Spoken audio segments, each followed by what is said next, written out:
first. That was very fast, actually. I'm impressed. It's been up for like 20 seconds. How's it going?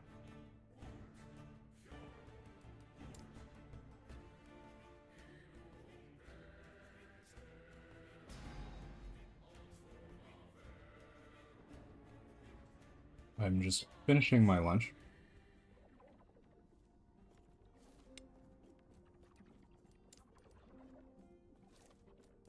Probably should go through some of my favor.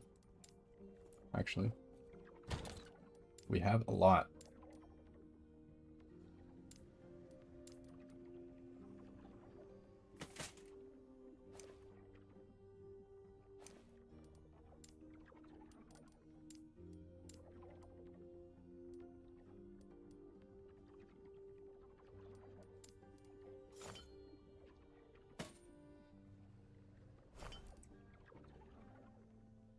Got in before the start. Oh, it lets you in before it starts? I didn't even know that.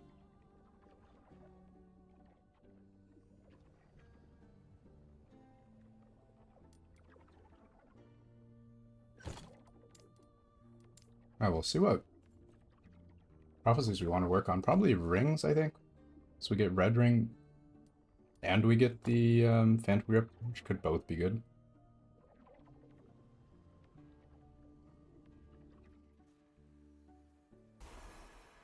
Wands are also good. But mine's okay for now. My gloves are pretty terrible as well. Definitely a lot of work we need to do here. Some kind of waiting room. Oh, okay. Yeah, I guess it just starts it and then doesn't launch it.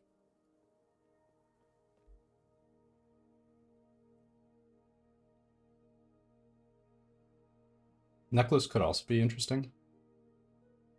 For Ryan's eye, that'd be pretty cool. I don't know. A lot of options. Boots. We don't have good boots. The main thing we're missing right now is exalts, but those will drop naturally over time. I think we want to work on uniques right now. Hey Valtari, what's up? How's it going? How's your farm going? How's your build, your slams, your RNG?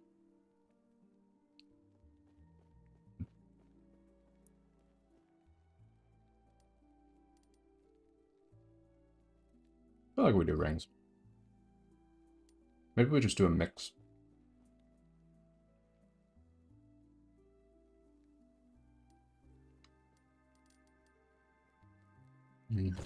Oh, actually, I need runes of creation. Now that I think of it. Hey Nordic, what's up? How's it going? Yeah, I need runes of creation. I'm completely out. Let's not talk about your slam RNG. Didn't you have a couple good ones already? Yeah. The last good slam I had was this relic. I haven't gotten any good slams yet since that. And it's been like really, really rough. I bricked so many belts. And I haven't got a single one that's actually usable. I have like an entire row of belts that are all bricked. It's very painful. It seems like I used up all of my RNG last season. No RNG left for this season. Maybe I should just call it a day until next season. You bricked 10 belts? I'm way over 10, not even close. I'm like significantly. And I couple 2 LPs as well.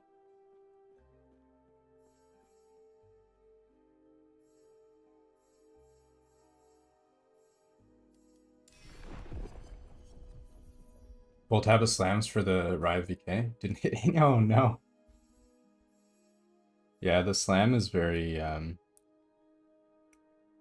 it's pretty rough. Runes of Ascendance always been that expensive? 4 of them for 5,500. That seems like such a terrible deal. Why would you pay so much for a Rune of Ascendance? But actually though, you can get unique items for way cheaper. And these Runes of Ascendance can actually give you set items too, and they have reduced LP. Like, in what world should Rune of Ascendance be this expensive? In planners, you often find the Confluence of Fate amulet. Why is it good? It's good because it gives a lot of base damage. I think it's the cost from the rare enemy. With rank 12? I think you do. I haven't actually tested it yet. I guess we'll find out pretty soon. With Runes of Creation, up until now I've only been using runes that I've dropped. I dropped like 7 Runes of Creation while leveling. Like by the time I left Act 2, I had 4 Runes of Creation, which is like completely wild. Never dropped a Rune of Creation before this in campaign. You do get twice as many? Nice, okay. That's good to know.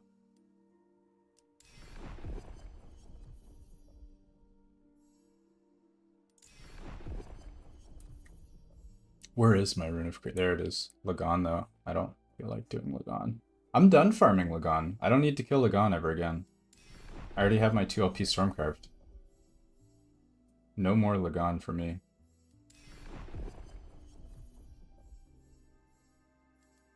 Unless we want to flip it and get a T7 int. I don't think so. Most people have abandoned. I agree. Grind corruption. Nice, let's go. Welcome to the grind. Yeah, we need RNGesus on our side. Lightless Arbor from rare enemy. Actually, you know what? This isn't bad. 1 rare enemy? I'll do it. Sure. Let's do a Lightless Arbor. Just for fun.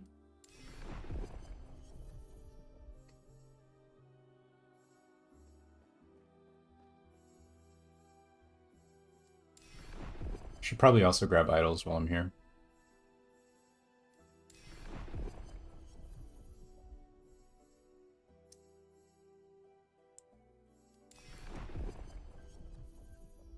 Yeah, I think this PoE league is gonna be really painful for last Epoch. Because it looks like it's gonna be a very strong PoE league at a very awkward time. I think that's gonna hurt the player count pretty badly. I guess we'll see though. Do we want a Terran or large? Terran's not the one we want. Plus Necrotic Void Fire applies to lightning. No, it doesn't add it as lightning. It adds it as that type. Like, you can add fire damage to a lightning spell. It lets you do it. It's just if you increase lightning damage, it won't apply to the fire part of the spell.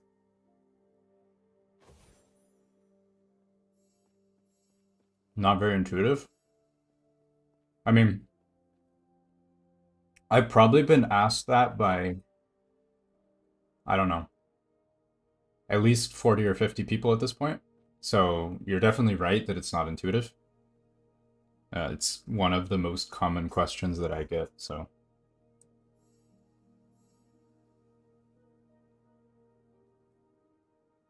Their account was already hurting? Yeah.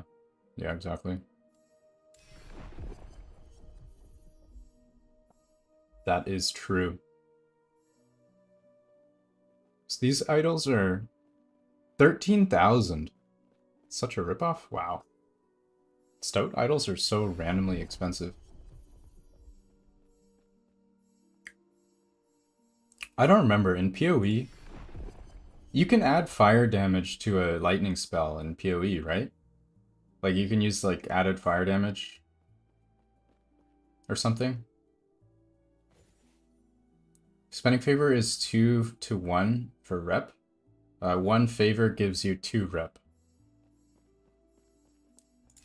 You can? Okay. Yeah, that's what I thought.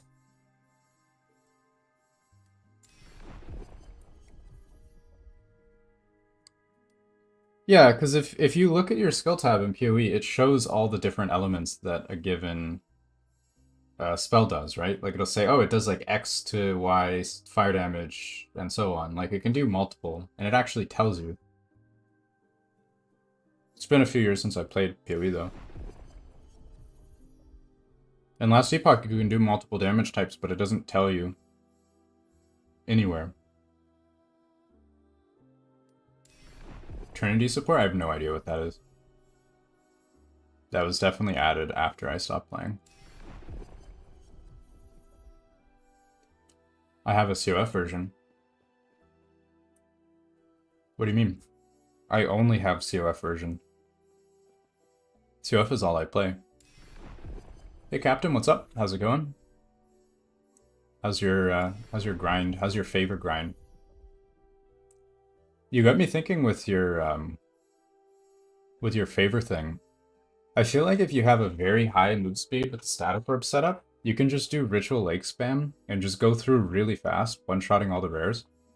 And I think you might actually get more XP than what's that other one? Imperial War Camp. I think you might actually do better with static orb. Taking a break. Oh no. I feel that. That's rough. You failed 12? Yikes. That's painful. I'm surprised you even got 12 though. Are you counting Nemesis as slams? Or is that like Temp Sanctum? You're not count? Oh god. That's pain. That's really pain.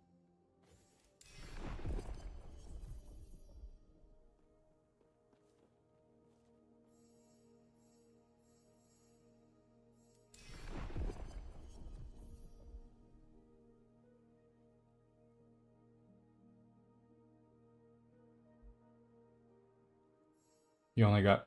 Ah, rip.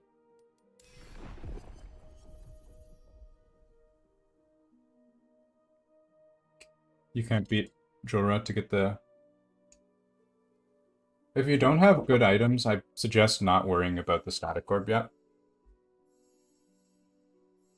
The static orb setup is going to be much harder to make it work until you have good gear.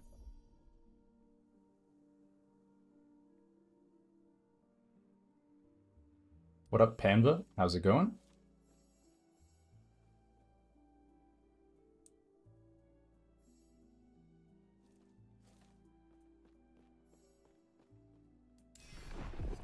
Yeah, I think I'm one of the few content people. It still feels weird to say that, content creator. But anyway, I think I'm one of the few that only plays CoF.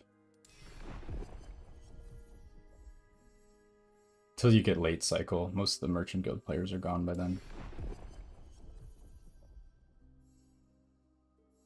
Lightning Blast has potential? I don't know. Honestly, Lightning Blast just feels really weak. How Torment Warlock is nowadays? Scourge is playing, I think, Torment, isn't he? He's playing a Warlock. I don't know about Torment. I'm not exactly sure.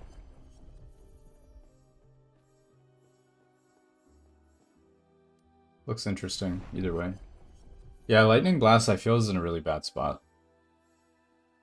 Exiled Mage, Runic Creation, let's go. Let's take it.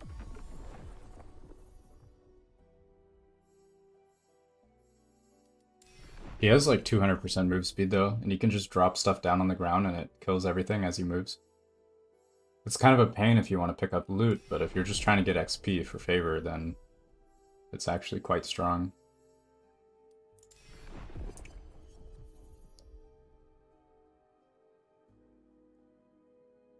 Blasted through 1.5 corruption. Is he on legacy or on cycle? Also, what was the gear like? It's like in general, the scaling on Lightning Blast is just not up to par. If you bother a TP, if you want to send me a party invite.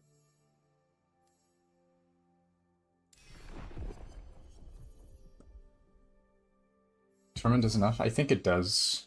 I think it does do enough.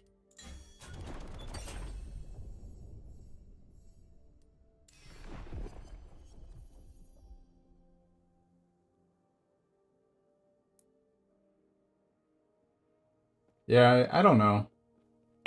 But you missed the suffix on the... Wait, missed a suffix on the ladle. Why are you targeting suffix? Unless you mean like the lightning thing.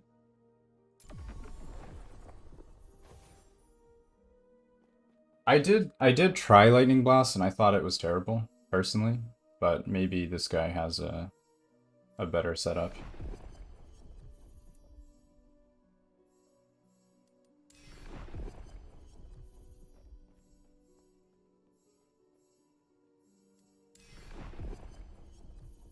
You wanted blind in the third? Yeah, I was thinking blind. I was thinking about doing blind.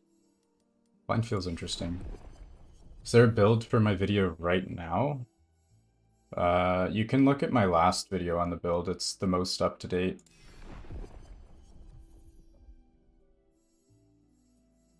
I currently have blind on my wrong warp. Not what I was going for. Has anyone gotten crazy Nemesis slams? I haven't gotten anything good yet. So how many runes of creation do we have anyway? We have 2 is 4, 8, 12, and this should be double to 24. That's probably okay for now. Actually, I think that's fine. What's our next priority for gear anyway? I think my chest piece is okay for now. The wand is okay. It definitely should be better. My belt is trash. This needs to be better. Which is better, lightning pen versus stun? Probably lightning pen for the damage. Order of the best options? Probably, if you're doing this build, crit multi, spell crit chance. If you're doing static orb, you maybe put mana. I don't know. The mana on the weapon is not that great, but it's okay. Then suffix is lightning pen. I don't know if stun is that great. It's okay. We stun bosses anyway with static orb for basically free. Can you play the current build with your master? Definitely not, no. Any tips for a beginner? Just focus on getting as much XP as you can. Whatever that means. So you need to make good use of your prophecies. Otherwise, gearing up is going to be really painful.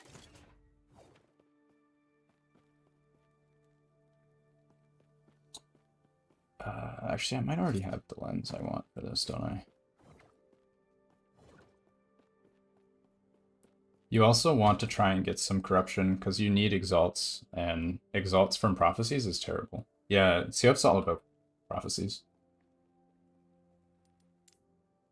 Now we do. Cool.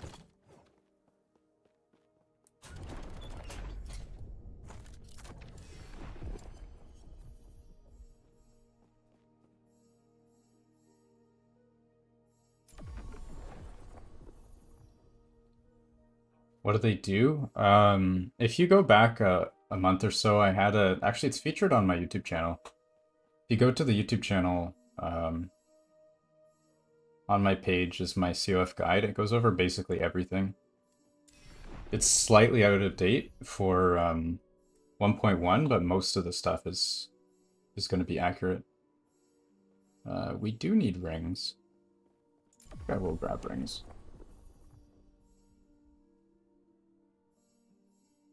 Yeah. Yeah, the basics will be, everything you need should be there. Do we take amulets too? Nah. I don't think so.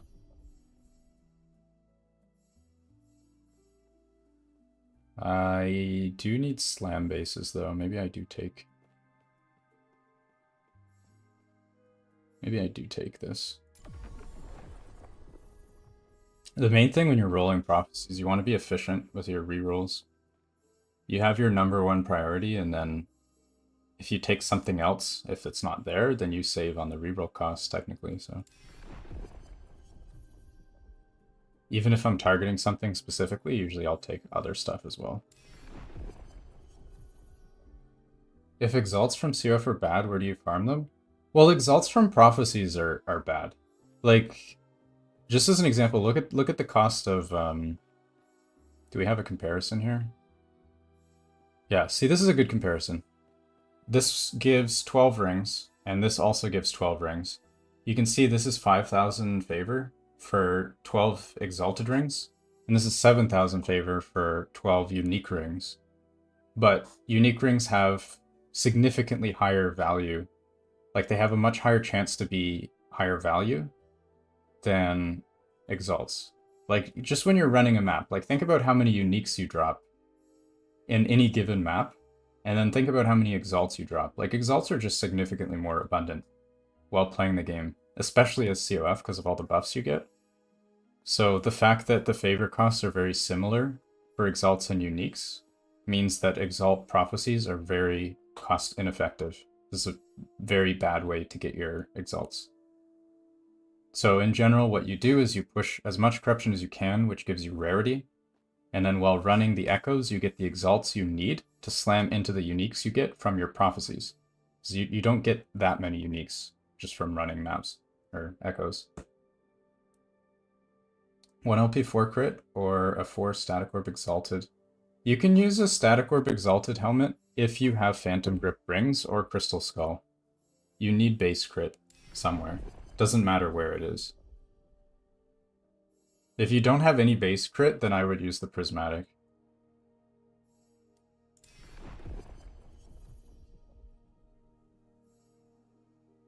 You're so used to buying whatever you need? It depends on how efficient you are. If you're an extremely efficient player who like min-maxes like crazy with Merchant Guild, you're gonna find CoF a lot worse. But if you're like not somebody who goes extremely hard, like you kind of just farm on your own and do your own thing, you won't find as much of a difference. Merchant Guild has like crazy potential when you play it right. Like just look at all the min-maxers on Merchant Guild. Like day 3 they had insane gear. Like way better gear than I have now. Hey Fade, what's up? How's it going? Yeah, I'm doing well, thank you. Will you be buying our stuff right now? The rare items are actually an efficient way to get exalts, so I grab them if I don't see anything else. Any dungeon? No. Rare jewelry? No.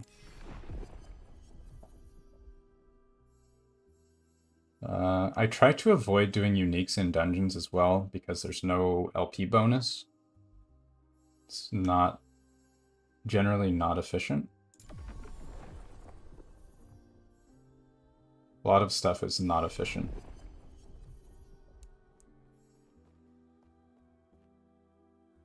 Huh.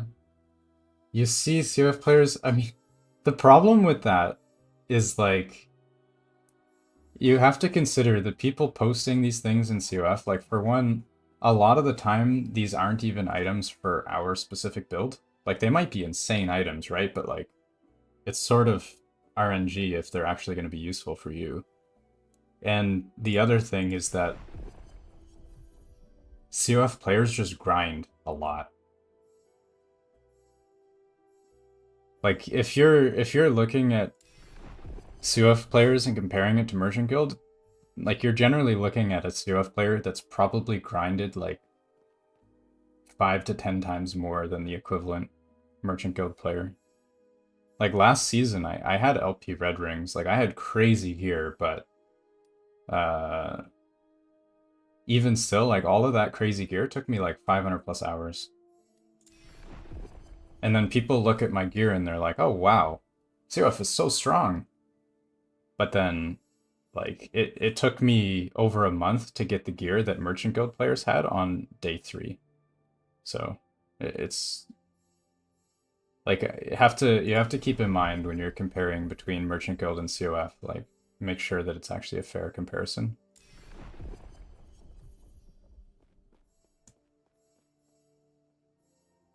Rare rings, sure. Let's do it. Uniques in Arena? No. Uniques are so terrible. Arena in general is terrible. Don't do Arena. If you can avoid it, do that. Don't do it. It's such a trap.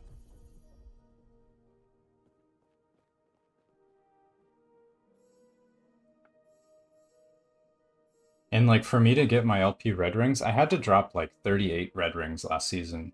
Like I spent so many millions and millions of favor, like just specifically grinding red rings. And I actually got lucky.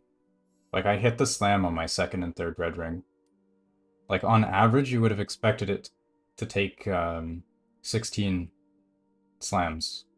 Or wait, it's 1 and 4 would be 8. 1 and 4 twice, not multiplied. So yeah, it would have taken me 8 LP red rings, and of those 38, I only dropped 3. So I got pretty lucky, and it still took me ages.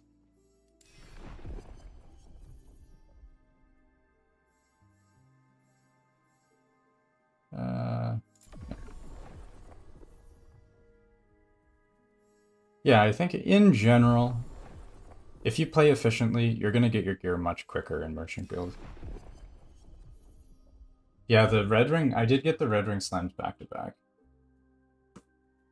Stuck at T4, Jolra playing really bad. Yeah, if you're playing this build, it is a little bit awkward to do the Jolra. You need to make sure that you're regaining mana while avoiding the stuff. It can be a little bit awkward to play. 3LP transient rest. Yeah, like it's not even CoF tagged, it's just like random drops.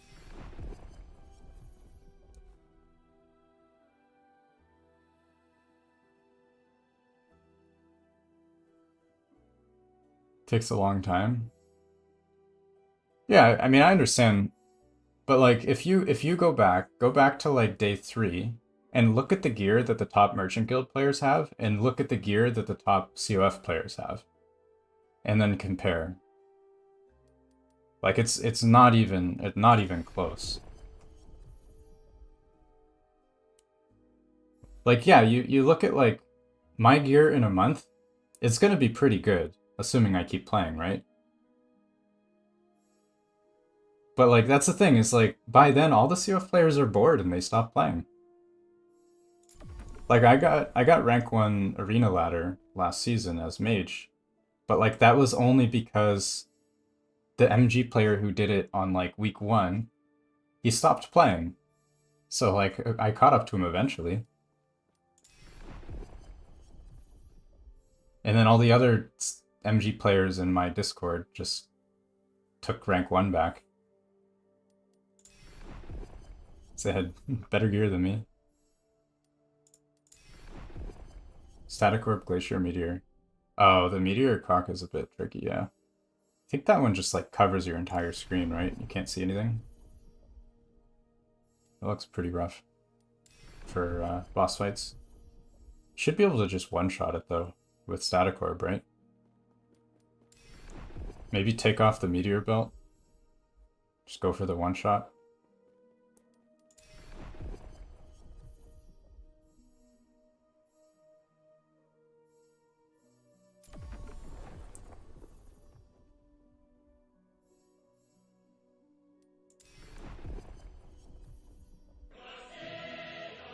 Hey, let's go! How's it going? Beardamus Rex, what's up? Thank you so much for the raid. Welcome, welcome. Thank you for dropping in. We are just grabbing our prophecies right now. This is the most boring part of the stream. Improve the... Yeah, I mean, I think the endgame gearing definitely has a lot of RNG in it. I don't think that's necessarily a bad thing, but a lot of people do find it very tedious. How's it going? Pretty good, pretty good. How was your stream? Do we want boss or rare enemy? Definitely rare enemy.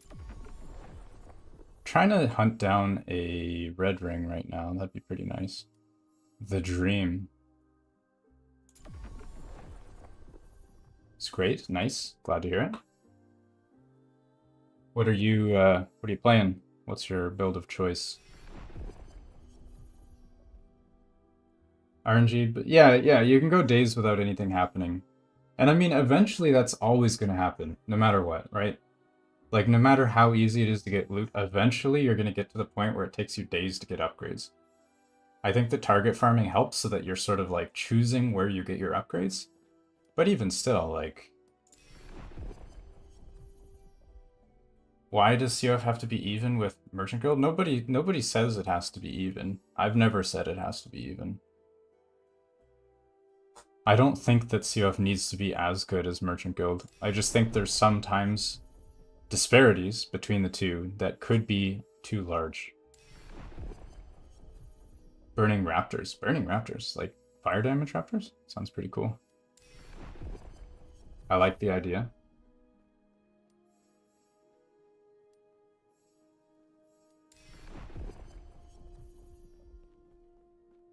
Your gear has been the same for almost a whole week? Oof.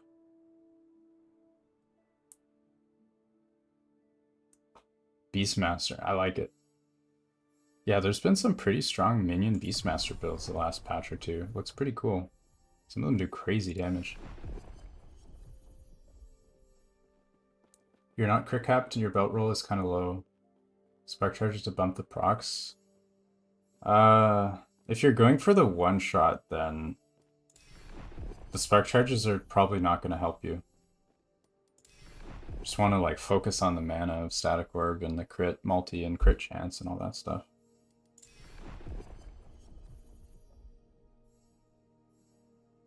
Rings.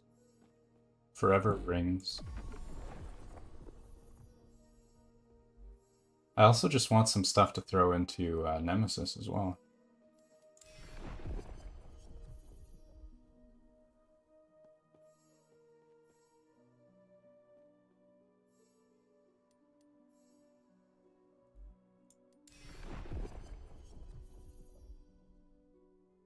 Three bricked, 1 LP, combining them into a brand new.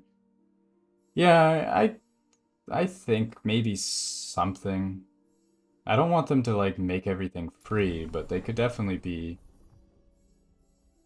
Like, I know a lot of people personally that rage quit after a long string of bad RNG, and it happens. Like, it's not something that's like unusual in a game like this. But like, once you get to a certain part where your gear's like pretty good, and you're just looking to make improvements, like, that's the part where I think they could improve the feeling. Like min-maxers, people who aren't min-maxing aren't going to have like 10 failed LP slams in their stash. Like, most people probably don't even make legendaries. Like, the vast majority of people don't even make it to empowered monos. Hey Jinsoul, what's up? How's it going? You're spec'd into the overcharge focus. You're 1.5k with overcharged or without? So you should be able to one-shot.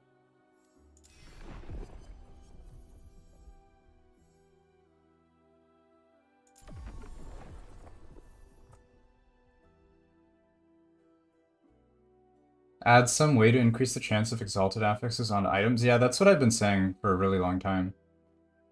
It's like, it's harder to get a good exalt to slam than it is to get a unique sometimes. Depending on what you're looking for, but what my suggestion was, like, either they vastly reduce the cost of exalts, like make these like 1/10 or something, or 1/5, or even like a half would be really nice. Or they add a new type of prophecy that gives you items that can't be equipped. Like, it gives you exalts that you can't actually equip onto your character, but you can only use for slams. And then make them like extremely cheap. So you just like spam slam bases or something.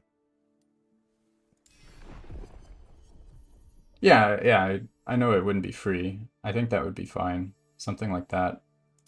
That would be a good addition. Yeah, if you're looking for a specific exalt base, it's like absolutely terrible. Like, that's rough.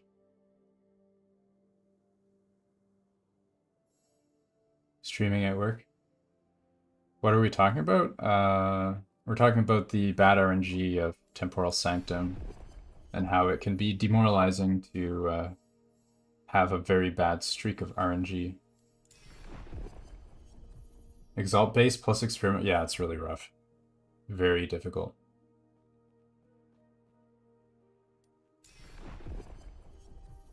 My build versus mana stacking? This is mana stacking.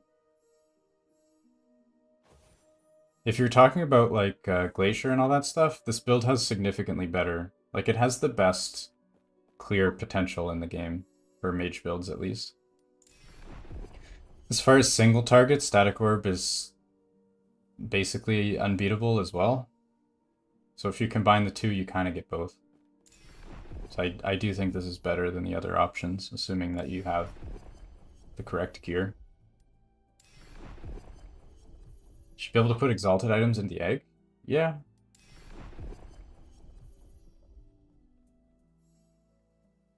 Slam items. I feel like I don't think anything should cost gold, because then it just inherently favors Merchant Guild. CoF already has a lot of gold problems because of stash tabs. You need a lot of stash tabs as CoF. I've been trying to like not pick up stuff. Yeah, the gold sink, I agree, but CoF doesn't need a gold sink. Like, CoF already has enough issues with gold. The issue is you can, like, play Merchant Guild and switch over to CoF, and then you don't really have gold problems. Like, any mechanic, you can play both factions and then take advantage.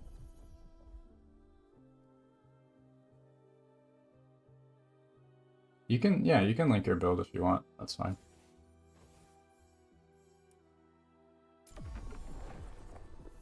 Gold needs to be reworked for CoF. Yeah, I agree. I agree. I think it's the opposite though. I think that the gold merchant guild uses to purchase items should be separate. Cause they also have the whole like lightless arbor thing and their stash tabs. Like I think all that's fine. Like I don't have a problem with that.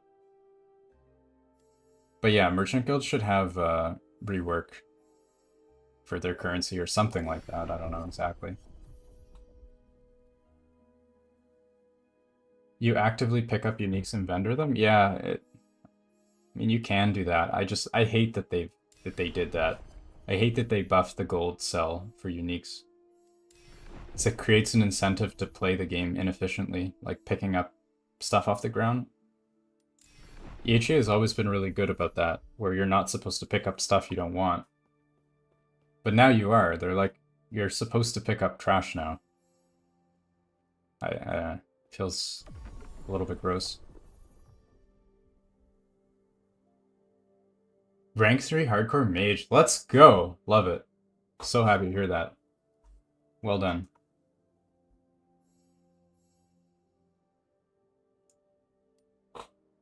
Thanks for all the hard work with the builds in Theorycraft. Yeah, absolutely.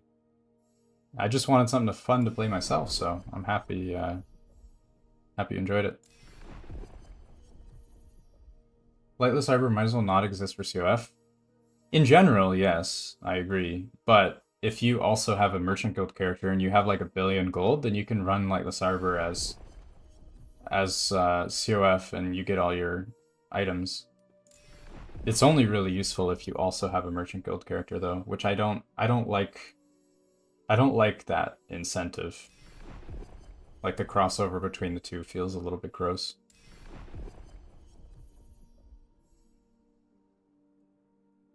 When you do CoF, well the problem with like CoF and the items that you need to keep is you really need to stockpile your exalted bases.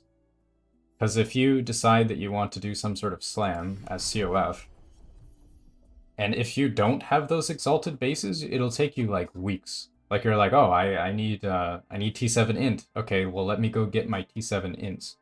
Like it takes a very long time. So if you don't want to be screwed whenever you need to do a slam, you need to have a huge stockpile of exalt affixes. Especially like if you want to do any crafting on them, like you have one exalted piece, you want to make it like slammable, chances are you're going to brick it. Like you're trying to get like your second prefix or your desired suffix or whatever. You're probably going to brick a bunch of exalts before you have a good slam. Like exalts are just so disposable. You need so many of them to make legendaries that it creates its own problem. I don't like it. Like if you're not hoarding them, you're gonna have a real problem if you ever need an affix that you don't have any of. And you're like 2 weeks behind because you certainly do not want to be running Exalt Prophecies. That's definitely not where you want to be as CoF. They're extremely inefficient. Hey, Alweezy, what's up? How's it going?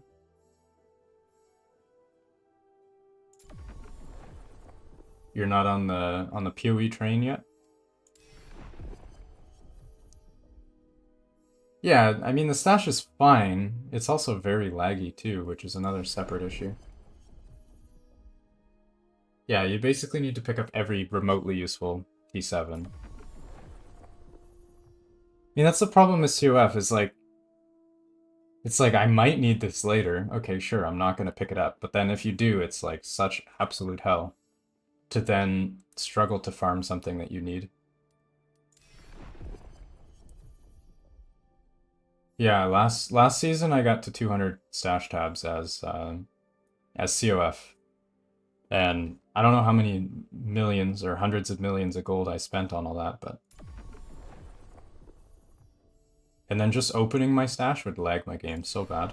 Like going through my stash with 200 tabs is actually terrible. But then like when I want to test out builds or whatever, like you want to try different builds, like I had a lot of the stuff I needed. If you want to try a new build as CoF without a stockpile, you're like 2 weeks out from having anything usable. 200 tabs cost you 90 million gold. Well, there you go. It's a lot of gold. It's more of an issue for everyone with the RNG curve at the end game. It's not really an issue for Merchant Guild because they sell the good items as they get them, and then they buy them as they need them. For CoF, you can't really like stockpile RNG. Like with Merchant Guild, you're kind of stockpiling your RNG until you're ready to use it. It's like in real life, you have all your money, you have your savings. Maybe you don't have anything you want to buy right now, but you put it in your bank, right? You invest it. Maybe in 10 years you'll want to buy a house. Maybe in 20 years you want whatever. But like you're storing that value. With CoF, the only way you store the value for later is by keeping the actual physical item.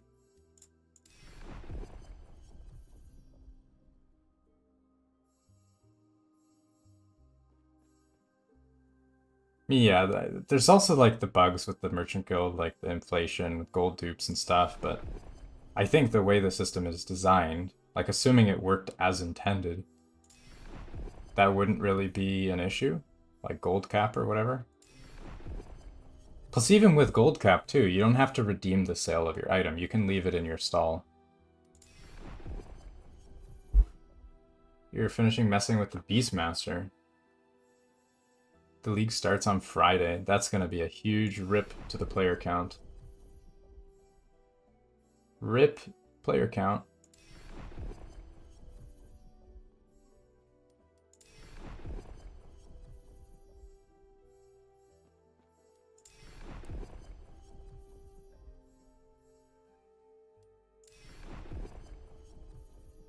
You got your Aberoth kill? Let's go! Love it. Happy to hear it. Lightless Arbor plus Merchant Guild is the shit? Yeah. But like, it really depends on... Like, Lightless Arbor is really interesting because it becomes better the more gold there is in circulation and the more inflation you have. Because like the price of Lightless Arbor is fixed. Like it has a fixed cost. And the more expensive items are, the more inflation, the more gold in circulation, that cost of Lightless Arbor becomes relatively cheaper. So like whenever inflation goes up, the reward from Lightless Arbor skyrockets, but then the cost stays the same. It's really interesting. But then like every time you have a gold dupe, all the Merchant Guild players start running Lightless Arbor.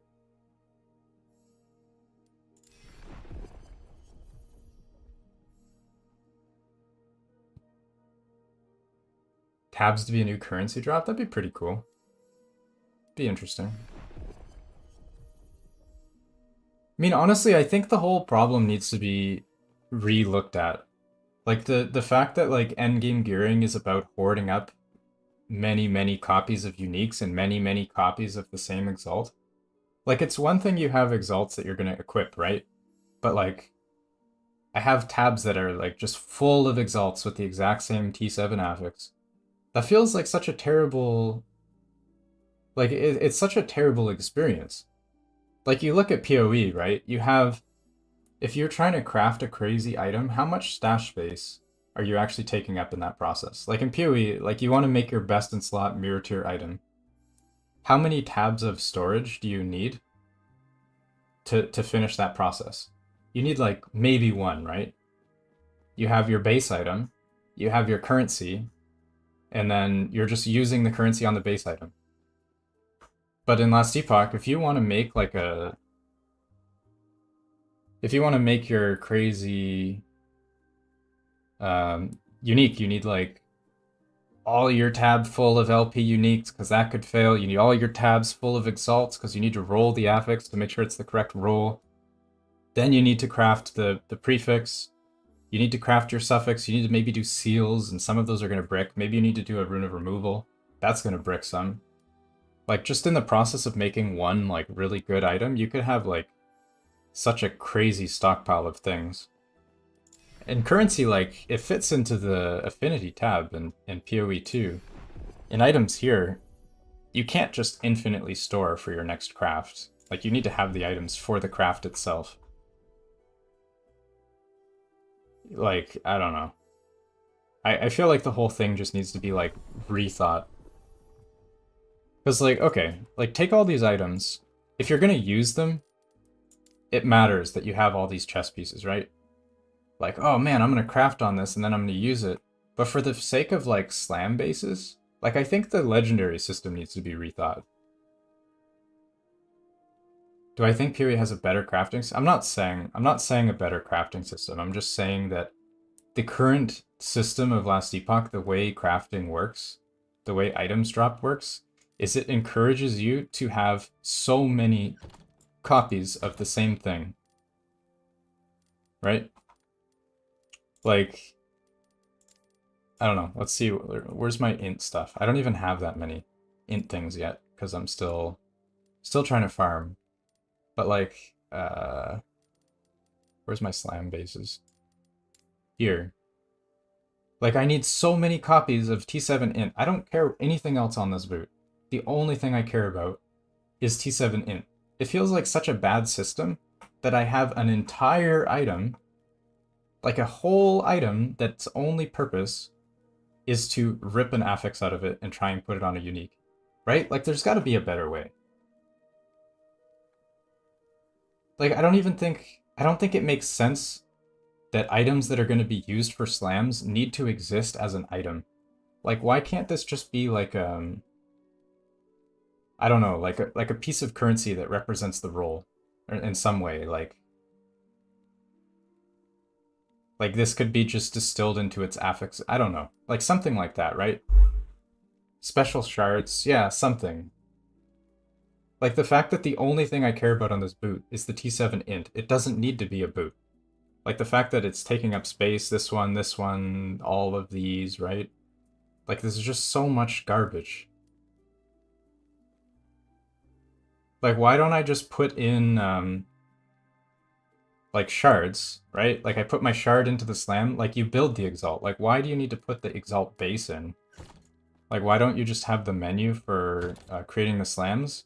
And then you just put in, like, a T7 int shard, which could be, like, very rare. And then you put in, like, your T5 shards. I'm not talking about how hard it is to get the items. I'm talking about, like, the quality, like, the user experience of like the process of getting the items. Like I think the process could be improved.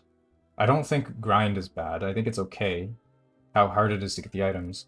I just think that the quality of life of the process is lacking. Like I have no issue with like a grind. I know that's what the game is for min-maxing.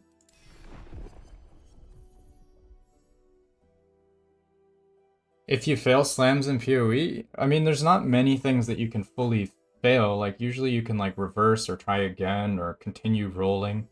As far as I know, there's no forging potential. Most craft operations in PoE are either reversible or repeatable. In last epoch, most crafting operations, if you miss, it's done. You get a new item. Like every time you do a rune of removal, you're probably going to need a new item. Or you run out of FP, you need a new item. Like, items are just so disposable in last epoch. Which means you end up having a lot of copies because they're disposable.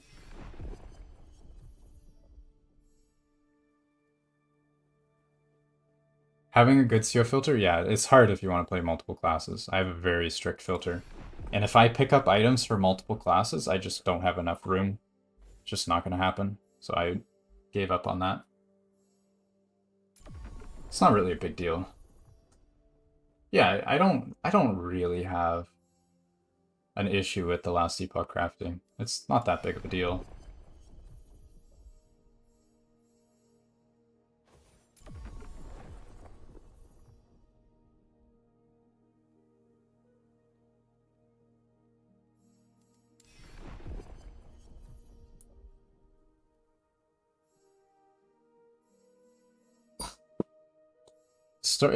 Yeah, I mean storage capacity. I guess what I'm trying to say is it's not so much that we don't have enough storage that's the problem. I'm not saying we need more storage. I'm saying that the way the system exists right now is why we need so much storage in the first place. Like because of how disposable individual items are, we need this much storage. We shouldn't need 20 tabs or 50 tabs or 200 tabs. Like, I like that I have them, but it shouldn't be... Like, it's kind of like a band-aid solution to me. Just, oh, more tabs.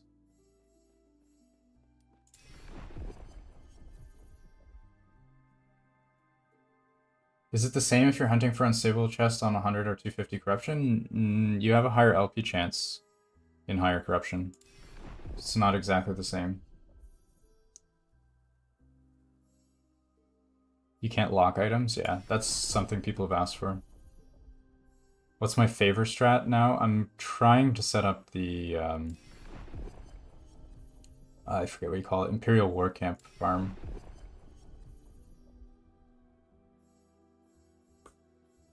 It is a slow process, though. Eventually we'll get it. Just trying to burn through some favor first. So I had a lot of favor built up. Actually, I'm just gonna chill for now. I'm gonna have huge loot explosions.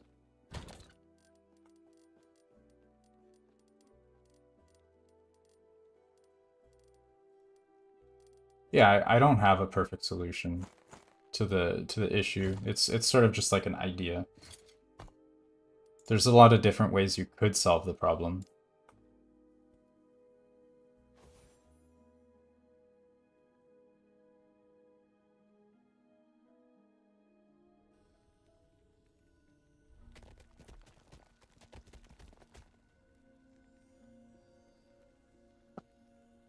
Only in terms of LP? Yes, exactly.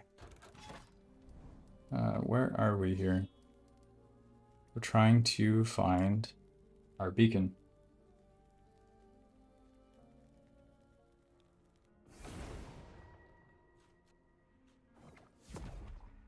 Is our gear correct? Yeah, it seems fine.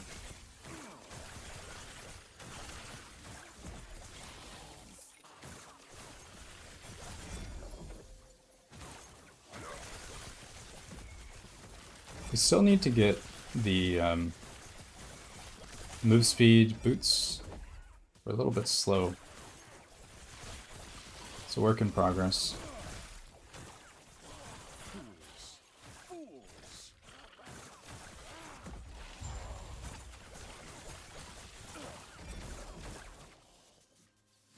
Are the lenses still bugged? No, they fixed that.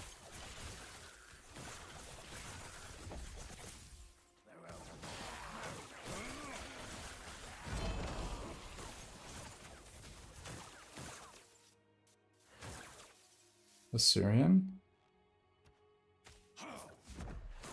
You guys get to see my new loot filter in action.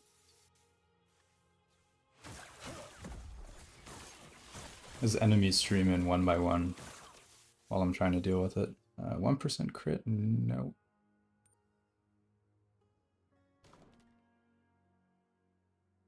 %? Sure. 1 LP is kind of bad.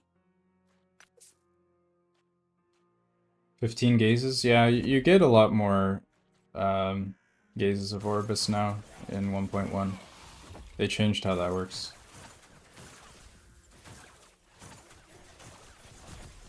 We play so much because of the system? Well, I mean, improving the quality of life doesn't necessarily mean people are going to grind less. I just think that their grind would be more consistent. Like last season I got very lucky with my slams, but I continued grinding. I just started focusing on different items. This season I'm having very bad RNG with my slams. It's just taking me longer to get specific items.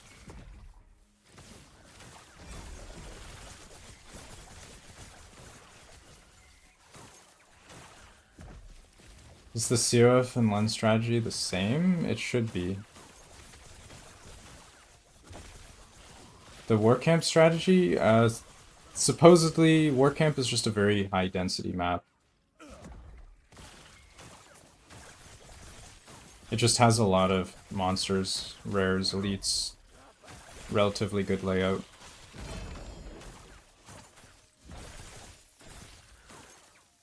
Three LP, 3 LP, Orion's Eye with LP. Not bad. I'll take it.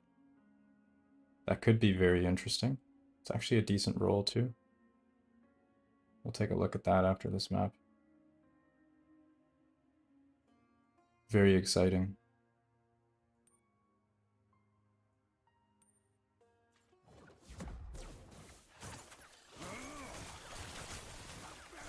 How to farm the ladle? I uploaded a video on that like a month ago, maybe 2 months ago. Don't remember exactly.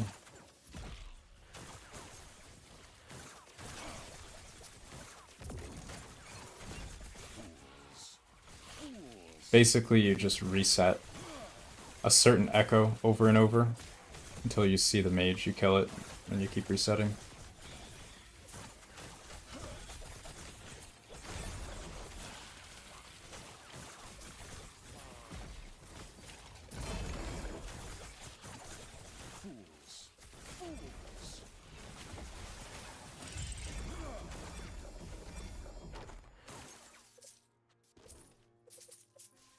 Did I switch it back to Frost? Yeah.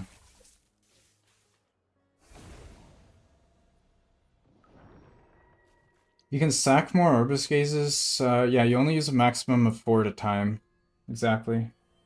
The best Frostlaw Spellblade? I have no idea. I haven't experimented much with Spellblade yet, so I don't know.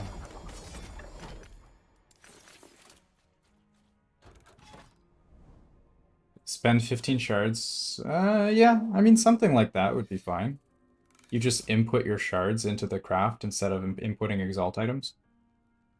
I'd be okay with that. They'd need to make it like pretty expensive though, to like not just make it trivial to dump stuff in. Because I don't think they should make it like too easy.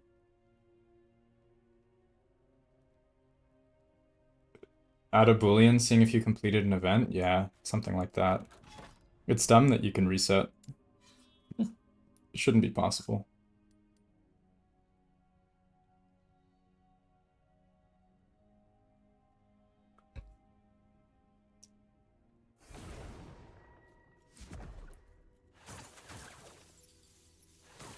Does my loot filter work for Merchant Guild? I wouldn't use it for Merchant Guild personally.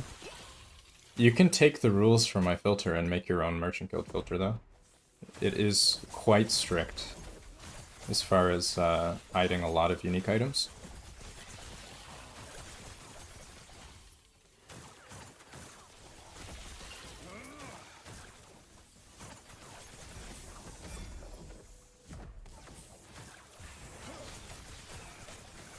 You picked the wrong mastery. Yeah, Sorc is the...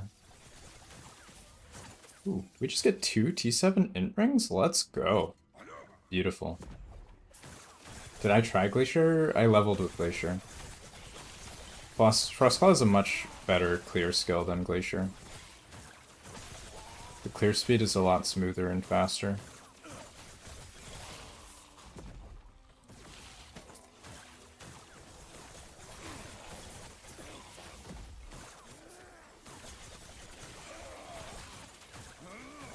I'm playing a bit of a hybrid setup right now, though.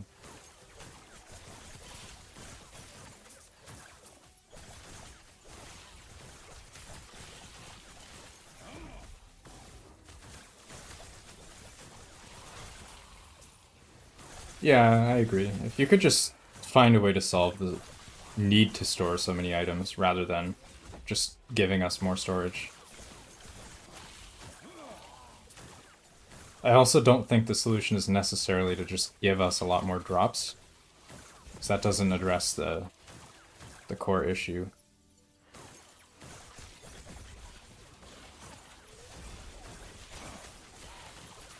Do I think Relic plus 3 Frostclaw is worth anything? No, not really. This build doesn't need levels of Frostclaw. It's not very important. We got int on our Blood of the Exile? Okay. Interesting.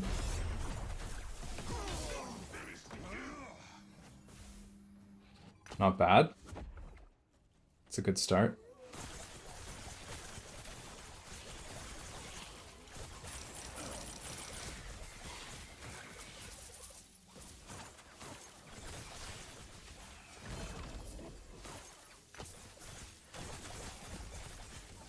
You can't control the range of outcomes? Yeah. I agree. It's kind of hard because, like, if we just say number of shards is the factor, well, like, a T7 int, for example, is significantly more rare than a T6. Like, can you capture that with just shards? I think you probably can. It just comes down to numbers, right? Like, how many shards? Maybe. Fragment is a problematic item and needs to be melee only. There's too many range things that apply Spark Charge to make it melee only. If you make it melee only, you just kill all of the range Spark Charge setups. And it seems like that's not what they're going for. Because they did add that node to Sorc, so clearly they think that it should be ranged.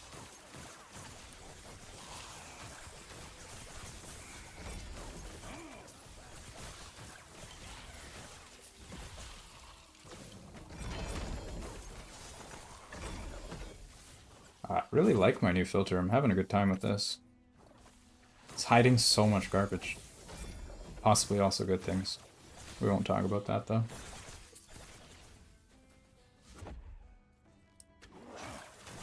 Hope to catch me again. Alright, take care. Thanks for dropping in. To the power of tier? Yeah, maybe. Maybe. I think that's fine. That would also encourage you to focus on runes of removal and runes of shattering.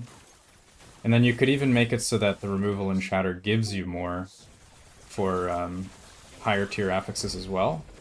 So like you could shatter your or removal your tier 7, and then you'd get significantly more shards out of it. Yeah, I mean that seems... I kind of like that.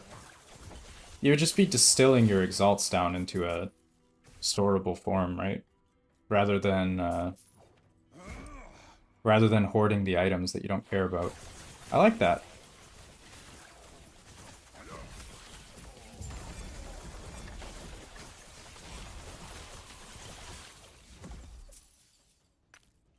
The only thing right now is that it's actually a challenge to get an exalt item that has all the affixes that you want.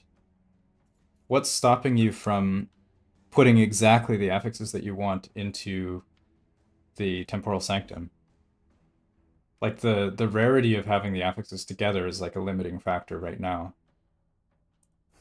You'd need to maintain the same for the system to be fair. Where does haste come from? Wrong warp, the ladle. If you're looking for my build, check my recent upload. This is the static orb Frostclaw. It's one of my most recent uploads. If you're on Twitch, the build command should work. If you're on YouTube, I don't know, the command is not working.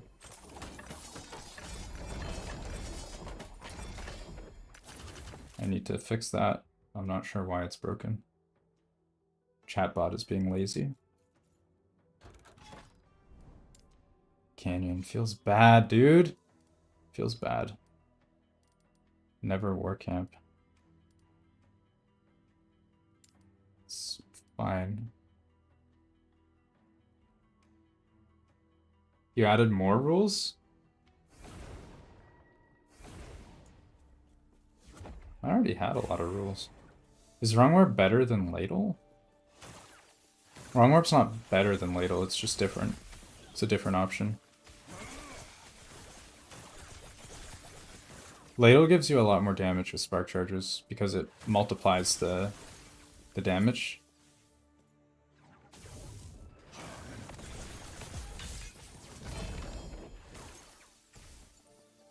I need to change the color. I keep getting baited. Get excited for a red ring and then it's just some random piece of crap.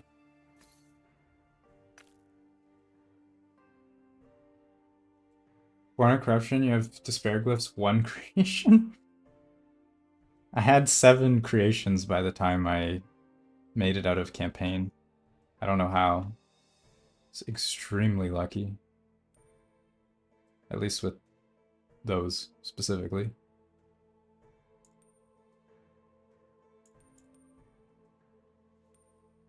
Probably not worth picking up 1 LP Phantom Grips, to be honest. I think they're way too common. 8%? Let's go. We're throwing that in Nemesis.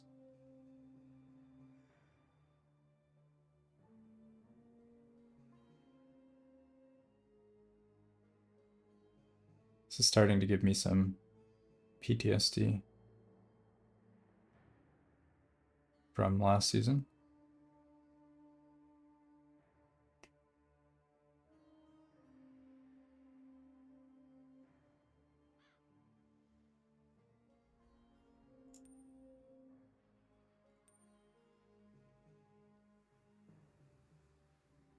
We have to start up our ring collection. Just take the good rolls, I guess.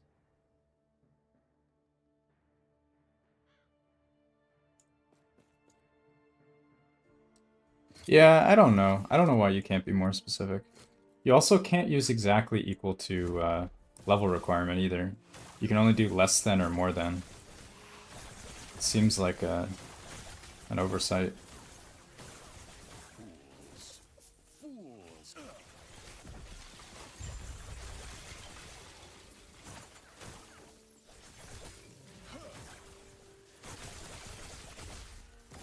I just hide, I hide 0 LPs of items I don't care about. 0 and 1 LP.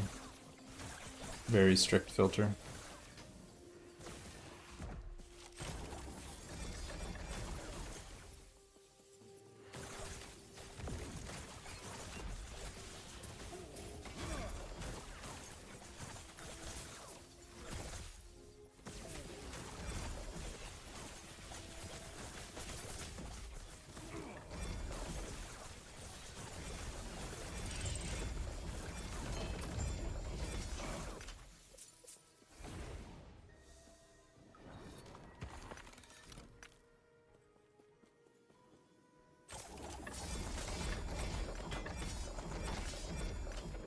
The Lithrax need to be nerfed? 100%. I agree. I hate the Lithrax. They're so frustrating.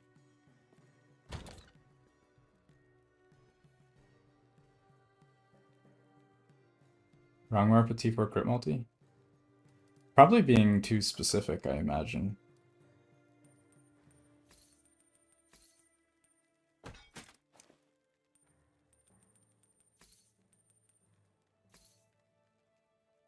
2%, 7. Orion's Eye with 138 mana. Very low, less damage taken. The less fire is not bad, though.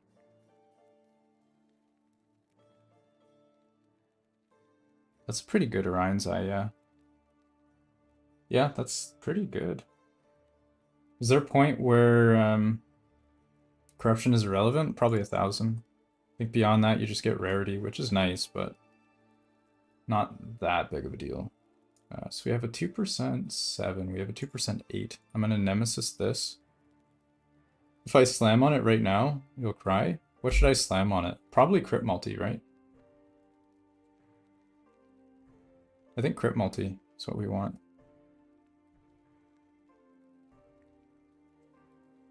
Or mana. Mana's not... I don't think mana's as good. Crit multi is generally useful for more builds than mana is.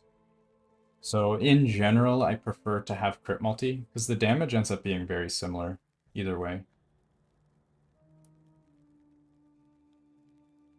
You'll pick up 0p items that are well rolled for your build? Yeah. I mean, there's only so many items that you can egg, though, right? You can't pick up every useful 0 LP and egg them. There's just not enough eggs. This is only a 4 all attribute. I want a better one. I guess we'll keep it. So we do want crit multi.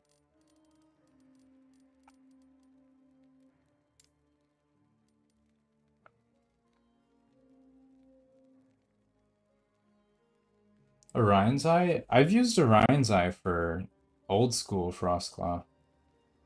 It's actually pretty solid. Static Orb does scale with mana, yes, but Frostclaw, Spark Charge does not. Mana is good, but it's not, like, game-changing. What do we want? I feel like I want a really good necklace to slam into this. Something very nice. Let's see what we have here.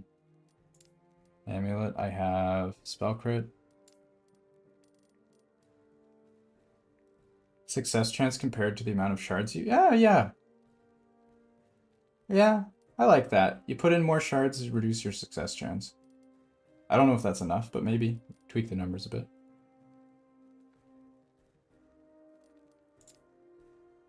What do we have? Health? We don't care. I'll take it anyway. Let's clean up a little bit.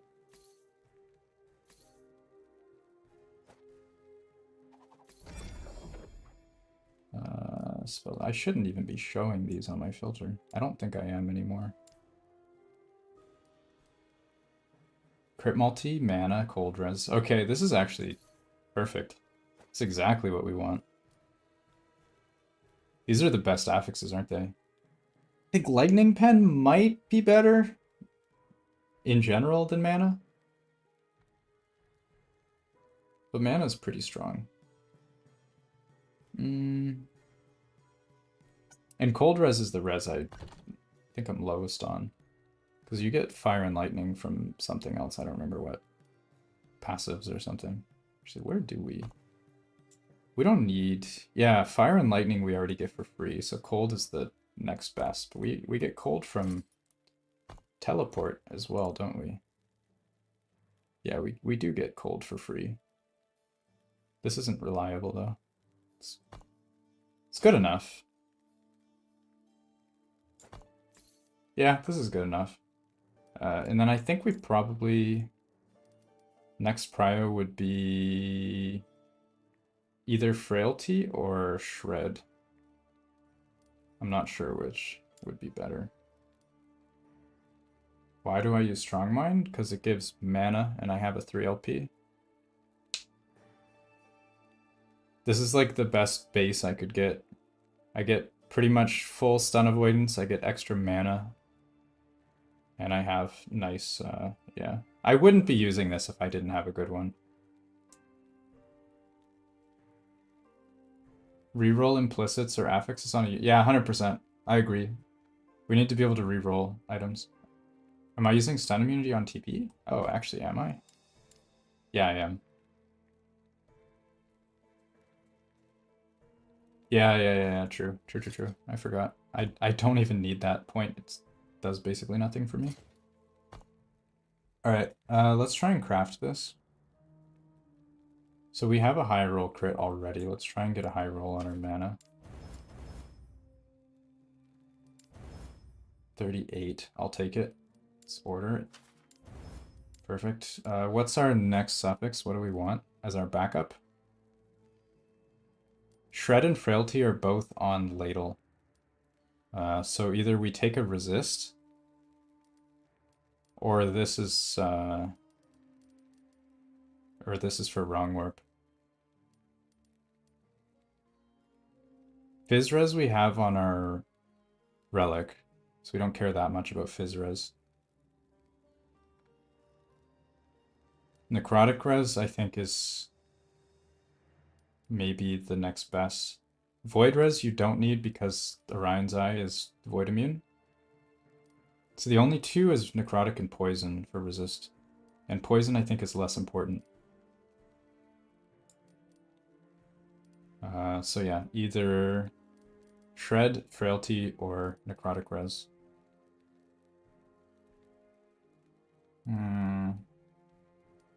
It's a tough one. I mean, for the Wrong Warp setup, Ladle is quite good. Or Shred is quite good, because we need the damage. We're going for one-shots. But I don't even have Frailty right now.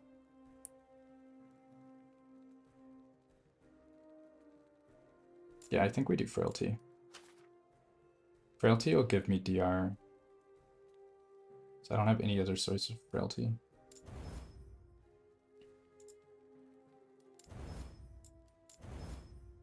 Is this enough? 22% probably. Oof.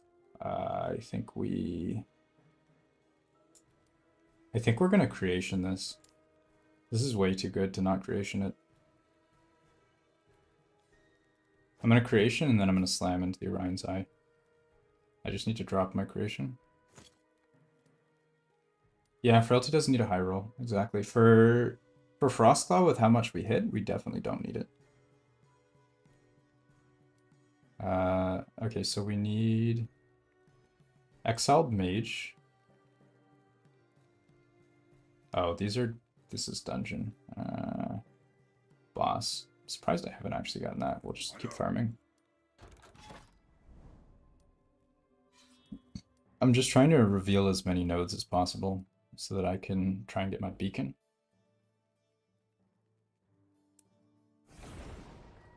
And we have our mage, nice.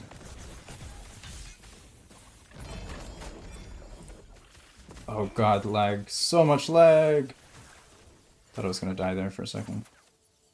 Red ring. Alright, good start. Good start. Red ring. Lamau. Okay. Ladle. Alright. LP Assyrian. Okay. Sure. It's a good start. 2% crit, 8% mana, Phantom Grip. Okay. Some spicy stuff here already. 18, I'll take it. These I will take.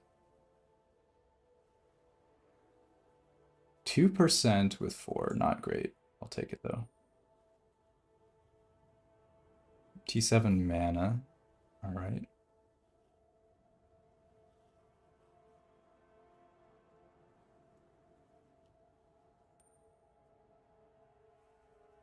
I'll take a Bleeding Heart. Jewelry is pretty small. I don't mind hoarding it.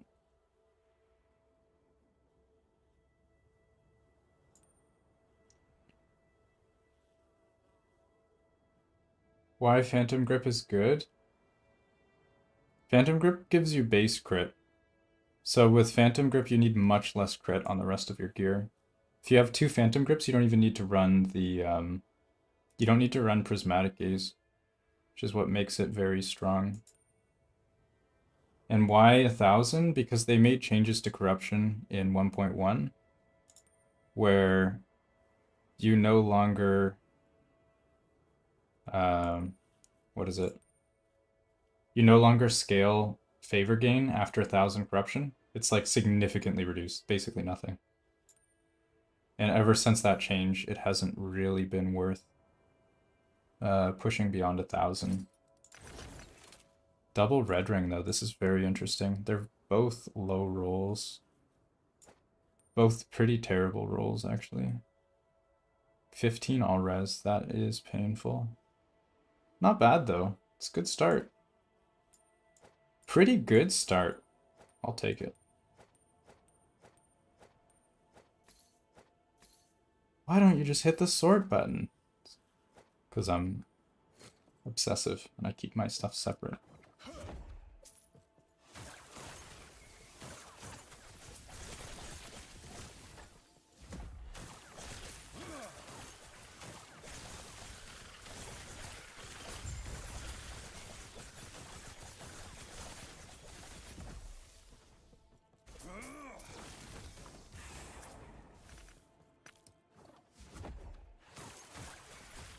Look at all the drops, yeah. This is CoF.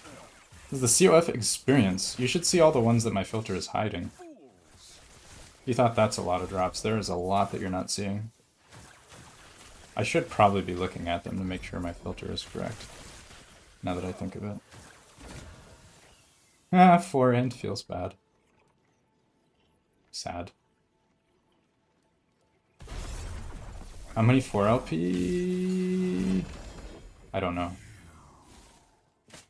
I don't actually know. I can tell you after this echo. If you're hoping for a big number, you're going to be disappointed, because I can tell you it's not.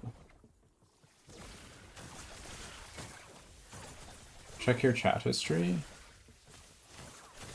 Sorry, I must have missed it. Where am I looking? You talking about Discord?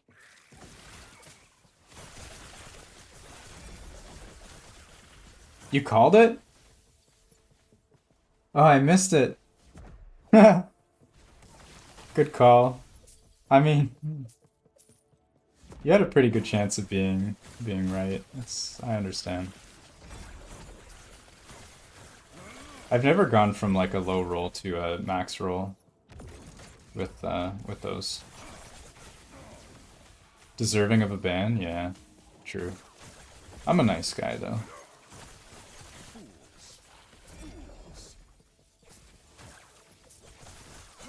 One click plus corruption only matters if very strong, one shot everything. Yes, exactly. It's almost never going to be worth pushing past 1,000. Almost never.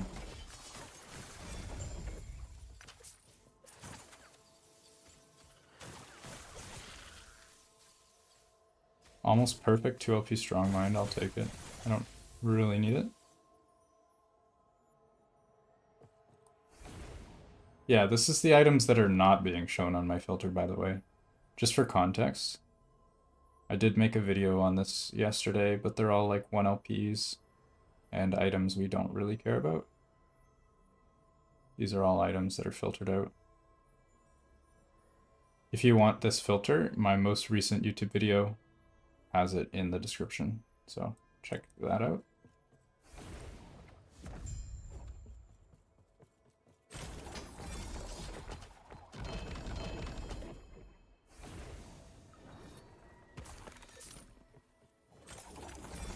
What's the point of playing now? It's the same as it always been, just get more gear. That has not changed. They just changed what you do to get it. Let's see, 4 legend. Alright. There you go. We have 1 4 LP. There's your answer. 1 4 LP, and all these are 3 LPs. Feels very sad. I haven't been favor farming very effectively though, until now. So that's probably why. Is there anything I really want to slam here? 2%. I think I had another 2% 8, didn't I? This one already has.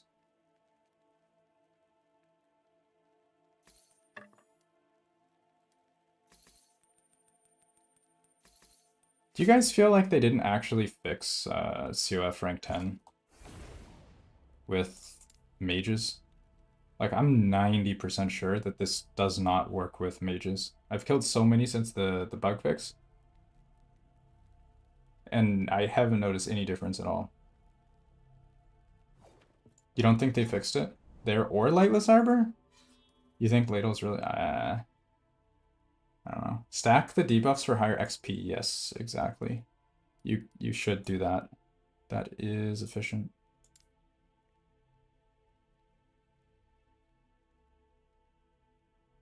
One 4LP in like 80 hours. I found so many 4LPs last season. One of them was a ladle, eventually. Took me forever though. Took a very long time.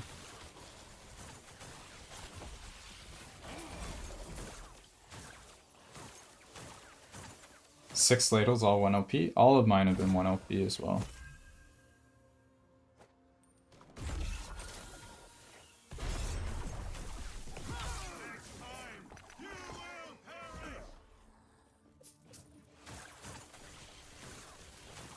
Ladle's hard-coded? Yeah, feels like it.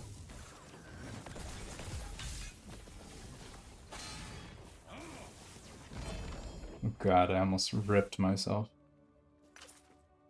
Didn't have any mana.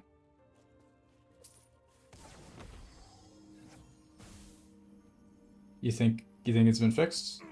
Yeah, maybe. I don't know.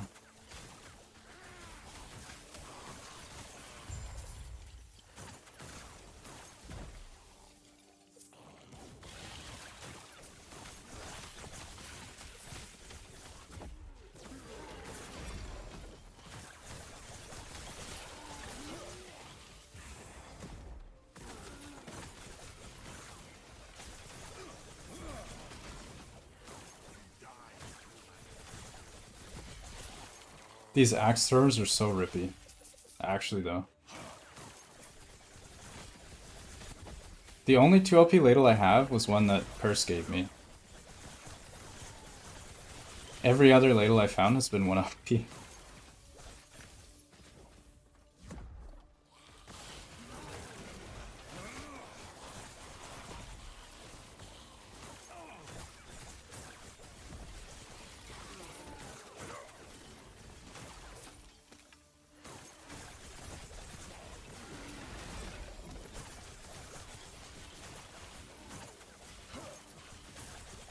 Full clear versus east side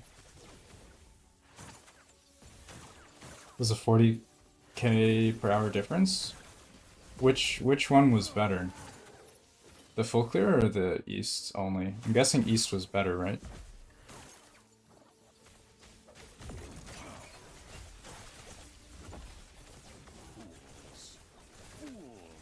Wengari, yeah. The avalanche one? Wengari? I feel like it's bugged right now or something. They hit me for like 8,000 per boulder. Which is like significantly more damage than any other regular monster in the game. Just like one little avalanche snowball, 8,000 damage. Actually insane. Hello, hello, hello. What's up? How's it going?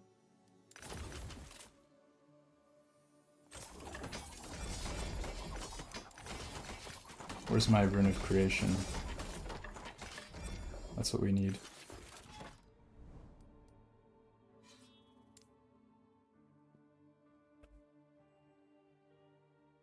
East side to 3 waves was better. Alright, that's good to know. Am I gonna update, create a new Google Sheet? I might. We'll see. I'd like to get a little bit further with my own gear progression before I do that. My build is still not as good as Captain's at the time I made the video. So we do have a lot of work still. A lot of work to do.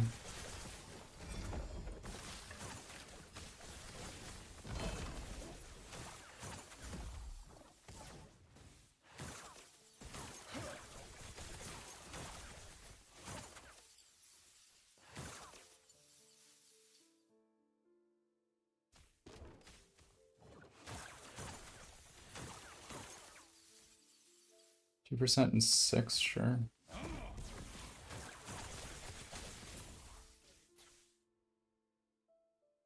So hard to loot stuff while things are running one by one. As is tradition. What's the current planner? If you type !profile, you can grab my character.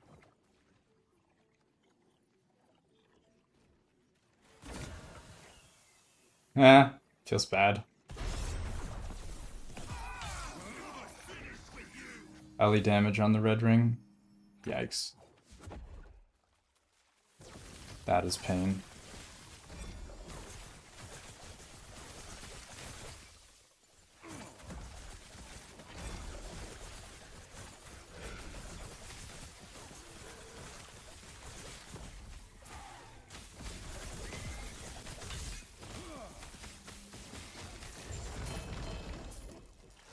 You got block chance?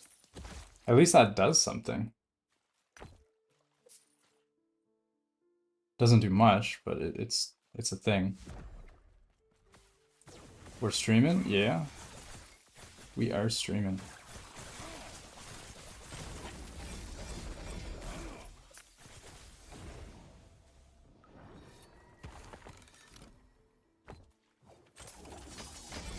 Announce in Discord? It is in Discord. There's a news, isn't there? Or is there not?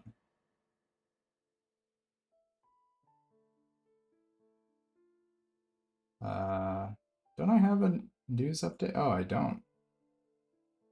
Wait, yeah, I do. 1:12 p.m. That's a little over an hour ago.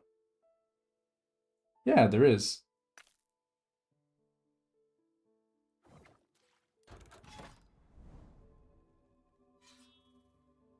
You got T4 necrotic? Oof. I mean, it could be worse. Could be a lot worse. Make a torment lock? Yeah. There's a channel, but it does not update. It's sent at everybody.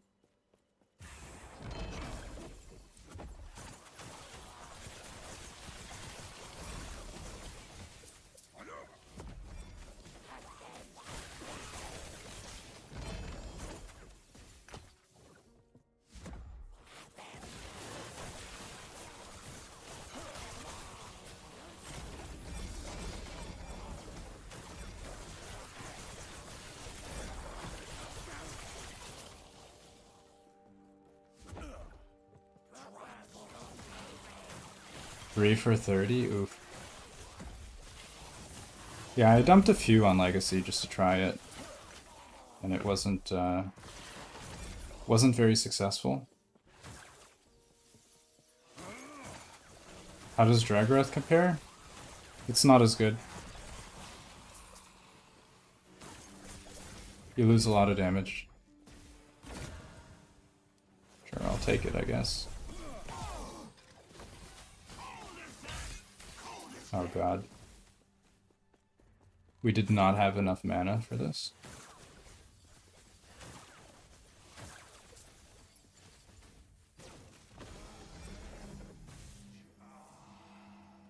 Probably should have regen mana before I started that.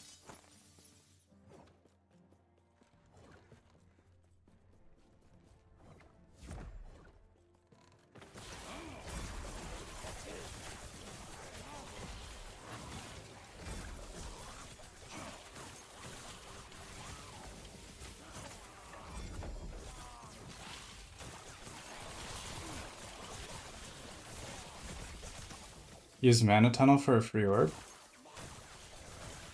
I didn't want to use Mana Tunnel because I was trying to go out so I could use Focus to recover.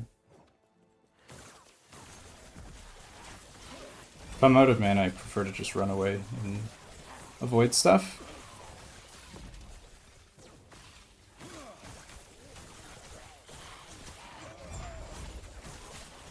Yeah, probably fine to do that.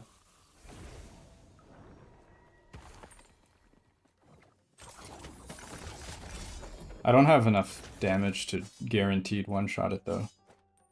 It's still a little bit sketch. We trade one all res for one attribute. It's basically the same. Actually, I think this is slightly better, isn't it? Yeah, we don't need the necrotic res. We get +1 attribute. Let's go. Beautiful. Love it.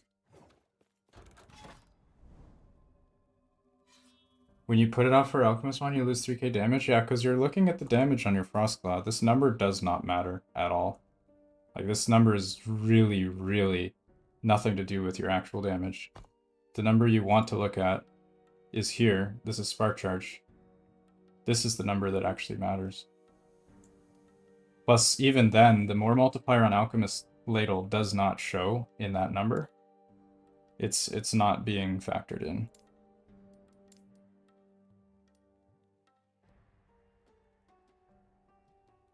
Just try the difference and see how it actually feels to play.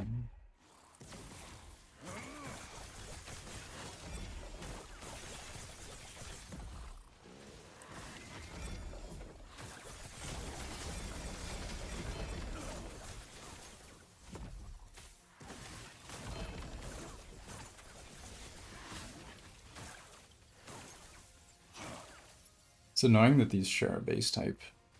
2% 8, let's go. Alright.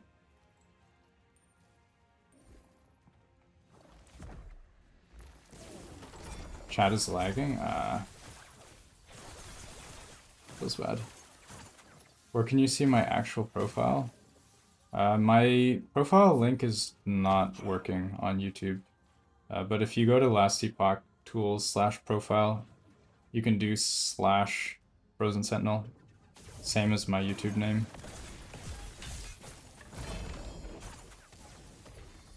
And then that'll show you all my stuff. Rune of Creation, there we go. Beautiful. Exactly what we wanted.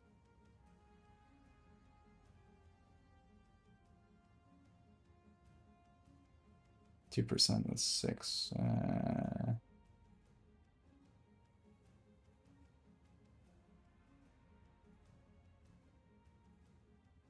All these low rolls.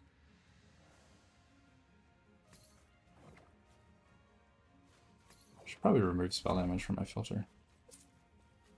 I don't think I would actually slam that.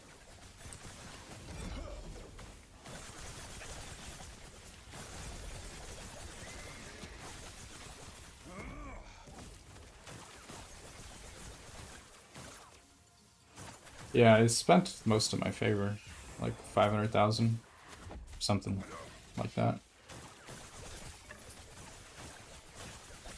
Not even on Jorah's? Wait, what? Oh, on Jorah's? No. I don't think so. Maybe. Maybe Jorah's. For the one-shot setup, I think if you already have... If you're using Crystal Skull for the one-shot setup, then you don't really need the crit from Int. So you could slam spell damage instead. And then I think it would be better. But for any normal, like, Echo running setup, I think Int is generally going to be better.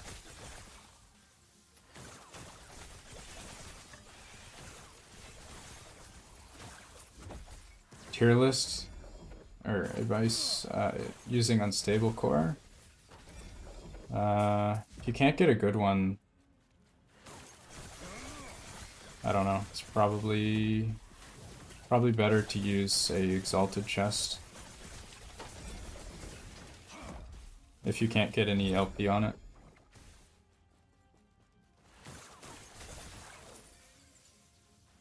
No, you don't want fire damage. % fire damage is not helpful.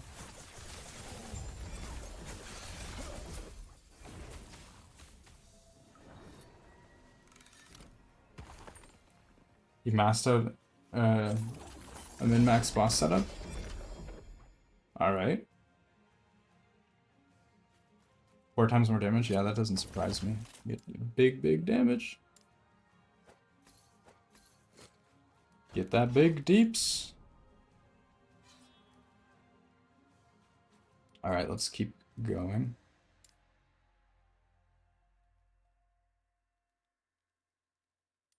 Can actually get a lot of boss kills on this. Let's do that. One shot at 8k corruption. Not shade though. Shade health scales differently. That would be the main issue, is the shade. There's some weird scaling mechanic with Shade of Orbis. Alright, let's do... Forgot what I'm swapping here. Oh yeah, neck and...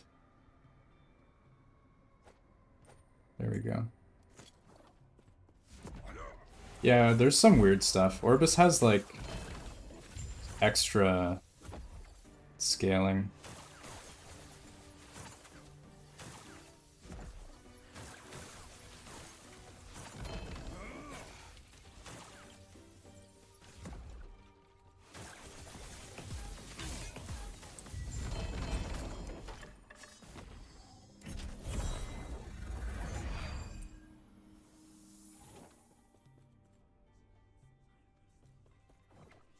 Got another belt, okay. 169, not bad. Pretty nice. Actually, we got the double. Look at the rolls on that. 69 ward retention and 169 mana spent. That's a nice roll. That's going right into the Nemesis. Very nice. Double rainbow, yeah. 69 LP. The dream. If only. 2%. Feels bad. Low roll on the mana. You can't get the blood boots? Yeah, they're pretty rare. It's a struggle. Let's check our loot filter. Yeah, I think our loot filter is working alright. Pretty sure I didn't miss anything. We already found Red Ring in Ryan's Eye, so what else would we care about?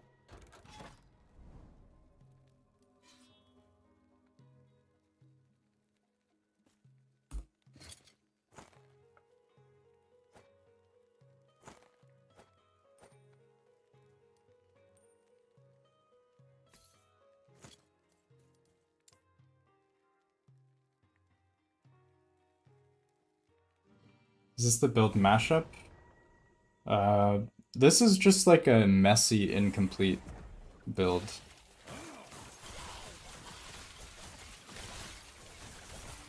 If you want to follow a build, follow Captain's. His setup's a lot better than mine.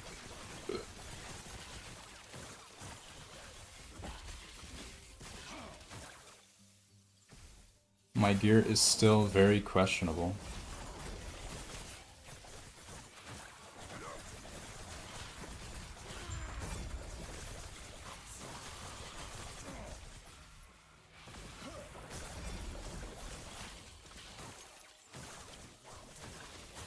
Could Prismatic Gaze work with the Frostlaw Static Orb? Yes. Prismatic Gaze is one of the best options. Yeah, this is a progression. Exactly. It's like midway. It's not bad. Definitely not min-max though. My Jolra RNG has been pretty smashed to 1k, right? Yeah. I guess. Expectations, right?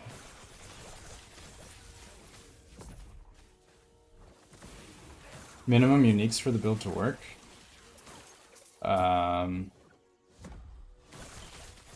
The regular build doesn't really need any uniques to get started. The static orb, you're probably going to want at least some uniques with base crit, so you can get your base crit up. And then, what else? You're probably going to want a couple mana slams on uniques. Otherwise, you're not going to have enough mana.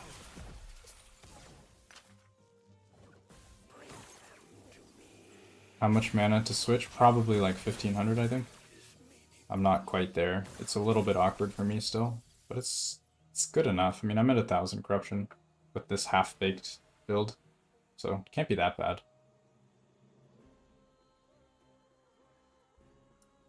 You got a 2 LP? Oh man. That's some RNG right there. Some RNG.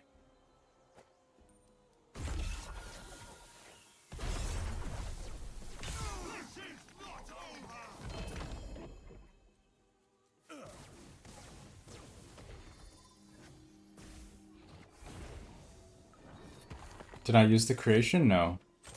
I have not used it yet. I'm trying to burn more of these prophecies before I run dungeon.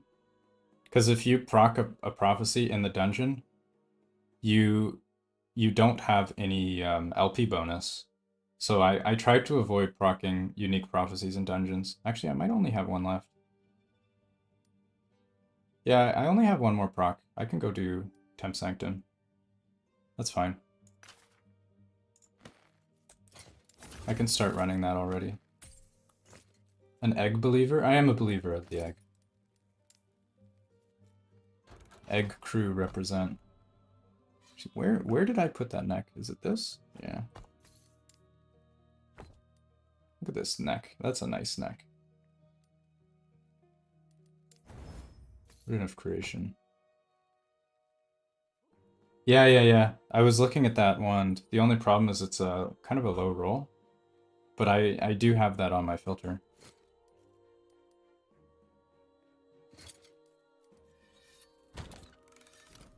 Put 1 LP items in the egg? Yeah, I agree. They're kind of a little bit troll, aren't they?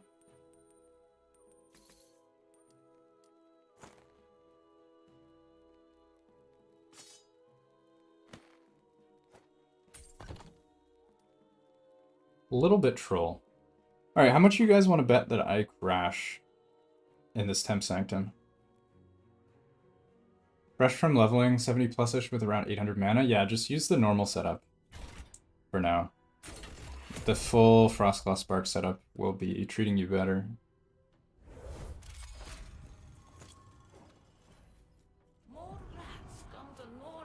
It would feel weird, yeah. No crashes? Okay, well that's good news. Do you have a link to this build? Check my recent uploads. This is the Static Orb Sparkchar Sorcerer.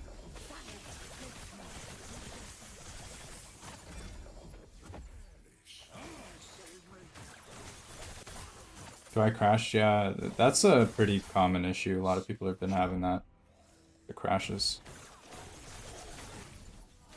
It's quite frustrating.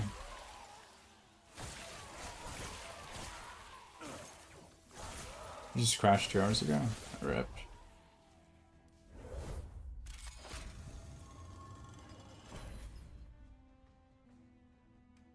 They rolled out a fix today. Alright. I didn't see the patch, but that's good to know.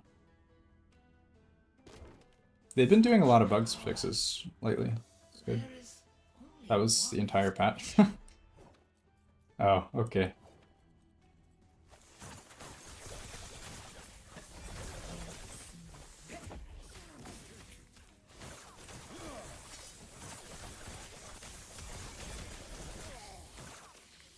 Entering, let's go. Beautiful. Love it. Armor and mana, I'll take it. Actually, hold on a minute. Wait a minute. Hold on. Wait a minute. This might be perfect. Wait. 8%. Oh, look at that. That's beautiful. Look at our armor, mana, and mana sustain. That is spicy. Look at that. Perfect idle fit. Does that actually give us more mana? It's about the same, isn't it? Hold up. Yeah, exactly. Look at that. Mana sustain. Beautiful. Still not as good as -3, I think, but it's pretty good.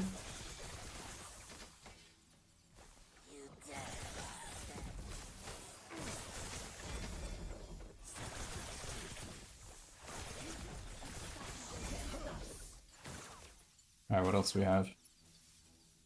A 10 with low... I don't know if you guys saw the video I made, but the high rolls are very rare, as it turns out. Never lucky. -4 and X% mana efficiency for 40. I don't know, Gift of Winter gives you a little bit of a refund. I think you can get your net mana cost below 40 with the correct Gift of Winter setup. I don't remember though.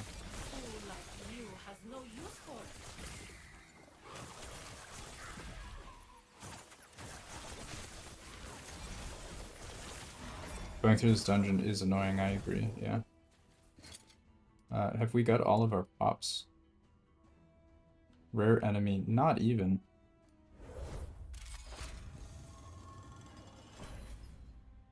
Does spark charges work off lightning or elemental damage or just spell damage? Also lightning and elemental, yeah.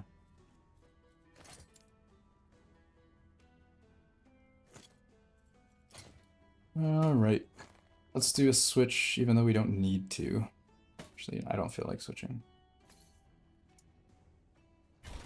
We'll keep our... Is this ring actually just a straight upgrade? Maybe.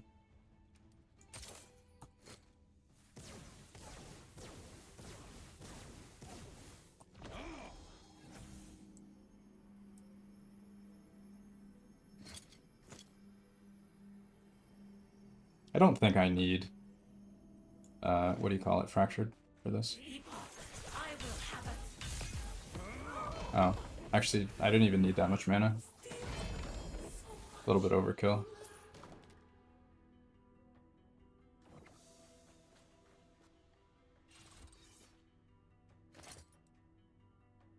Alright, well, here we go. Let's do it. Give me the multi, please. Please, game? Help me out here. Mana. It's kind of a rip, but could have been worse.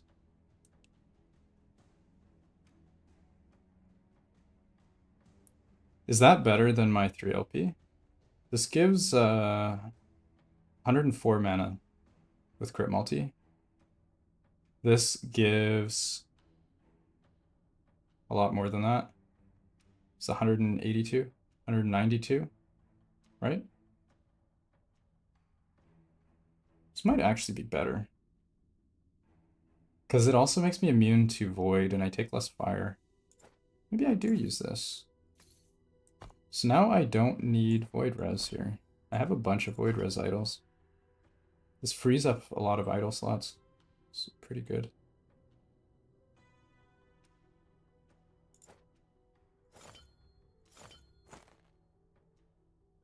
Is this the correct setup here? Yeah, I gain like almost 200 mana. It's not bad. I do need resist though. Need to swap.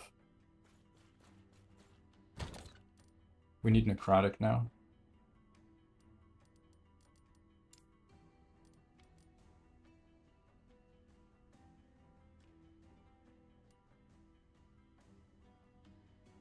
Do I have a good one?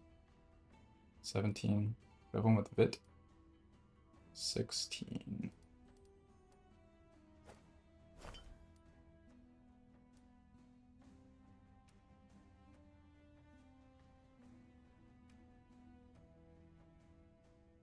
That's the best we got. We do need more, actually. Our cold resist is kind of hurting, isn't it? It's actually not too bad. That's manageable. I think we just need one more necrotic.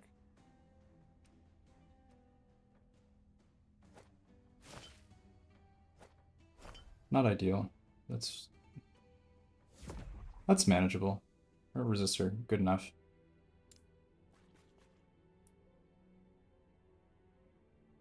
Hitting the slam on 2 LP Orion's Eye is wild? Yeah. Last season there was the people in Merchant Guild that had the 2 LP Orions. I don't think I've seen any CoF people with it, with a 2 LP hit.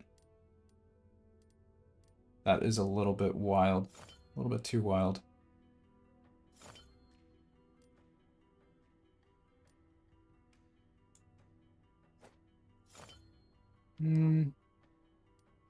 Actually, I don't think this is worth it. This gives more mana, doesn't it? 1600 versus 1604. Yeah, we get an extra slot, though. Plus 24 armor. Yeah, that is slightly better. Slightly better.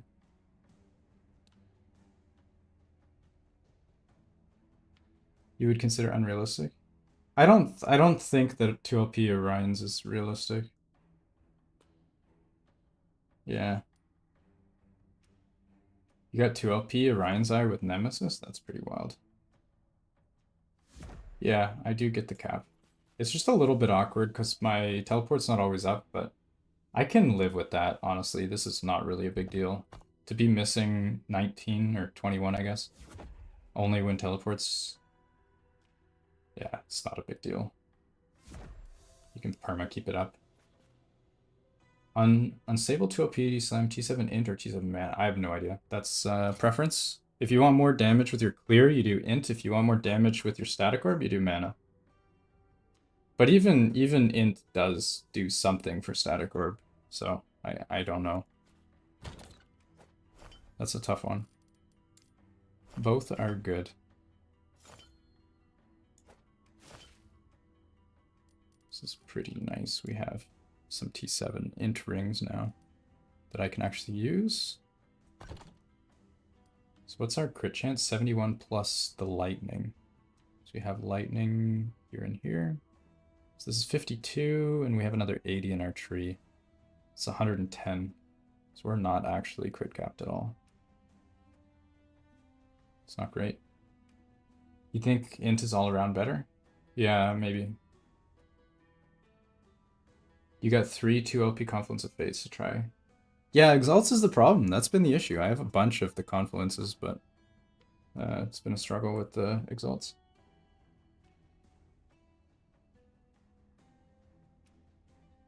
You're not going to worry about Cycle? Yeah. That's fair. I don't blame you. I was considering going back to Legacy, but I decided to stick around. Let's see, do we have a belt with crit reduction? 24 int is huge for mapping. Yeah, it is. It is really huge. I agree.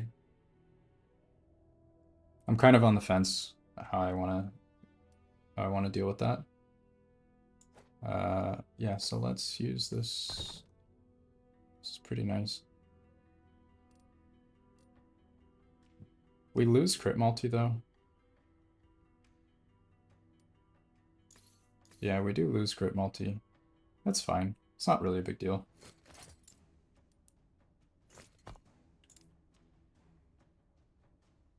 I could take a point into... Oh, I already have stun immunity. Right, we're fine. Okay.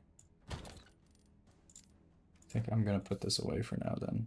Do we want to do more slams maybe? I don't. I could do... See, let's keep going. Still need to get our favor farm. You need some spark charge. Yeah, I don't lose that much. I think it's fine. It's whatever. Filter that auto shatters items as long as you have a shatter. Yeah, that'd be pretty cool. I'd take it. I would be okay with such a feature. Alright, folks, we need to see what our red ring in the Nemesis ends up looking like.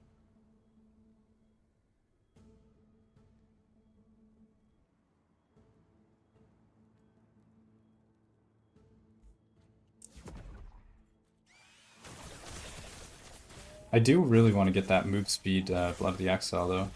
That'll make me a happy boy.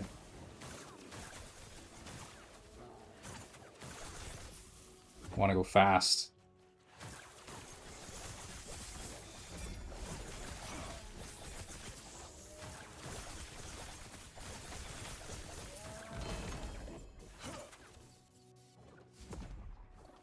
Endurance threshold is useless? Yes, it is useless. Does not work for ward, generally. What's my GPU? 6800 XT. AMD card.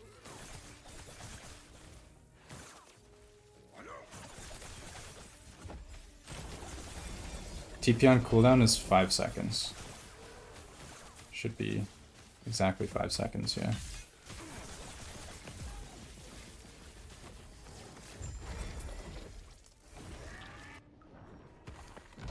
You have a 3600 Ti? I'm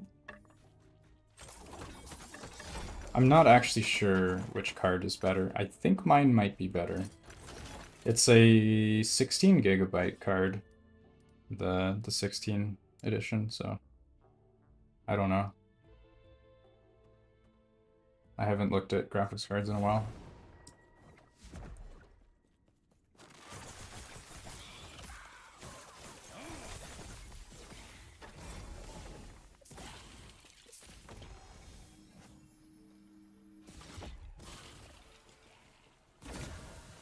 Necrotic res again, let's go. We get a lot of necrotic res on our red rings. Which is actually not even that bad. That's the one we need. I'll take it. That's unironically actually usable. Yeah. I'm not even upset. Not even upset. +2 static orb tendril on the idol, is it crap? I think it is crap, yeah, because we don't use our static orb for clear. Can I show graphic settings? Everything is on low. I'm pretty sure. I always keep everything on low. I prefer frame rate over quality. Yeah, I don't think you care about tendrils. It's good for clear. But we're not using static for clear, so it's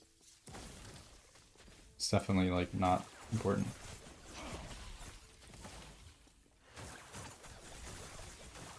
Maybe try updating your graphics drivers. I don't know, if they're outdated, could be having issues. 144? No, I'm on a 60. I have a 4K monitor that I'm not using in 4K.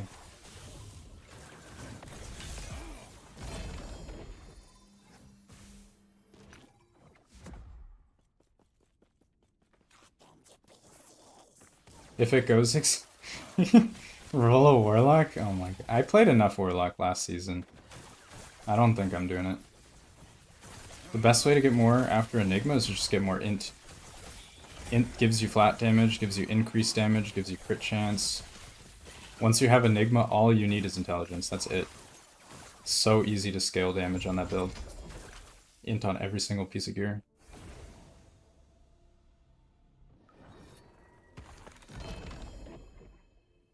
I don't even know.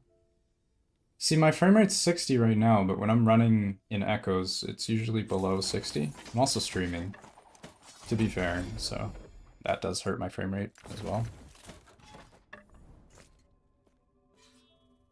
You don't know if necrotic res is good with the nerf? Yeah, I don't know either. Maybe it's not. I don't know what the meta is. Game work better on 60? Probably.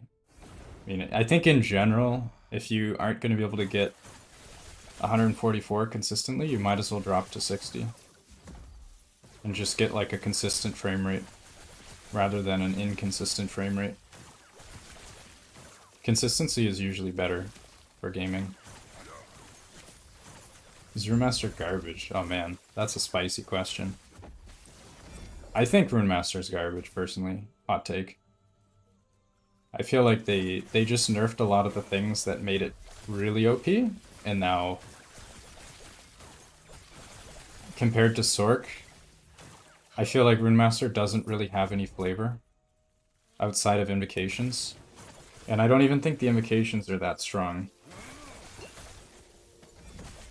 You used to have Frostguard for free damage resistance, and we don't have that anymore. Just gives you ward. There's actually a lot of ward, to be fair, but I don't think it's enough. Well, not only is Runemaster weaker, Sorcerer is a lot stronger, and so is Spellblade. So, like, I feel Runemaster kind of doesn't really have a place in the game right now. It's kind of like Uno Reverso, where Sorcerer was like a worse Runemaster, now it's the opposite.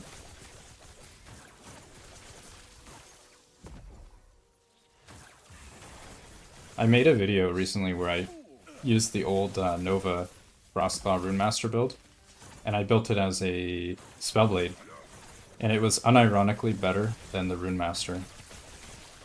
It was better as a Spellblade being a caster, as a Runemaster. That's hilarious. Very sad. No, I'm not going to be playing PoE. I haven't played PoE in 4 years. The invocations are all terrible. I don't know if they're terrible. I personally don't like them. Like, Plasma Orb has been good for a while. I don't know if it's still good. That fire turret was meta for a while. I never liked it, but a lot of people thought it was very good. There's some lightning one that was okay. I don't remember what it was called. There's a few runic invocations that are okay. Just don't think it's good enough to justify using the class.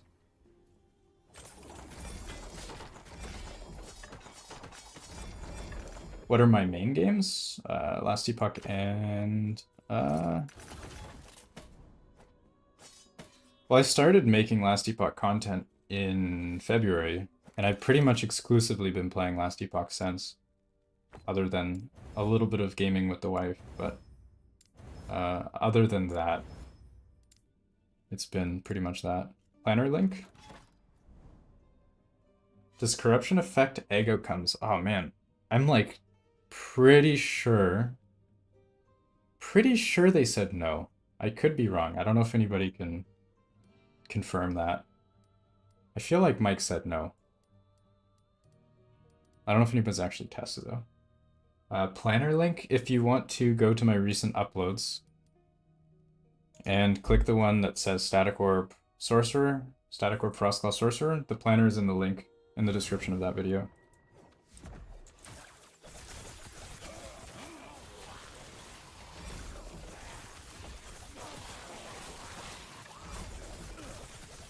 Only 2 more weeks. Yeah, I don't blame you. You've gotten a lot of firemen already. Your character is pretty much min-maxed. It's understandable.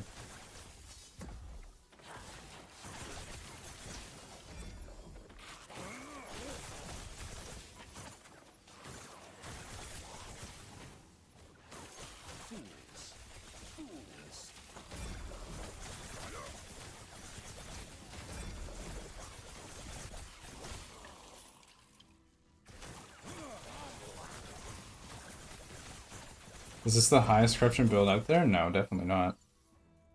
Especially not with my gear.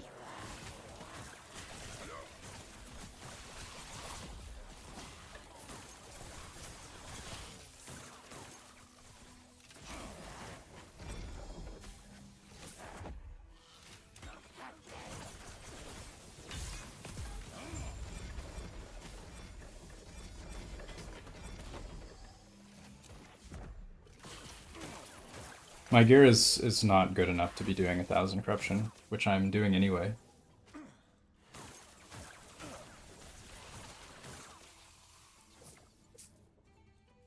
You still have hope for cycle 3? Yeah, same. I mean, I think the cycle is cool. I don't really, I mean, I have some complaints, but I think it's a good improvement over last cycle. They added stuff. Do I know what the highest corruption build is? No, I have not been following. I have no idea. Pretty sure there are some builds over 2000 corruption, but I don't know.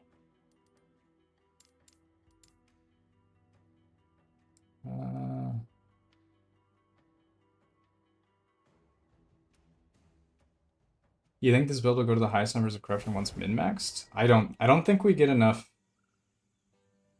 I don't think we get enough defense. I mean, maybe if you just off-screen, I think this build can off-screen pretty well. So yeah, you could probably cheese your way to like several thousand corruption, and you can one-shot Shade as well. So that kind of allows you to bypass a lot of the difficulty of corruption pushing. So yeah, I could see this build doing several thousand. I don't even have red rings, or proper ones. ZDPS. Ballista. You're talking about like exploding ballista, or like putting the ballista down on the ground and it actually doing stuff. I don't know if explode ballista is still a thing. Explode is dead? Okay.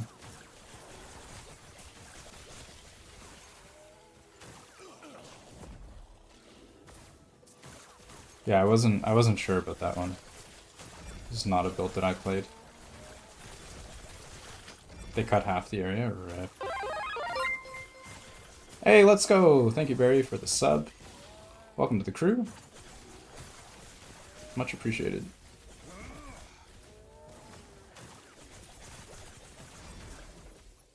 Bina played Ballista? How many builds does Bina play?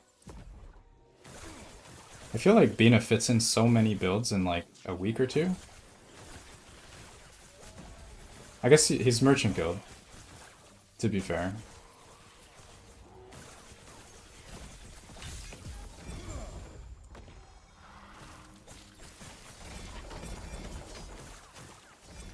T7 int, let's go. We are collecting the ints. You've only killed 137 Harbingers. How do you know that? Does it say somewhere? You have a 3 LP fragment. What stats do you suggest? Spell crit mana? Probably crit multi. I think crit multi and mana is what you want. And then for suffix, whatever resist you're missing. It's probably the way to go. The 0 HP. I like 0 HP builds in like kind of a weird masochistic way. It tells you in the faction tab, does it? I have not killed that many, to be honest. 66. Yeah, I haven't been killing them lately. So I can't be bothered to farm Aberoth anyway. You think the build that'll push the highest corruption is the one that can one-shot the highest shades? Yeah, you're probably right. I think that's fair. I don't know if there's going to be some like giga tank. If any build can tank like 4,000 corruption shade, I'm guessing they're just going to call it a bug and nerf it. I could be wrong, but like there's some like borderline immune mana defense, like damage taken as mana stuff. One of those got bug fixed because it was a bug. Hey Argo, what's up? How's it going? Been a couple days, yeah. Been a little bit too busy IRL to stream. Been a busy guy. So we have rare enemies. Let's do the boss. Stunlock builds can go higher. They can only go higher if they can clear the echoes, right? Which, I mean, the echoes is the easy part. Shade is like the gatekeeper. Oh, I forgot to switch gear. I don't think I'm going to be able to one-shot. Why don't we just switch? No.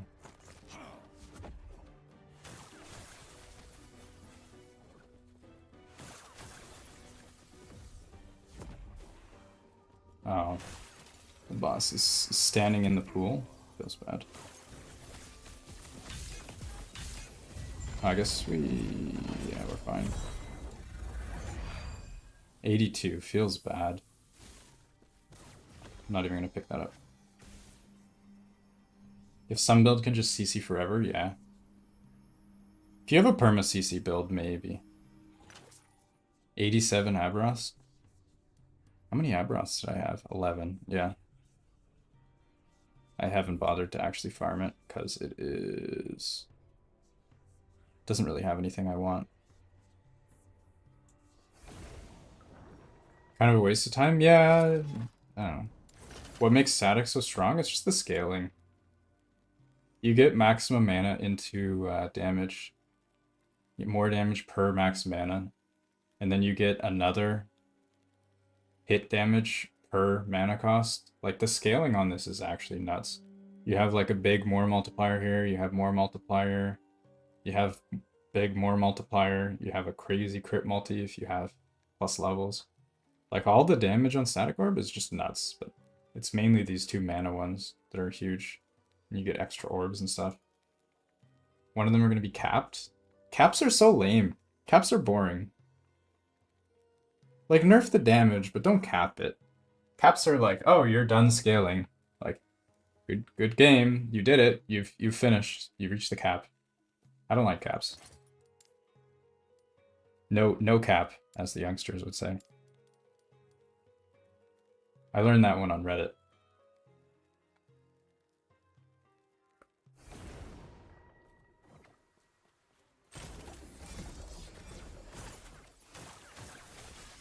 See, the youngsters don't like caps either. They agree with me.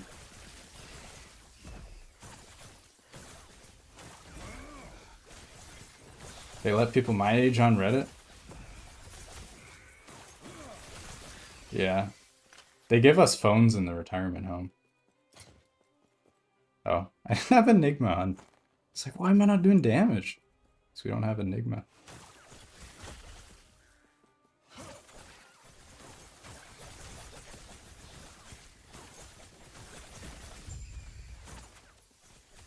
I don't have I don't have any levels of Static Core. Actually, I do. I have levels from Unstable Core, the chess piece. And I don't use the level from Unstable Core because when you swap it, you it takes the points out of this tier, which is like a huge pain. So I just leave it unallocated permanently. It's very annoying. How's Favor on 1k Corruption? It's okay. I don't have my farm set up yet, though. I know some people are doing over 200,000 Favor an hour. I'm not there yet because I don't have my farm, but I think once I do, I should be able to get quite a bit.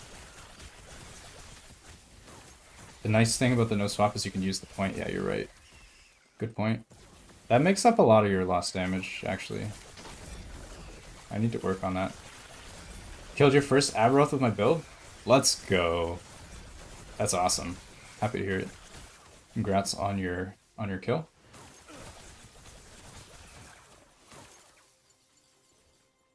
You feel like your clear is higher on Dragarath? Dragarath starts off stronger than Ladle, but Ladle scales much harder because of the more multiplier. Wait. You spec'd Lightning Blast instead of Mana Strike? Oh, yeah. Yeah, you can get the regain. The net mana loss is worse with Dragarath, though.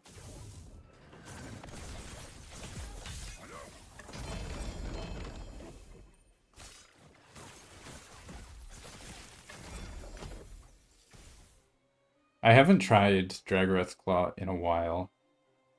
I've been using Wrong Warp for quite a bit. So, I don't know. I can't really say. Skrill is making 200? Yeah.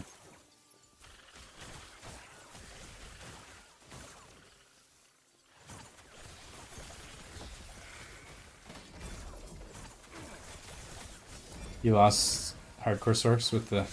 Oh no! That's pain. Yeah, Glacier is kind of like... I mean, it's a good build, but... I don't know. Only T5. Feels bad. I'll actually take it though. Necrotic Res is very good. 1 LP on the Marinas. Why do these dudes need to stream in one by one? It's kind of a pain. Low roll, yeah. Let's get a little bit of mana here.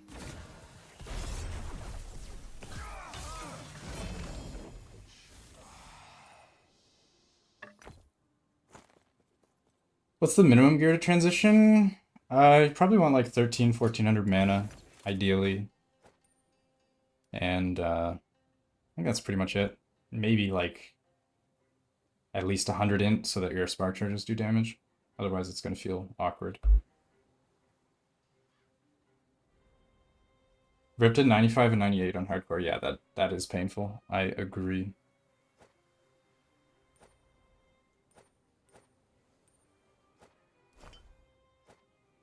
Ooh. Alright. This actually frees up a lot of idle slots, doesn't it? It's very interesting.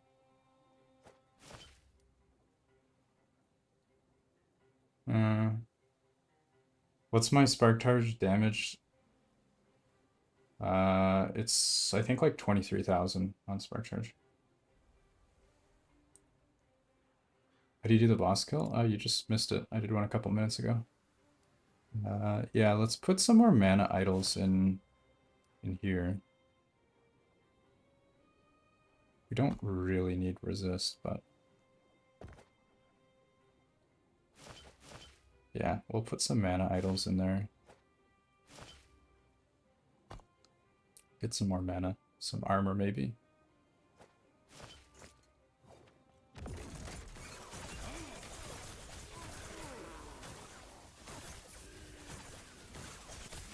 I joked about Forge Strike. I wasn't joking. That wasn't a joke. I legit want Forge Strike to be a good skill. You guys are just always hating.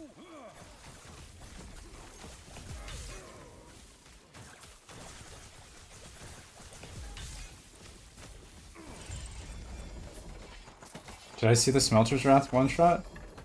Yeah, I think it might be a bug. There's something that might be bugged there. There's some weirdness. With 1150 before the swap, it should be fine. Yeah, I think it should be okay. Test it offline this weekend. Nice. Let me know how that goes. I'm curious. I'll be interested to see if that ends up working out. It's very spicy. Do we actually just go double red ring? Our crit would get completely wrecked, wouldn't it? Do we even have 180? 56, yeah, we can't do that. We need, we need like spell crit or something to make that work.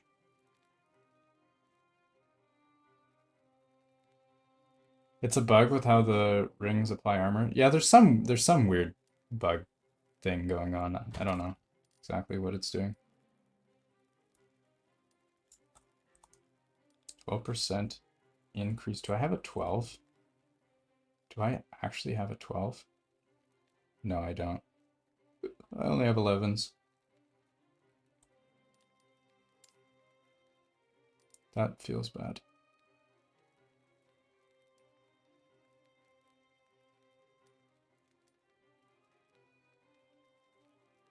Hmm.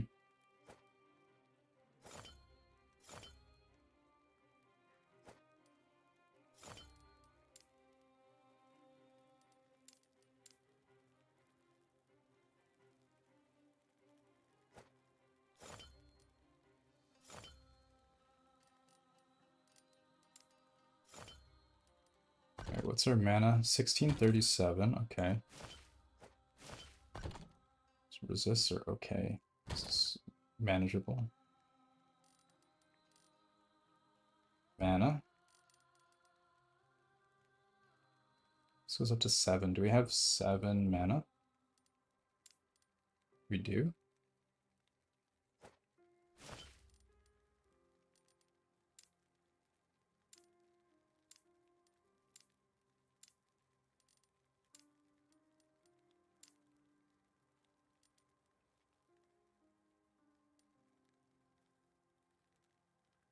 Lightning damage.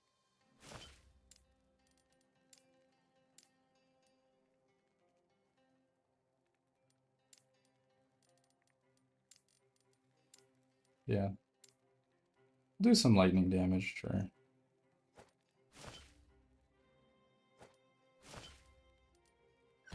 There we go, 1659. Did you miss the Ami Slam? Yeah, I missed. I got 54 mana. It's pretty sad. A little bit sad.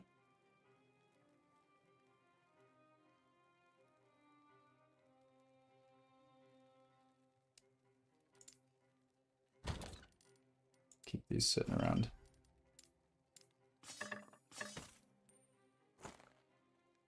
These are a little bit sad as well.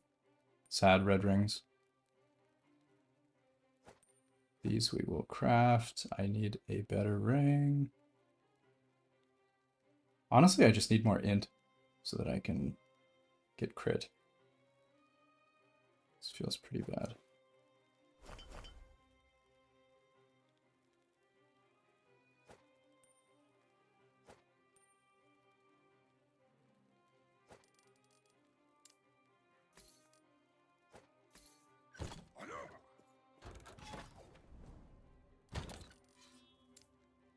Controllers.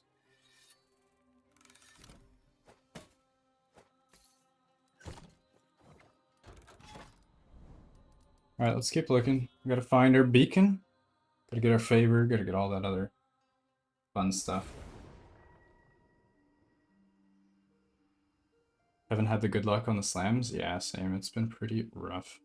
Pretty rough for the slams. Sad days.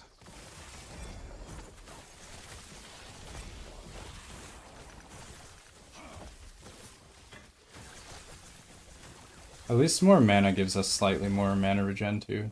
Because it's slightly better than nothing.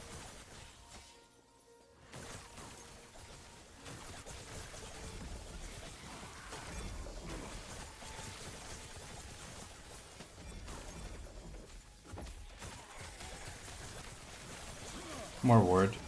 Yeah, you're right. Oh shit. Nice. I was not looking at all. That should not happen. Just walk face first into that. Yikes.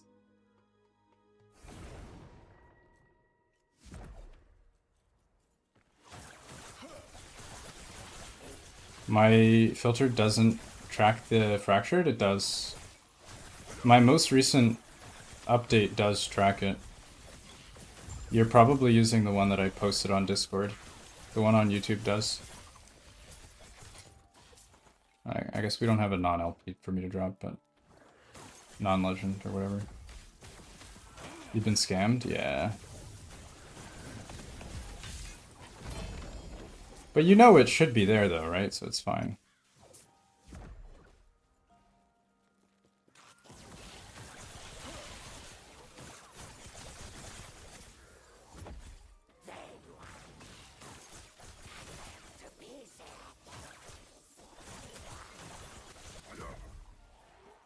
Everything is fine.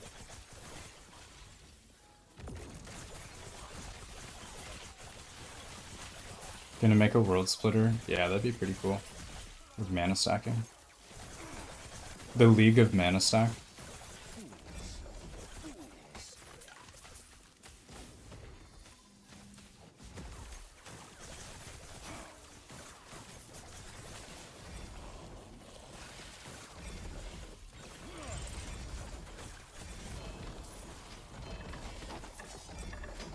Four LP? There you go. Got a 4 LP fire starter. Alright, sure. Potentially useful, maybe.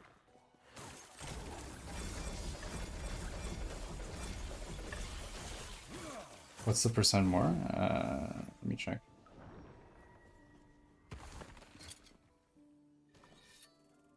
Uh, 32. It's kind of low roll. Not great. It's actually very low roll. This is terrible. This is actually garbage. It's probably worse than a 3 LP. This is literally worse than a 3 LP with good slams. That doesn't even count as a 4 LP.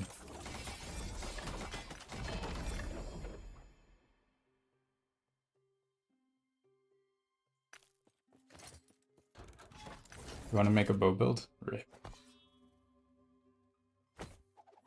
How bad could it be?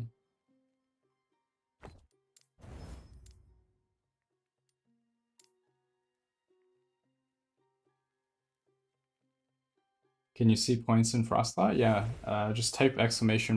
profile. That'll give you my character.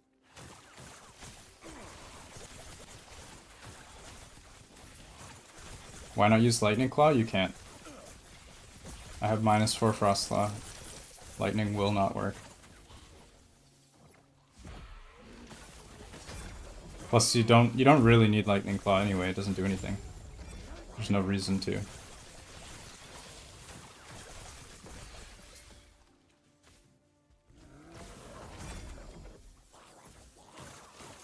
Why use Lightning Claw? Exactly.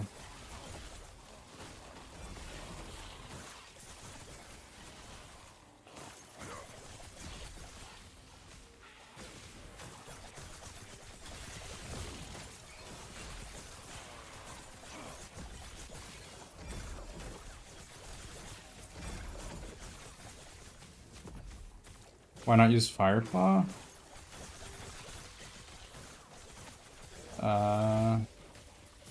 Yeah, you can use Fireclaw. Damage comes from the sparks? Yes, exactly.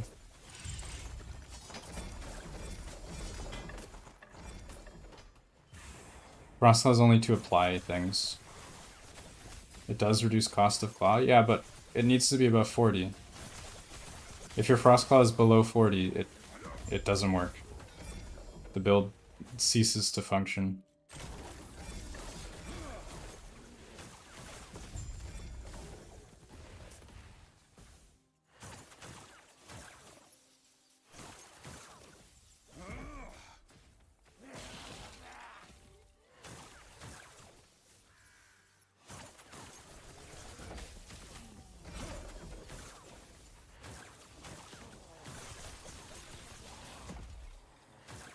Yeah, 40.0, exactly.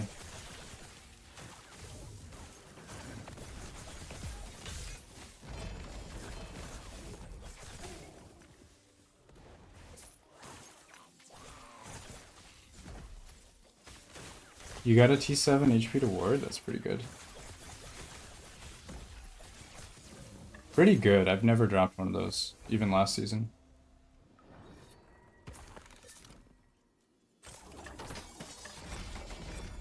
My chatbot's not working on YouTube, by the way. It's only working on Twitch right now. Been having a lot of issues with that. Breaking.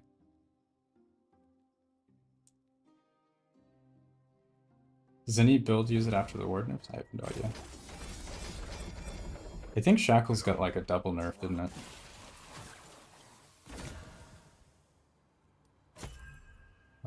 Let's see, what do we want? The belt or the ring? We'll start with the ring. See what we get. It's a really well-rolled ring.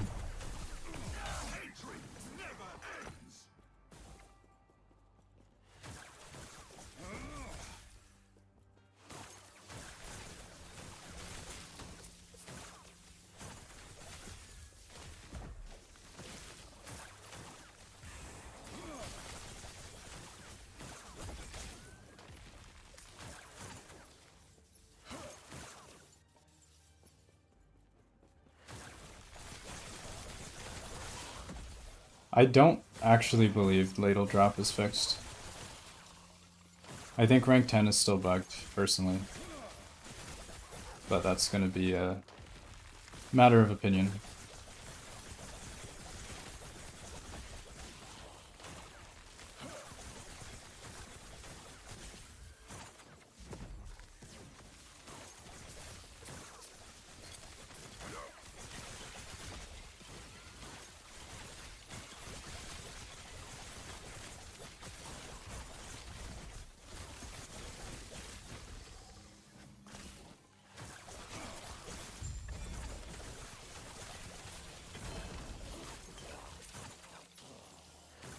Do I not need to use Jewel Ring?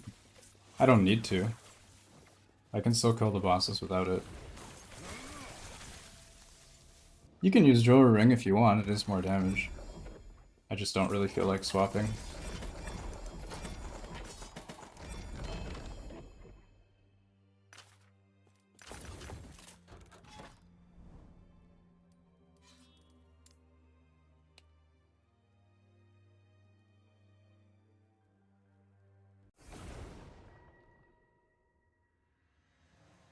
Same as 1.0? Maybe. Yeah, maybe. It could just be all... Everything is just a big bug.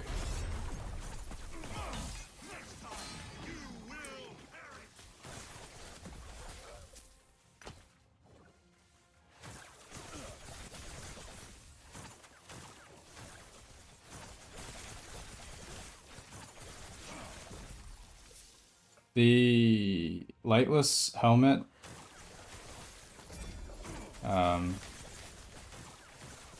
God, what is it called? I forget now. The one that gives crit chance. The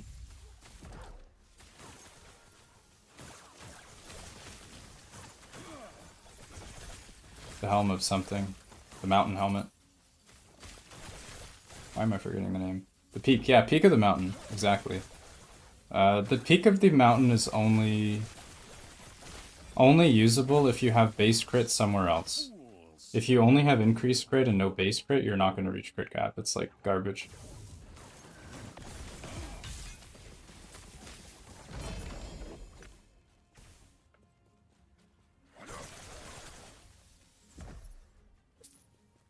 Yeah, I know that they had a patch. I know that it was in the patch notes. I'm just doubting that it was actually fixed.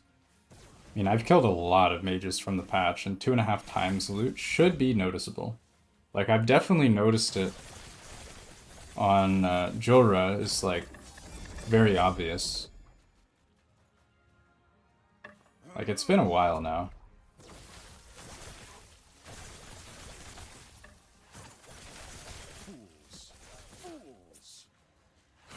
How many hours have I played the cycle? I have no idea. I don't know. Probably a couple hundred, maybe. 100 anyway.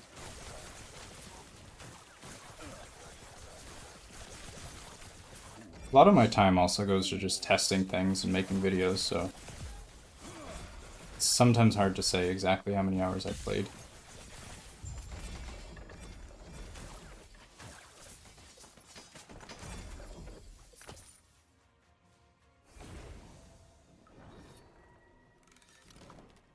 Open the Steam overview and look what it says for the last 2 weeks. That's only 2 weeks, though. I guess it has been 2 weeks. Yeah, I guess you're right. Steam overview, playtime. Information? Where do I even see this? I've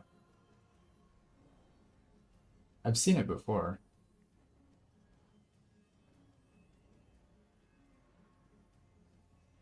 Properties? I don't know. Where is it?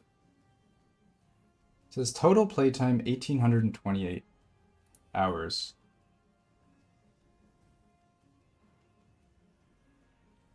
Yeah, I don't know. I guess we'll never know. Topmost option over achievement. I don't even see achievement.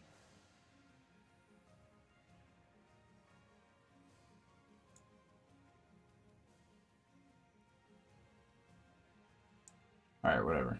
This is not fun for you guys to watch me looking for stuff that you can't see.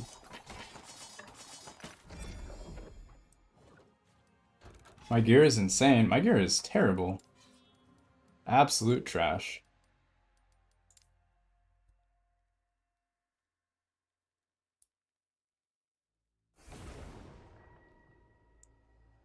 Alright, let me check. In the library. Right in the middle of recent games. Recent activity. Alright, let me see. Where are you?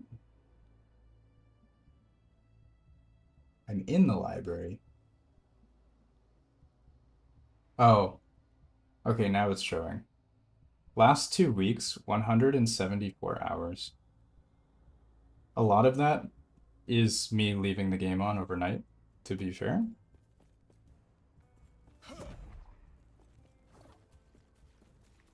But still.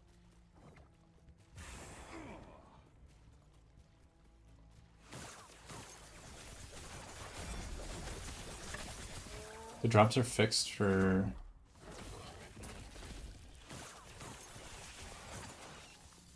I mean, I understand you need a big sample size to actually see a difference for something that's rare.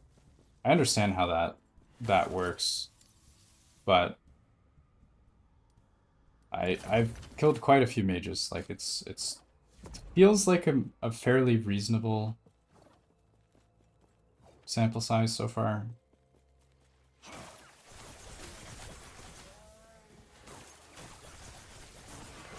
No, you can't increase the... You have to take out Gift of Winter if you're using a -4.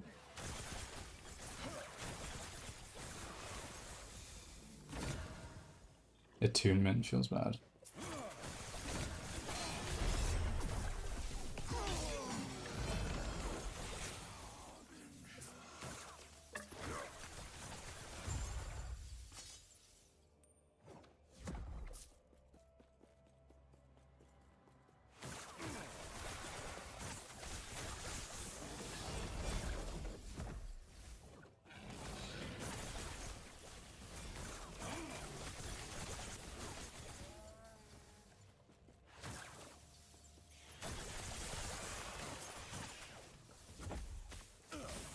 Two ladles tonight?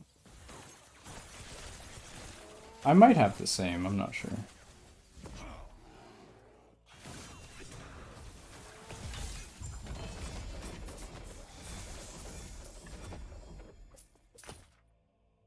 LDXL 9 int feels bad.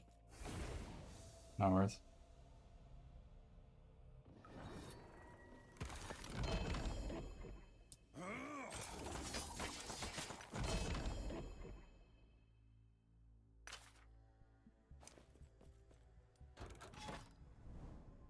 What did I want to hit on the ring? Int. Or even spell damage I would take. But int is the big one.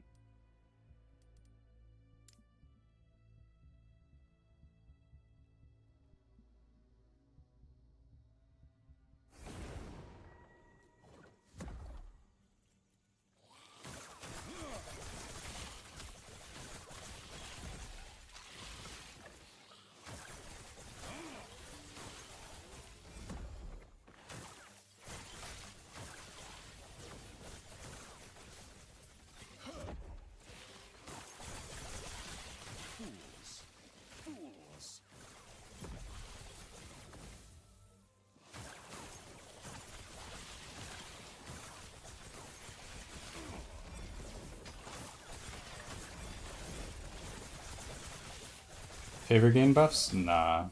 What you want is favor gain nerfs, so that you don't feel like you need to grind. Let's nerf favor gain.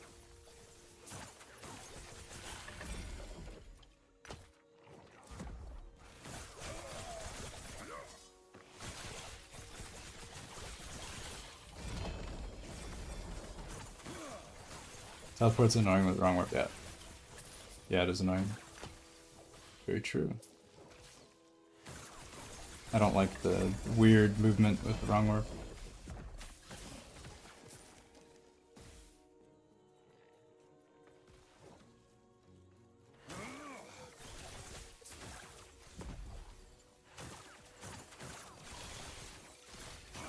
Should you ever use Red Ring on this build? I feel like 180 is not possible. 180 is extremely easy to hit if you're playing the in-stacking setup. Like very, very easy. Min-max you should be able to hit above 200. This is all stats, not just one stat.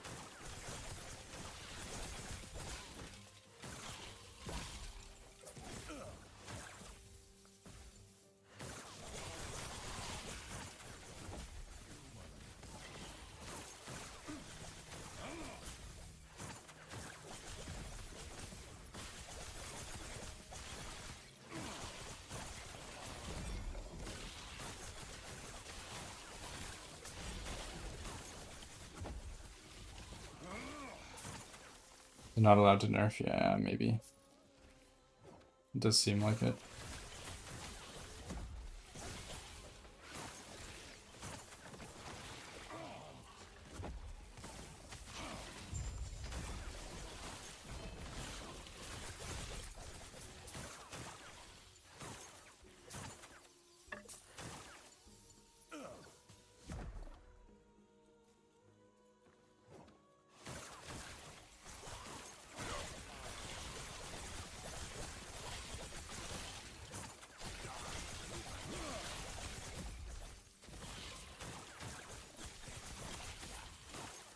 Yeah.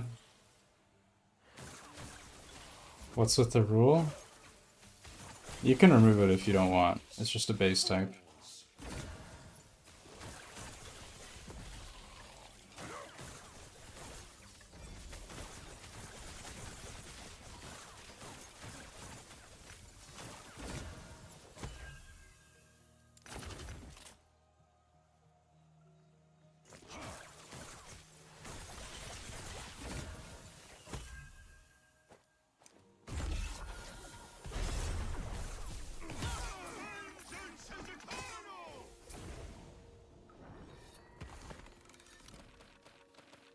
Capped corruption and buffed favor. They don't want favor gain to be too high. I don't know, like, what the point is. That seems to be where they're at. They don't want CoF players to get too much favor.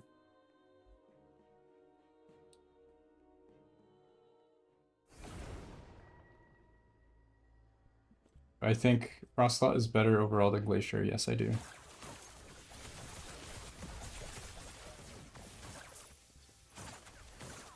It's everyone, not just CoF. Yeah, but I mean, come on, though. Like, really? I mean, I know it hurts Merchant Guild. Fine. But it hurts CoF a lot more.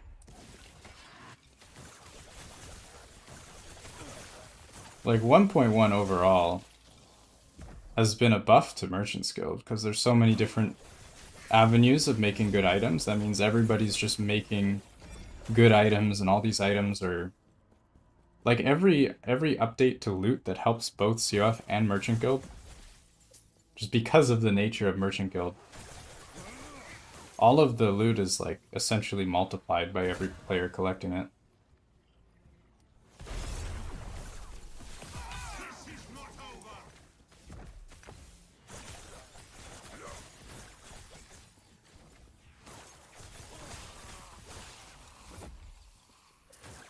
Don't worry. 1.3, maybe 1.4, yeah. Sad.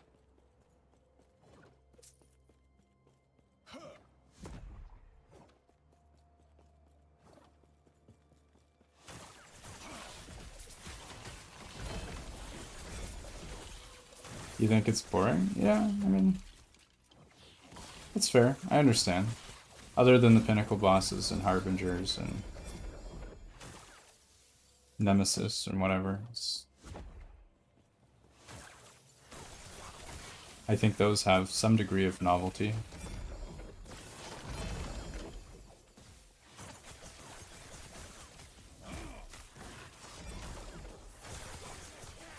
More loot is more fun. I think loot is always relative, though. If they buff the drop rate of loot, then that's your new baseline. The issue is just that CoF relative to Merchant Guild is kind of feels bad.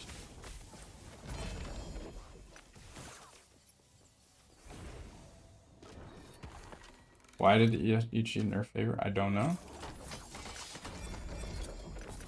Don't know.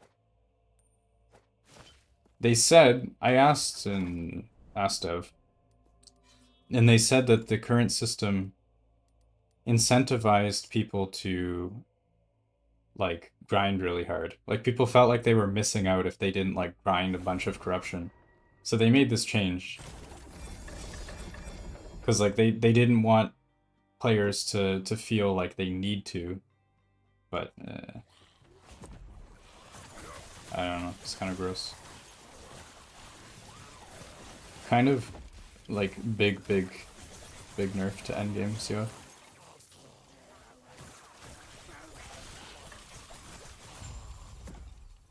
Trading is the main reason you don't play PoE. Same. That was the main reason why I was so excited about last Epoch, is that I could actually do fairly well without the need to trade. It's like the main appeal for me.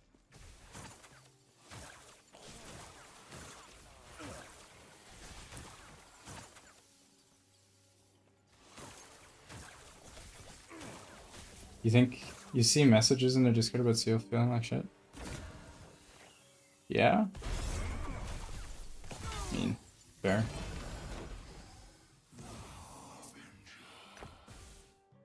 Very fair. It's a change centered on casual.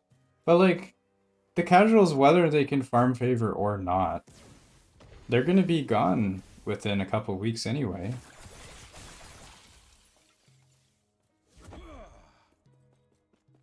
Like, the only thing that it hurts casuals is that they're gonna see people who grind a lot, see their good gear, and get upset.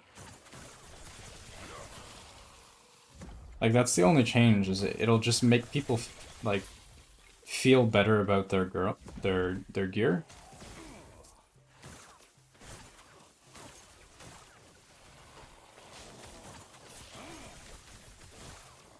That'd be like people getting upset when they see somebody driving down the street in a Ferrari.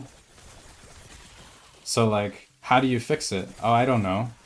Let's make Ferraris illegal, you know? People are upset that they can't afford it, so like, let's just ban them. That's kind of what it feels like.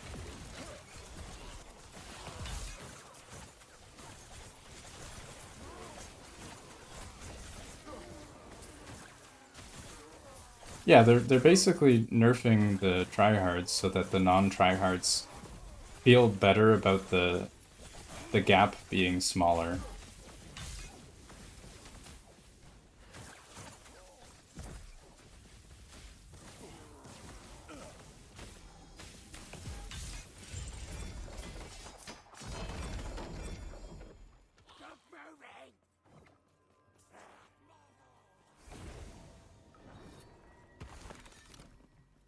Put all the rich people in jail. There you go. Now you get it. Now you understand. How important is unstable core for the build? It's pretty important. Because it gives you mana and damage and plus level. All pretty good stuff. Very solid. We have dodge. That's kind of annoying. Can I remove that?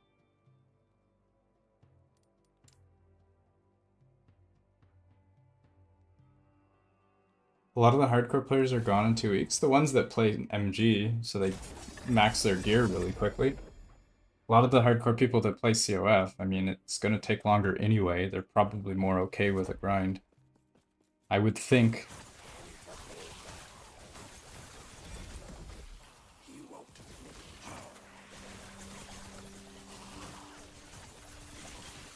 The grind from 90 to 100 is... I don't know. I don't know if I agree. I mean, I play a lot, which is, like, fair, but...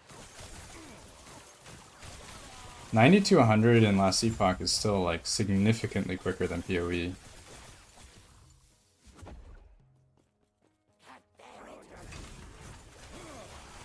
People were level 100 on day 2.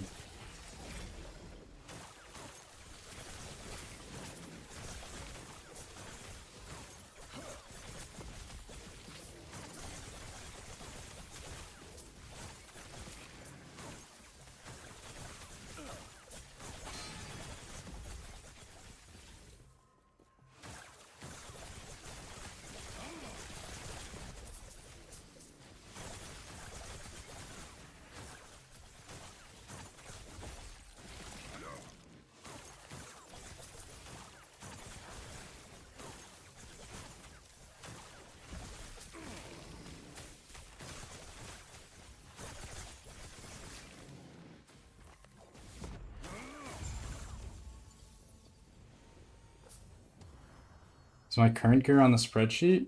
No, I'm not putting my current gear on the spreadsheet. You can always import my planner if you just go to the profile, last Epoch tools, and you type in my account name. Then you can check my gear. There's no point in me putting it on the spreadsheet. I guess I could put my profile there. But at any point, I could be playing something different, and then you'll just see random gear. So that's why I don't want to put my profile.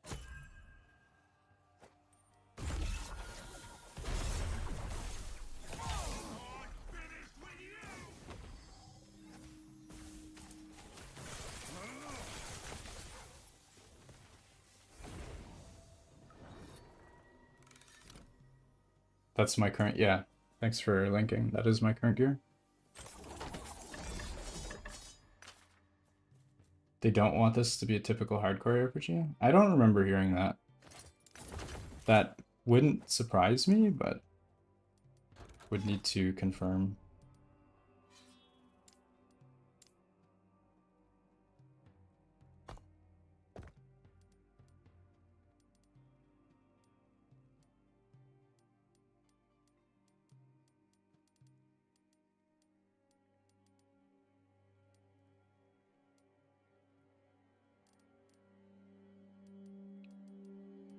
I think we just do the reset, right?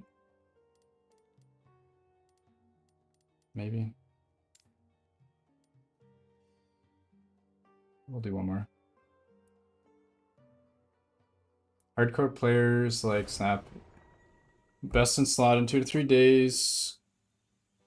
Yeah, I mean, that's the thing, is people are like, oh, CoF is so strong, but like, you look at the best geared CoF player on like day 2, 3, it's not even close. Not even close to comparable to that. Like, completely different world.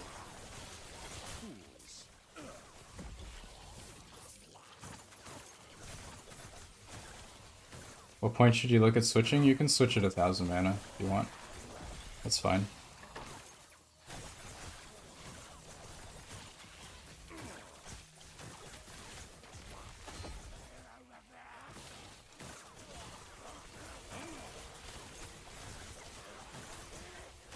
What build can push 800 to 1,000 the fastest? Yeah. That's what I said from the beginning, is it would just be about speed farming. It's like getting a bunch of survivability and damage and whatever to push high corruption. It's not really that important anymore. It's better to have more speed.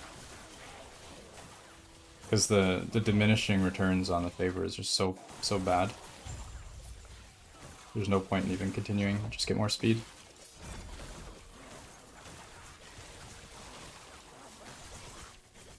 Yeah, they haven't fixed anything, they just changed... They just like traded one thing for another, basically.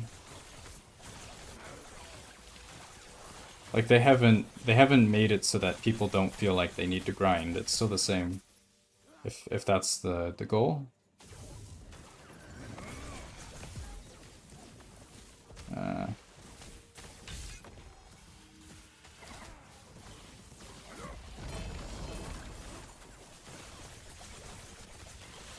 This map is chance to dodge, that's annoying.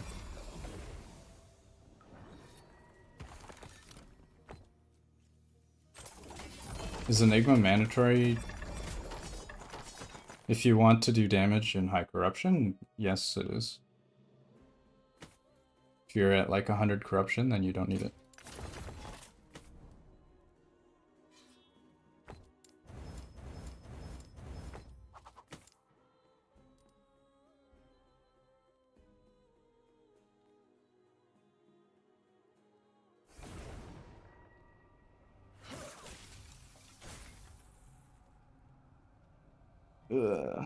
Reduce prophecy cost by 70%. Sure, yeah. Why not? Let's do it. I'd be happy with that. I don't think that they would do that.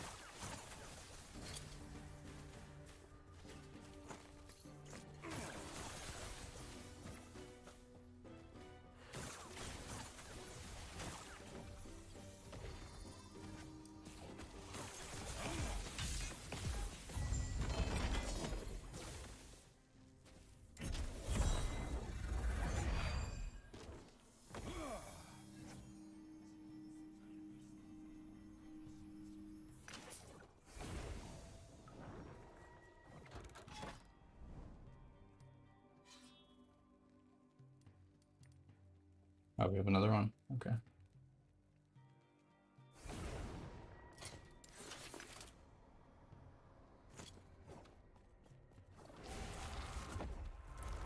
Yeah, I find getting started to the point where you can begin farming favor is really painful. Like, I find once you get to a certain point where you can farm quickly, then it sort of picks up and it's not too bad. But until that point, it does feel very painful.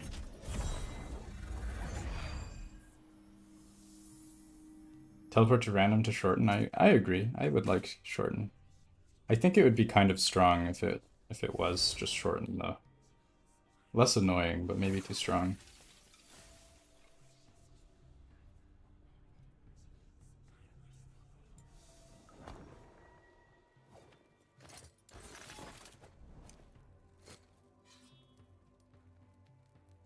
Do we do a reset? I think we'll do the beacon and then we'll do a reset. There's nothing.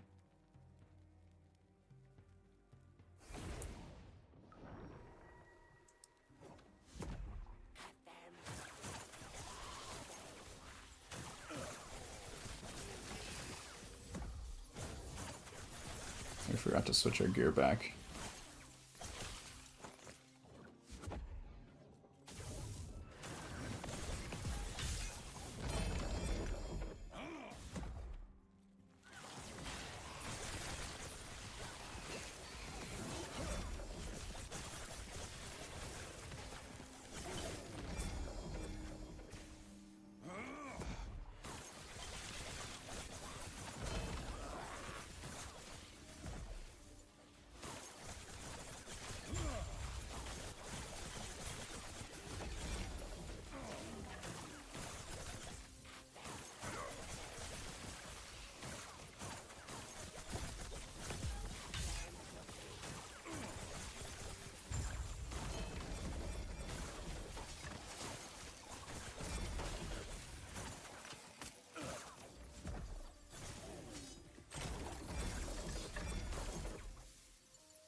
Yeah, the favor gain is higher at 300. This is true.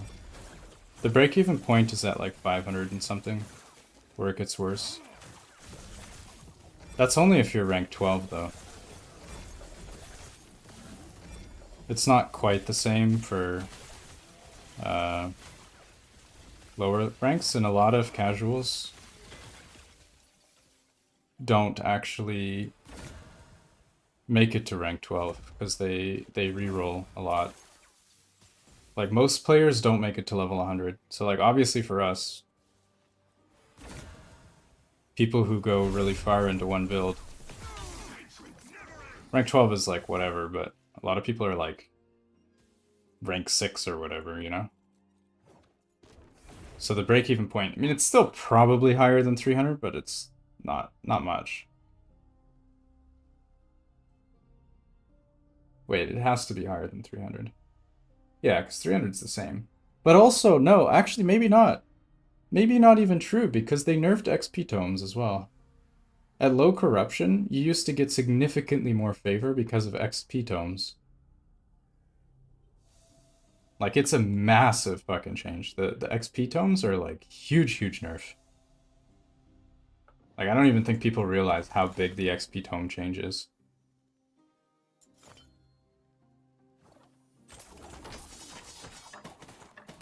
80 hours in rank 10? I mean, hours played has nothing to do with your rank or anything like that, though. It purely comes down to XP. Like, I could play 200 hours and still be rank 6 if I keep re-rolling. But this character was rank 12 with, like, 40 hours playtime. Probably less than 40.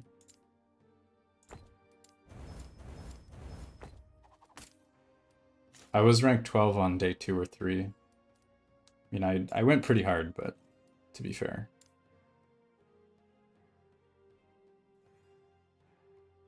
XP tomes are a joke? Yeah, XP tomes last season, they used to give 1400 favor. Now, I'm pretty sure it caps out Assuming you get 7 tomes, like best case scenario, 7 tomes, which is unlikely because they reduce the occurrence rate too. But anyway, 7 tomes would be about a third, maybe a quarter. Yeah, it's like about a quarter the amount of favor you used to get for something that you don't get as many of either. So it's pretty bad. Like overall, I think you do get less favor in low corruption because of the XP tome nerf. Even with the buffs to the favor gain from the ranks, I think it's still less.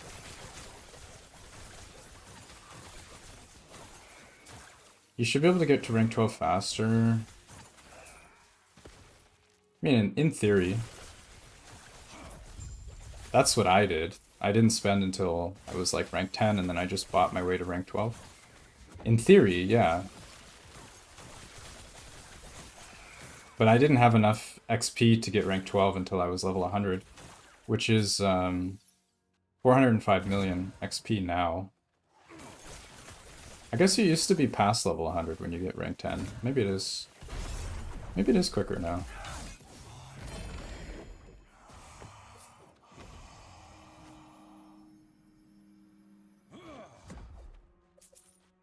The appropriate level investment for pushing Harbinger? Do you mean Aberoth? If you're talking about Aberoth, probably like, I don't know. I think 300 corruption is reasonable. Oh, I just walked right into that. Nice.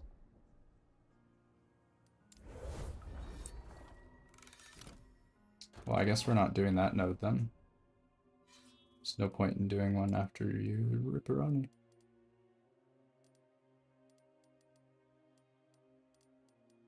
I think we will... I think I'll do Shade and then reset.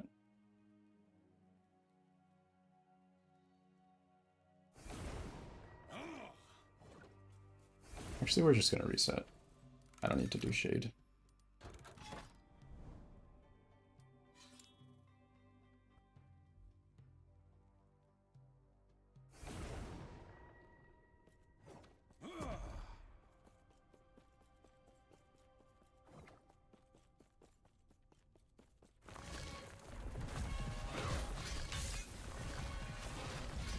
Yeah, I know. I'm just saying like hours. Using hours as like a gauge for like progress, I don't think is very reliable because it's so different for everybody. And even me, like depending on how I play or what I'm trying to do, it's going to be different for me too. If I want to try a bunch of different builds, it's going to take me way longer to get my rank 12. So.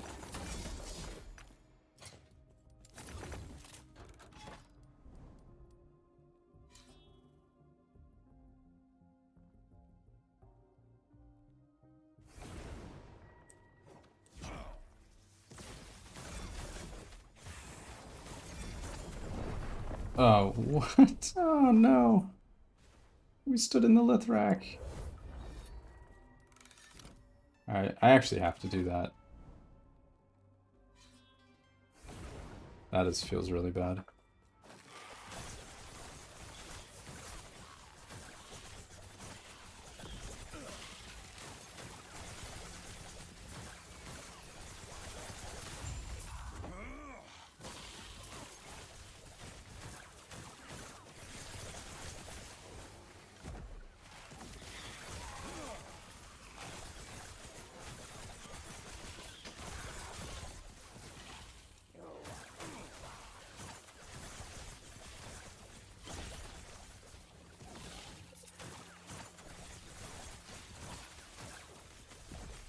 Captive fire is on my GPU. Oh my god.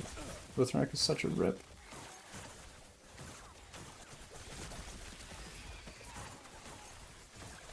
Use your hours as... Yeah, but... I mean, I'm not saying about, like, skill or proficiency or whatever. Like, I'm not talking about any of that. I'm saying, like, depending on what you choose, like, your choices, not your skill, determines how long it will take you. Like, I personally know a lot of people who reroll before they reach level 90.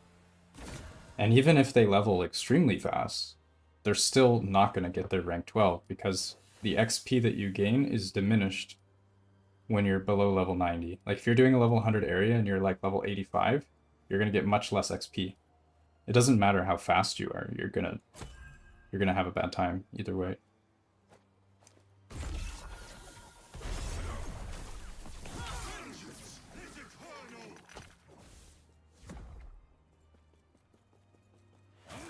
But I still think 1k is the sweet spot? Ideally, yeah, I think so. Just gotta get your farm set up though.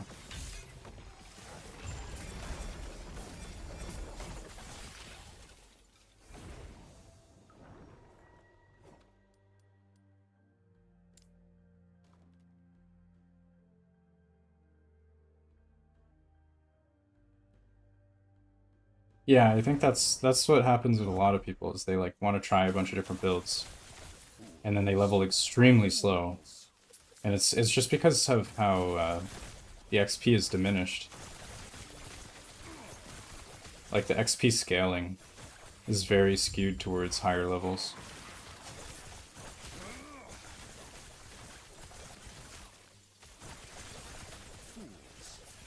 Like you go on Reddit and you see a lot of people talking about people's characters or whatever. And a lot of them don't even have one above level 90. So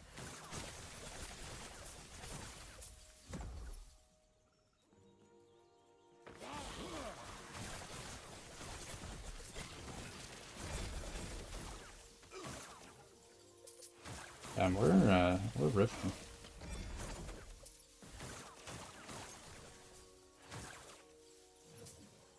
Yeah, I used to get significantly more XP. Exactly.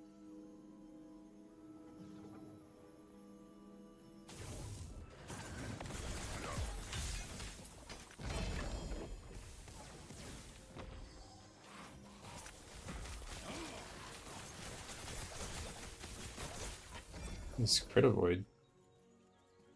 Yeah, the XP tome nerf was pretty big. It was very big.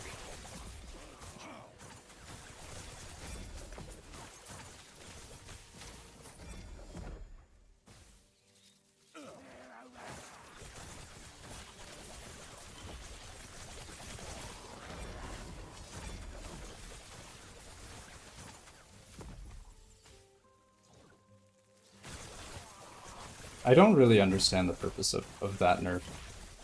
It doesn't make sense to me. Disconnect favor from XP? Yeah, probably. I don't see that happening either.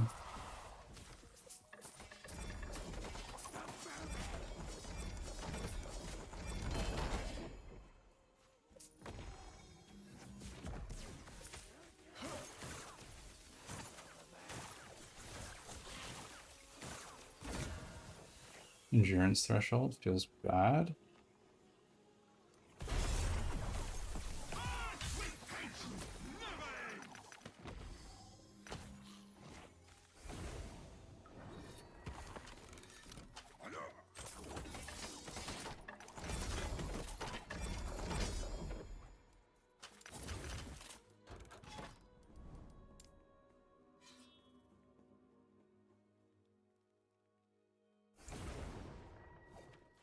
Yeah, the High Ward Rune Master is a nice build. Spicy build.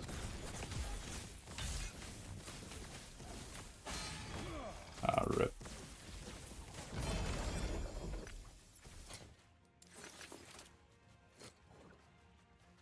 Missed our static.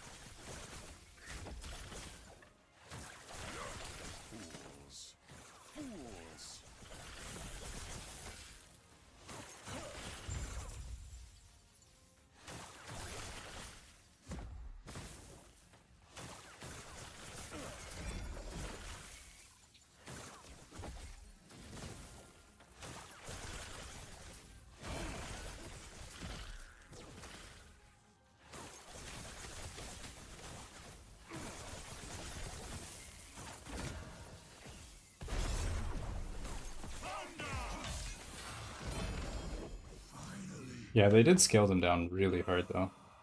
It was a big change.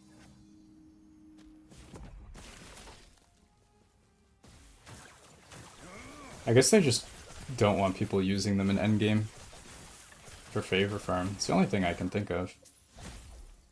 I don't know why they would care about using them to level.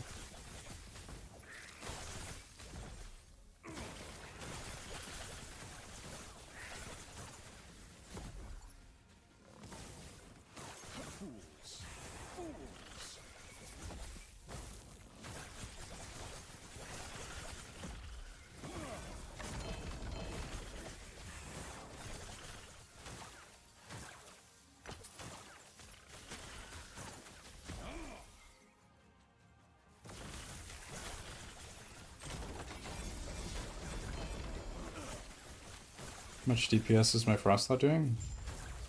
My Frostlaw doesn't do damage. The damage is all from Spark Charge.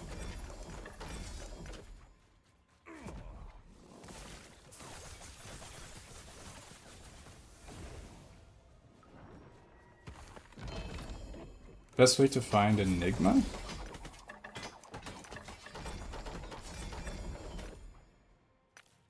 Is probably Rune of Ascendance on Catalyst.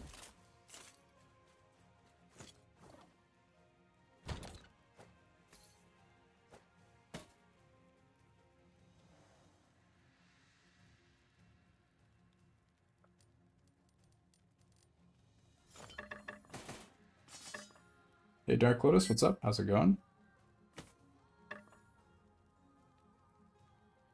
You play in this league? Or I think you ducked out of the last league early.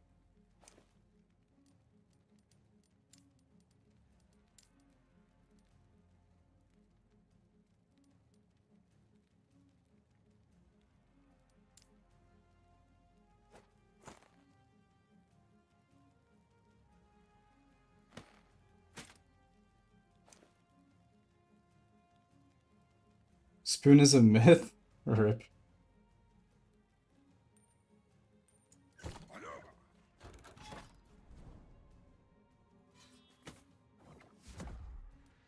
Any specific catalyst? No, it can be any catalyst. Base type doesn't matter for Root of Ascendance. Just as long as it's the correct item type. Oh, okay. Easy Echo.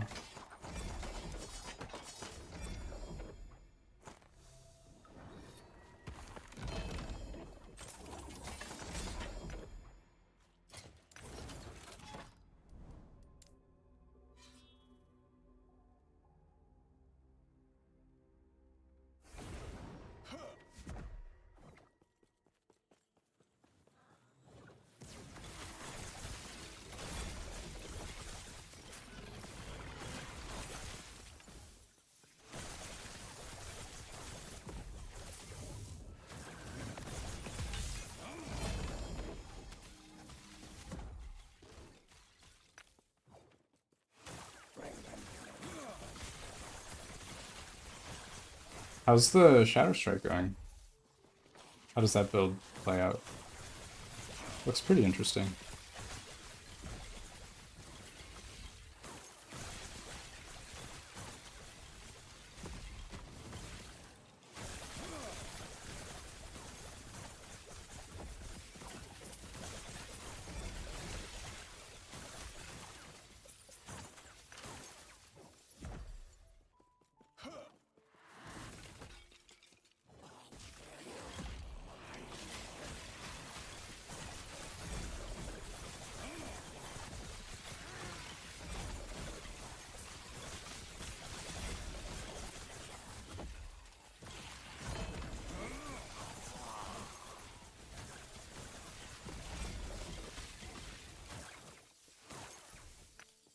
You have to walk away like to regen ward or something, or is that part of the rotation or something?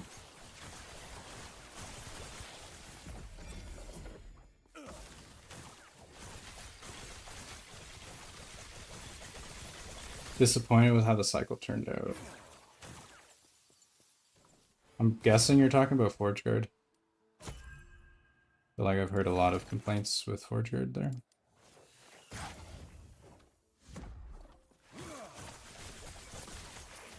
Been playing Shadow Strike and it feels pretty good. Nice.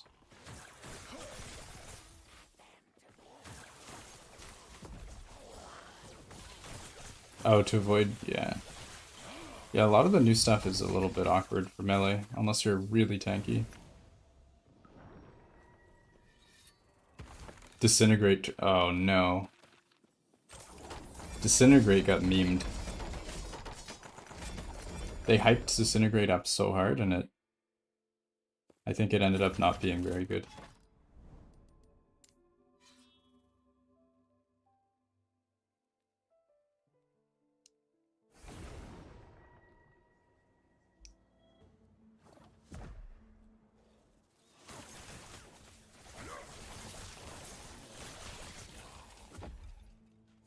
The Z-axis, yeah. I'm just aiming at stuff I'm missing.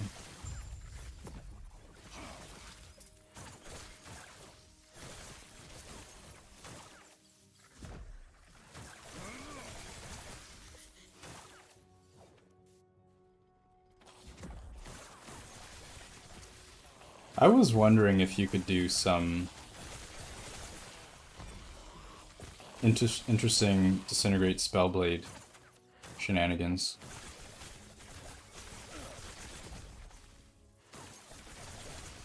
Just thinking about that.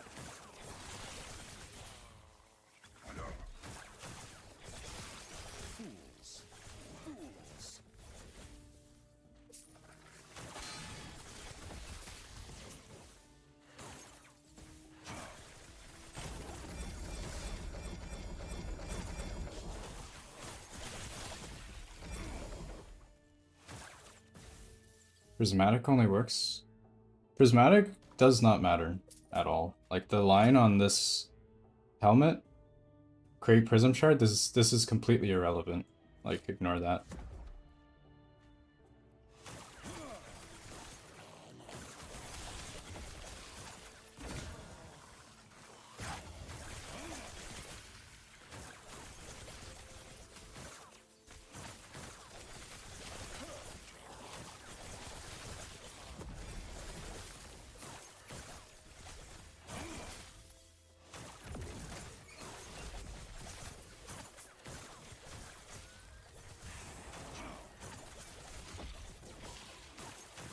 Avalanche? Avalanche looks pretty cool. That was one of the ones I wanted to try.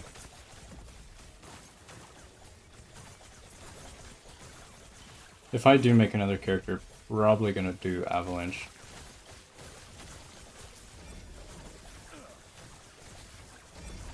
Or with how long it's taking to get gear for this one, I might just do more mana stacking.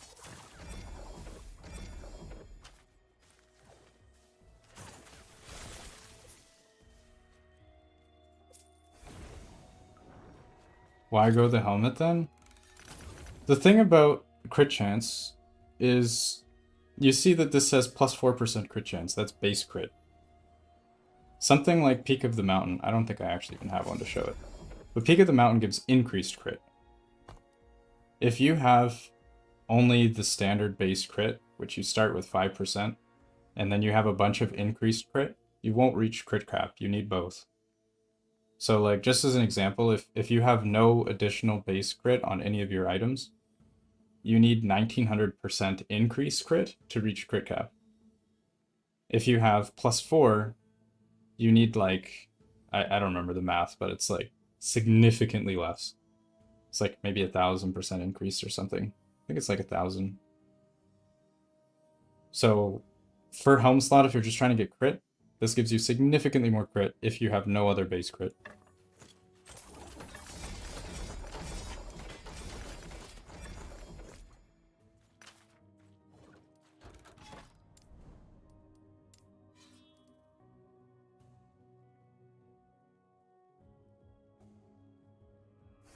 Runemaster with Brand of Deception. Huh. You mean Plasma Orb?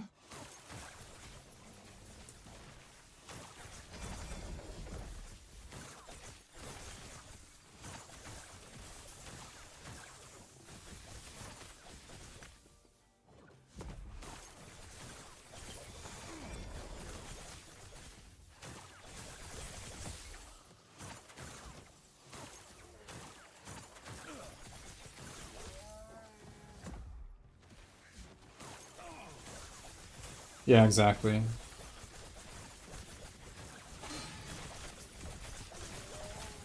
Yeah, it basically cuts the amount needed in half, because like you're also adding the 4% too.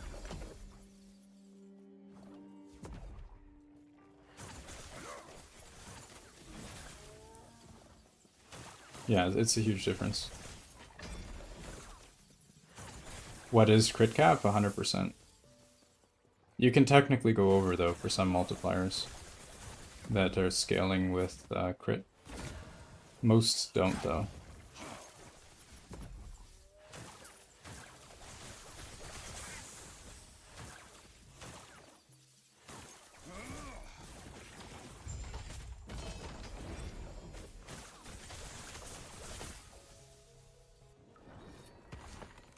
Not plasma orb. Oh, it's like a circle around you, isn't it? It's like some circle that floats around you. I think I know the invocation.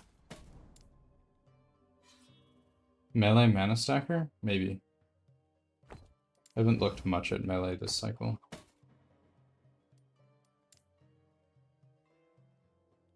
Soul Gamblers? I think they fixed Soul Gambler not to work with Disintegrate anymore. Pretty sure.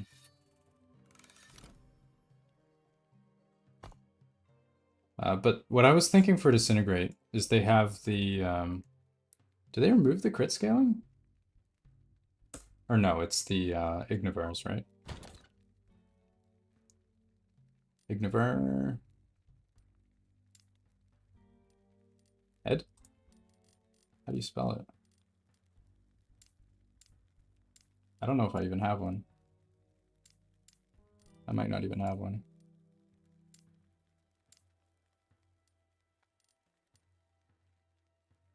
Alright, let me pull it up.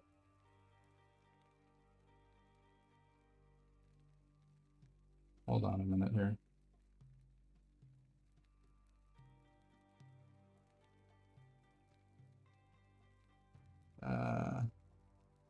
Yeah, so the idea that I had with Disintegrate is you would take Ignivar's head. So this item gives you more damage equal to your spell crit. I don't know if it's good enough, but anyway. And then in the tree, so you would take Spellblade.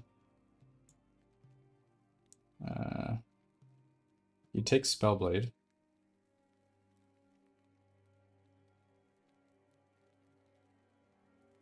And then you take this node here, it gives you base crit per int. You go int stacking, which you get some stuff for that anyway, just for free. Then you go int stacking. On the way, you grab the dex here. You have dex per int. You get some of that anyway just by stacking. So you can run like Bone Clamor Barbute, which gives int and dex. I don't know, Prismatic Gaze might be better anyway, but the idea is you can get like 300-400% crit chance just from stacking int, which also gives you increased damage too. It's pretty interesting. And that would give you like 5 times damage on your Disintegrate, kinda for free, just from stacking int with the Ignivar. I don't know how well it would work, but that is the idea. I think this is probably a pretty good idea. But I also don't want to play Disintegrate, so I won't be the one to test it. Does crit work? Global crit? What else would it be? Global crit?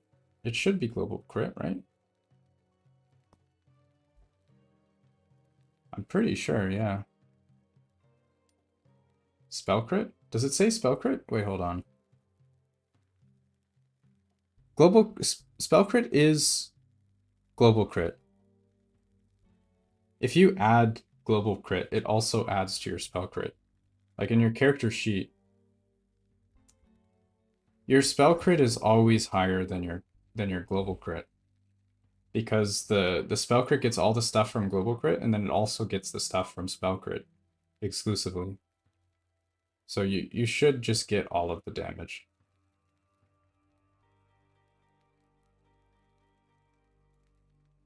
And like I tested it before with a Frostclaw setup.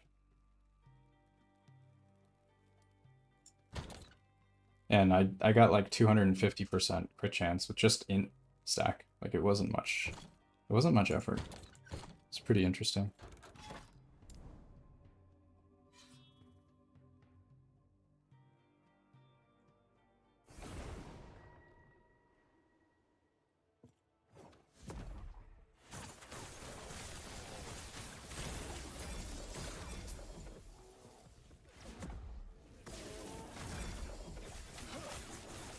You're at 195 with terrible gear. Are you using that setup?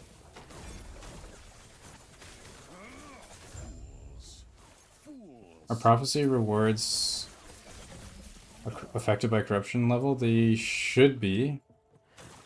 The general opinion is that it does. If it didn't, it would be a bug.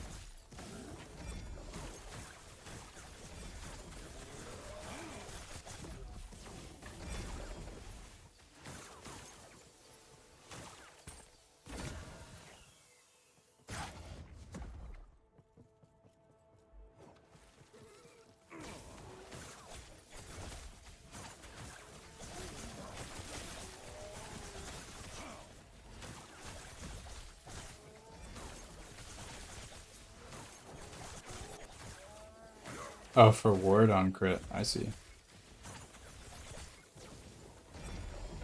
I see what you mean.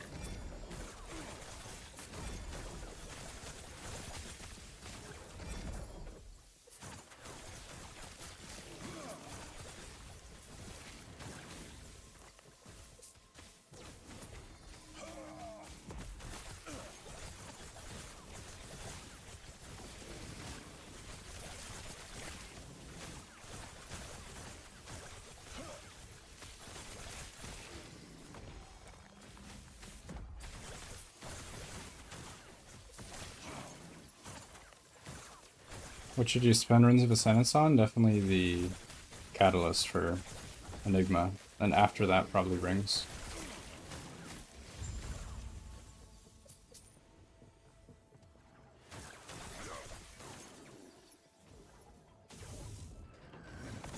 Oh, rip, we have no mana. That was close, I almost ripped myself.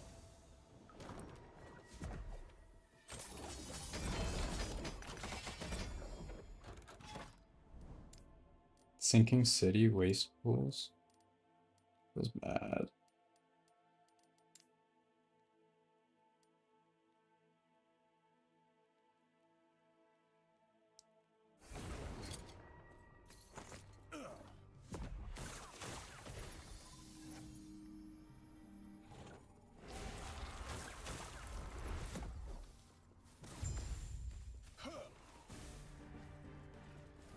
Oops.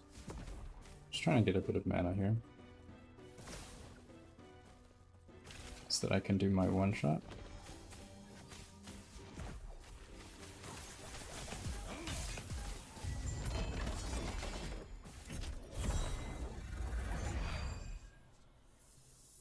Why do I deal so much more damage?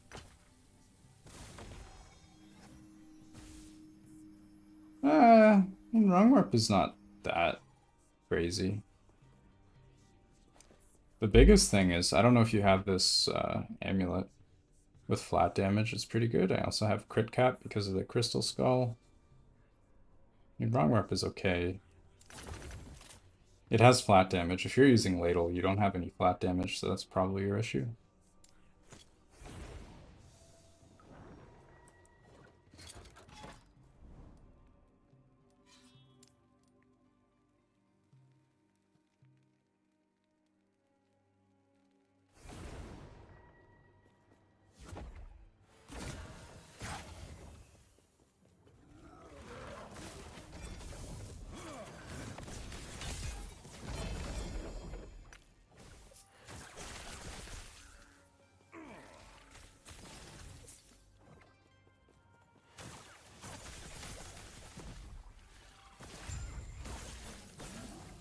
How do I deal with the Enigma? I just don't put the points in. I don't have any points allocated right now. Or, wait, we forgot to swap. I just leave it with 1.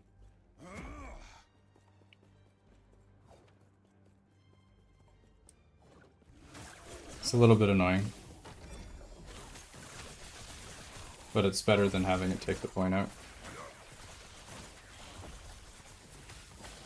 If you don't swap, like if you're using a no swap setup, you can allocate the point, but otherwise it's not worth it. Unless you want to respec every time you do a boss.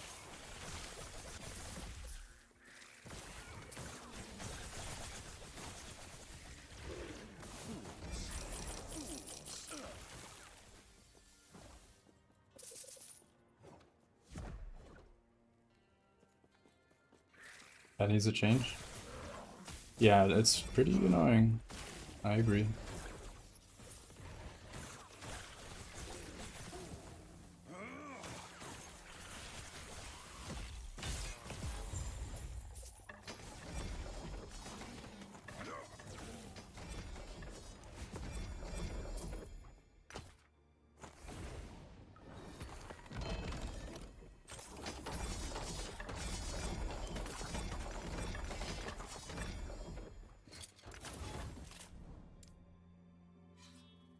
We need to find our beacon so I can do my farm, get my favor.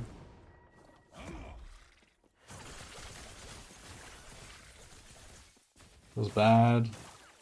We're just slow farming right now. Need to start getting some gear upgrades.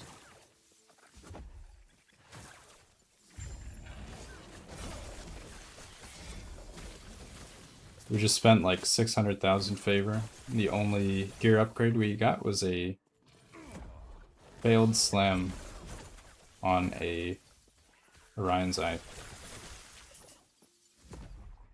I guess we're not done yet. We still have some other stuff.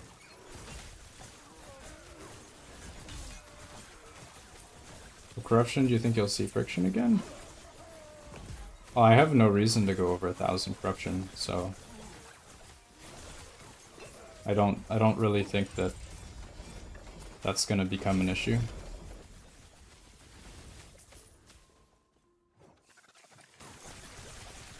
How rare is it to find the beacon? Very rare, it seems like. Oh my god, the avalanche is a one-shot. Those Wingari dudes are so ridiculous. They literally do like 12,000 damage, like with one single snowball. It's actually nuts. How does one farm to a favor quickly? That's what I'm working on. I'm trying to set up a farm. They have more HP than everything, yeah. They're so ridiculously overtuned.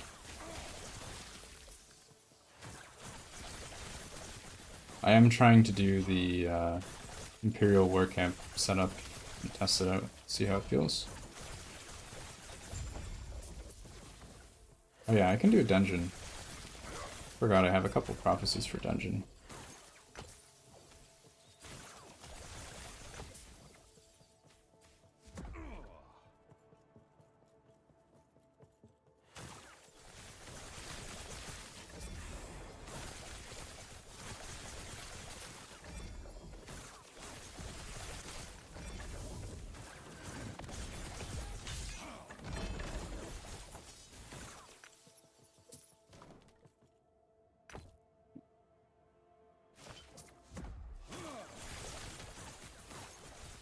Thanks for the loot filter, no problem.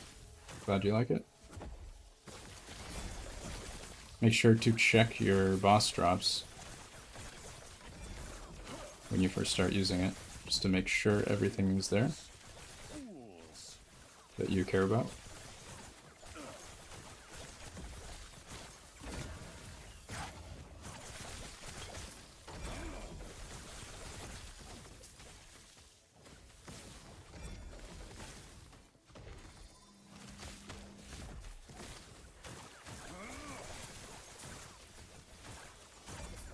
Oh, annoying is wrong word? It's pretty annoying. It's not that bad though. It is manageable.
Fallen Harbor.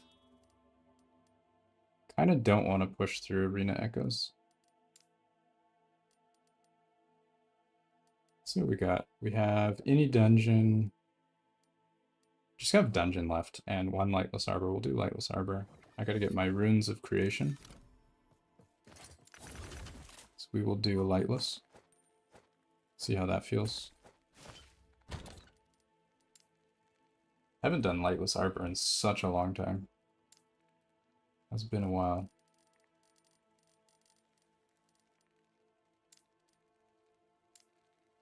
Lightning. Right.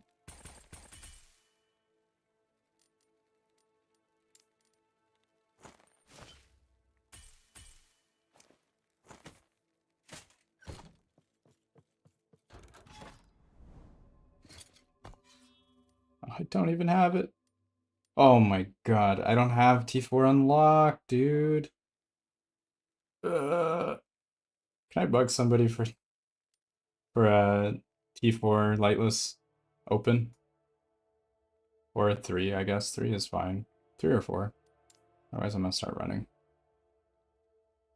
Is there any current character snapshot? The guide is probably the best that you want. It hasn't changed much since the guide. What do I need? I need T4 Lightless Arbor. If I could get an open. If not, a TP is fine. I can run it. Oh my god, 3 times. Feels bad. How many player XP modifiers should I stack for the beacon? All of them. You want all of them, because you're going to be farming it anyway. Is swaddling best in slot for this build? It could be, depending on what you have. Otherwise, Eternal Gauntlets having armor is very nice. I do like that.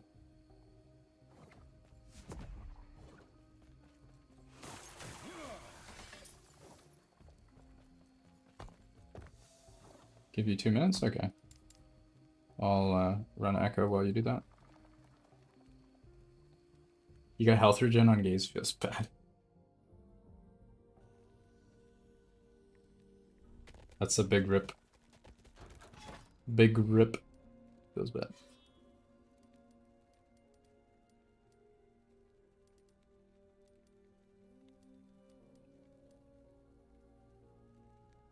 Is there a link to set up the favor farm? I haven't made a video on it yet, no? I'm planning on doing that once I get it set up, but I don't have it yet.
Thank you. Good timing.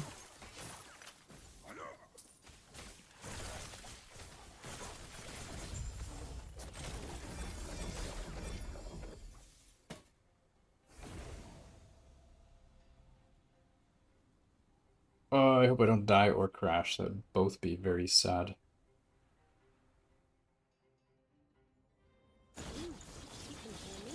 Whoa, what is going on here?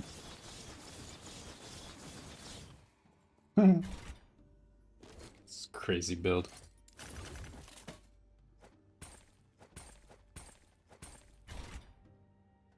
Have I done it? No, definitely not.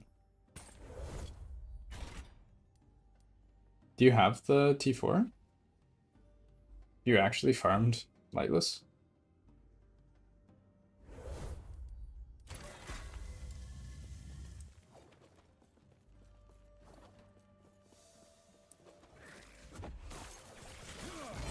Ah, Runes of Creation, let's go!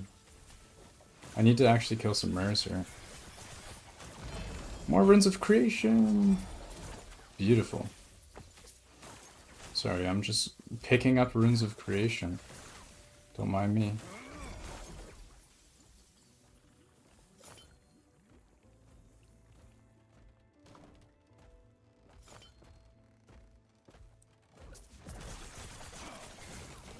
Actually, I can... let me know when you're in the next area. I guess I'll know with your tag.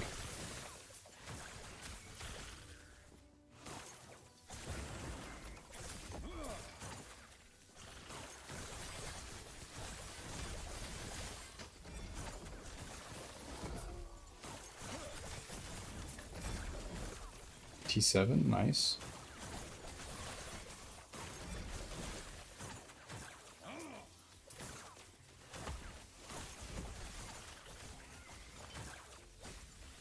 %, let's go. Love to see it.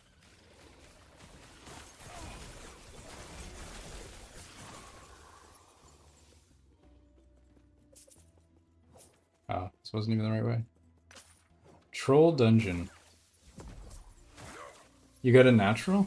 Nice. Congrats. Somehow I managed to get 7 Runes of Creation while leveling. I don't know exactly how. By the time I got to Empowered Monos, I already had 7. Very lucky. Loving the content, thank you.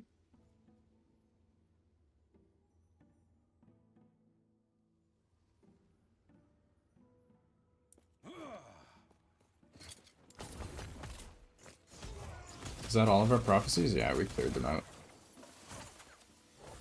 Does this go up faster if there's 2 people lighting it? Can we do both fire things on the boss at the same time? I guess we can, right? Yeah, I guess so. Can? Alright. You can and safe. Okay, so two-person lightless is actually pretty pog.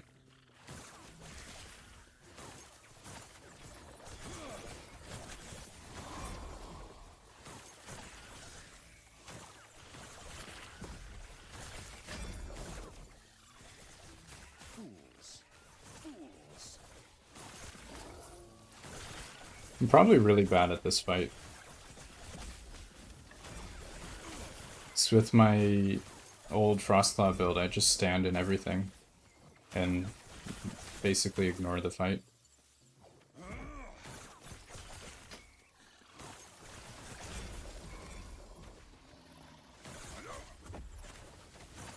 You can't both submit to reward room? Ah, rip.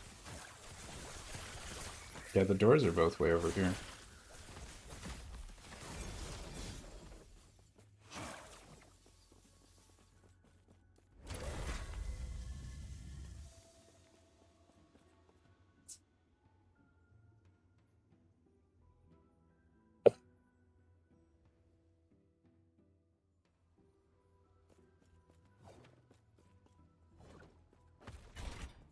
Alright, let's go. I'll do this side.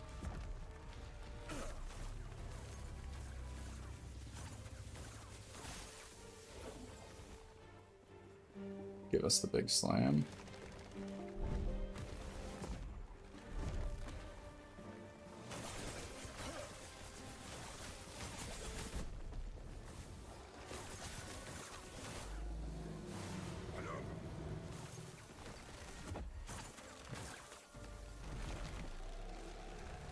There we go. Let me switch to my thing. So you probably don't actually care.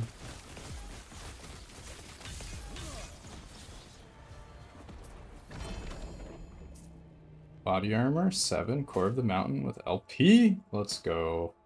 2 LP, 1 LP. Alright, let's go. Thank you very much for the run. That was awesome. We even got our core of the mountain. Not bad. Not a bad run. Do we want this? Sure.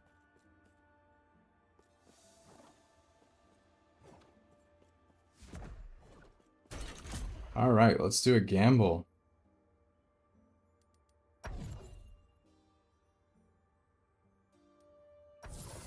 Alright, beautiful. And... big spender. See a huge reward. Hey! Actually, though, I was joking. We actually got something. Nice.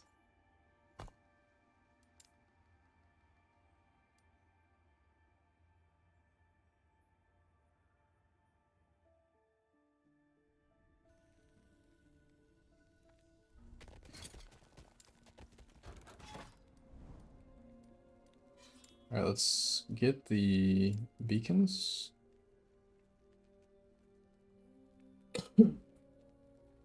So we can reveal some more area.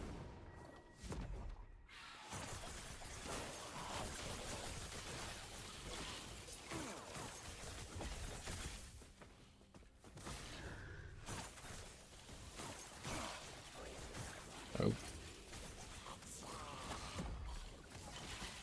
Ah, rip. Forgot to swap my gear. Oh my god. I keep doing that every time. Forget to swap back to my normal gear. From the boss gear.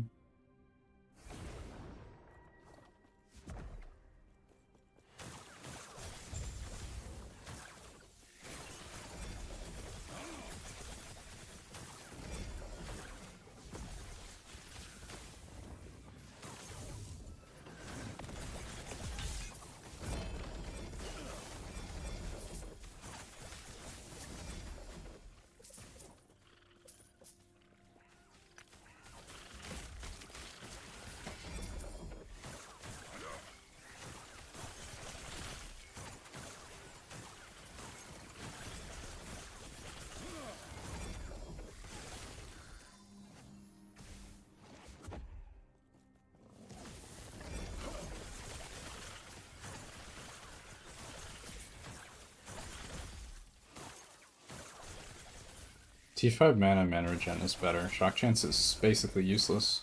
So I think we already have Shock Chance for free from somewhere. Oh yeah, from Stormcraft.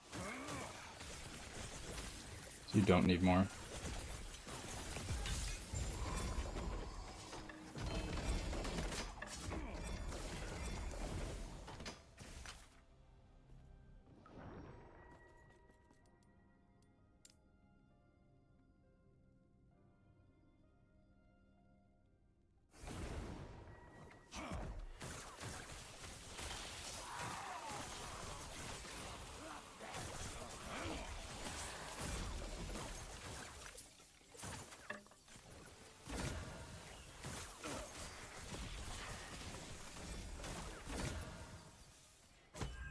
Do we have anything? I don't think so, right? No.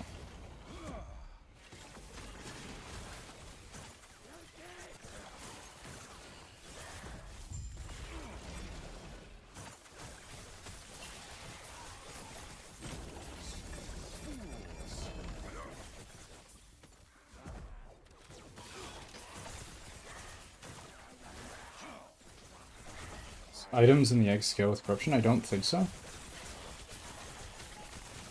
Pretty sure it does not.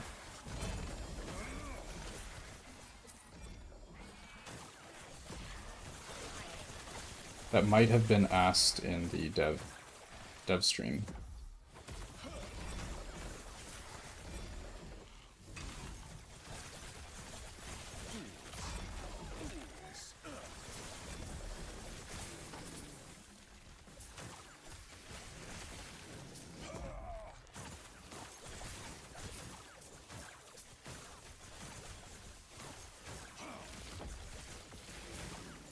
How come I slammed mana int instead of int mana? I don't know. Doesn't really matter that much. Int mana's probably better for more builds. I don't think I had an int mana. I assumed it would brick anyway.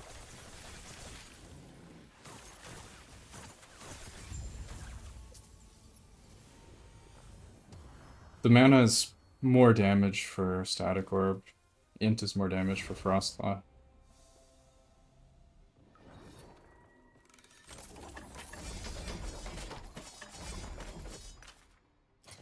It's better to hit T7 or mana for LP. I mean, it doesn't really matter. Like, the answer is always it depends on the rest of your gear. Like, you can mix and match all of your stuff. As long as you have enough mana, you can swap things around. It's pretty forgiving. Do we actually go for that one? Yeah.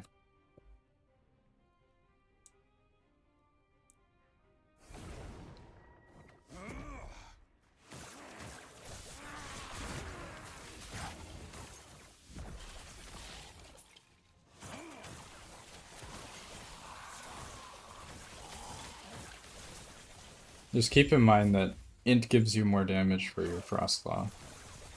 If you have very low int, your Frostlaw's not going to do as much damage.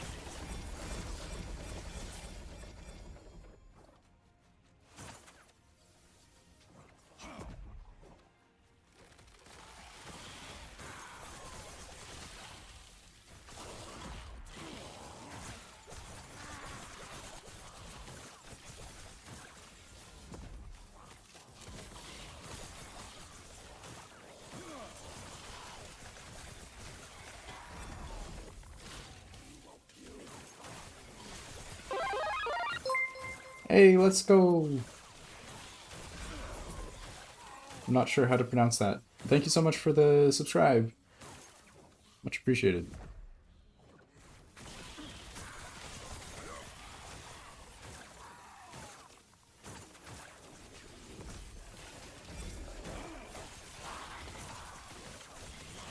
Isn't that... yeah. That's what I was thinking. I'm not a German speaker, but that was my first guess as well.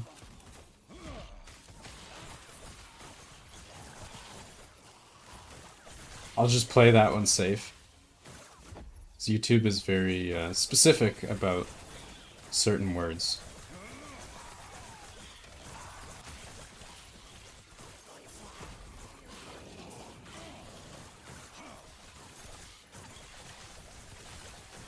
I don't know why YouTube is so weird about this stuff. I didn't mark my streams or videos as for children, so I don't know why they care about, like, language. It's kind of weird. You've been having a blast with the build? Nice, nice. Glad to hear it. How's your gear coming along?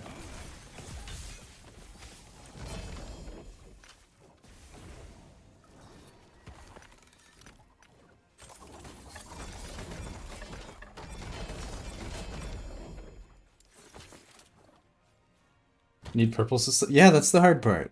Hard part is getting the purples. So hard to get purples. Do we actually use this? I think we do. 12%. Let's go. Plus 1% mana for free. Beautiful. We're starting to actually get some T7s. Very happy with that. Why do I have this? Fractured crown.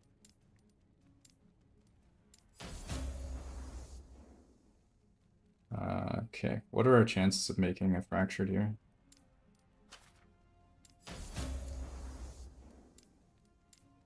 Probably pretty good.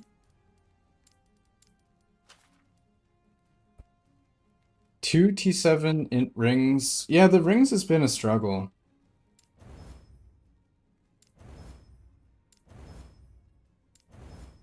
Ooh, okay. Alright, what are we at? We have 10 here, 11, 12, 13, 14, 17. I think 19. I think we're good. We need one more. Wait, let's do a recount here. 10, we have 16. Wait, hold on. 10, 16, 17. We have 21, okay. Just gotta make sure we're good. 26, 118. It's a pretty solid roll for damage. Yeah, that's pretty good. Hard to get idols with mana armor. Yeah, it is. It is very hard. The struggle.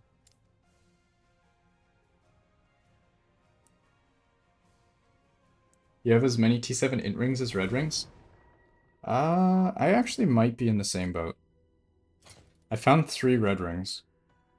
I don't know if I found T7 int rings yet.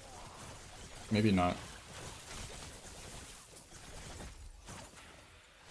So does the loot scale appropriately with corruption?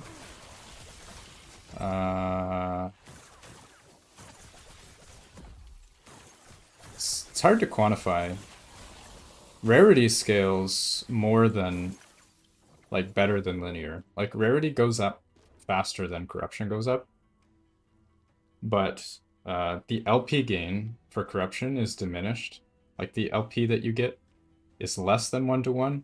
The gold that you get, I think it might be 1-to-1, I'm not sure. But the XP that you get, so favor, is significantly reduced. But overall, I would say that the loot, for the most part, is probably close to 3 times better at 1,000, yeah. It really depends on what you're doing. Am I still 40 plus? Yeah, I'm at 40.7 right now.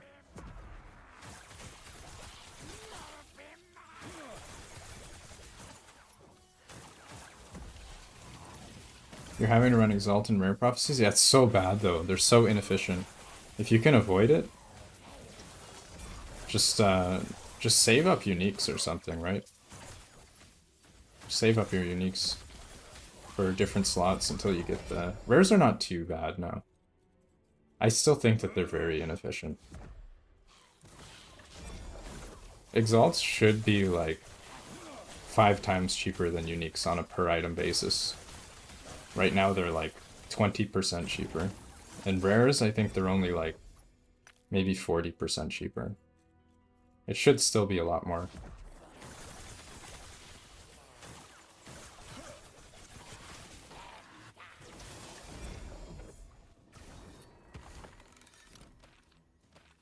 $39.6 for you. Use my mana cost calculator to help with that. Yeah, you probably need to take out Gift of Winter. That's most likely the problem.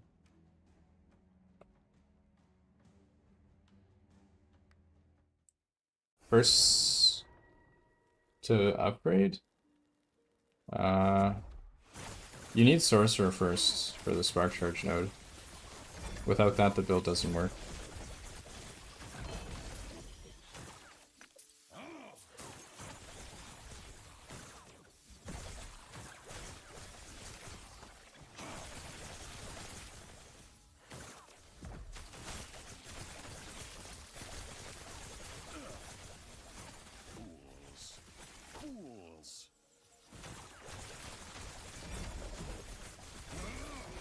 Rare's still best? Yeah. Oh my god, the lag? Holy. Boss is so laggy. Are rares still... Yeah. Yeah, the favor per item for rares to getting exalts is like half-ish versus, what do you call it? Just doing the exalts directly.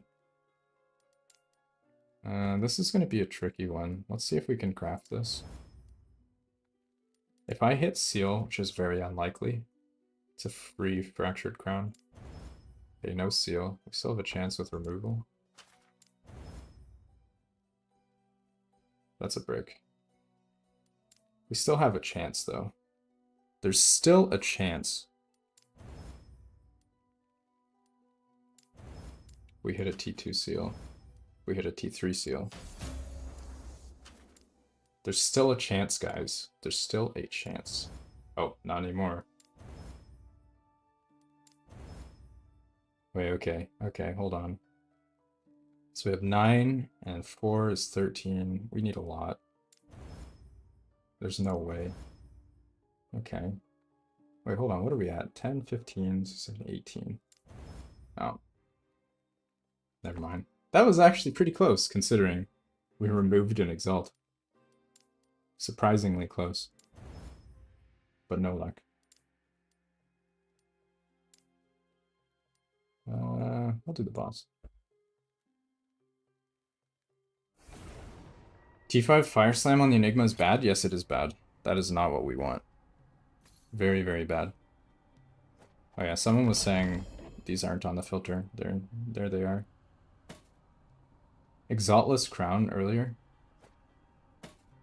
Not bad. Alright. I don't even roll the Exaltless, but I guess I probably could try. Doesn't hurt to try.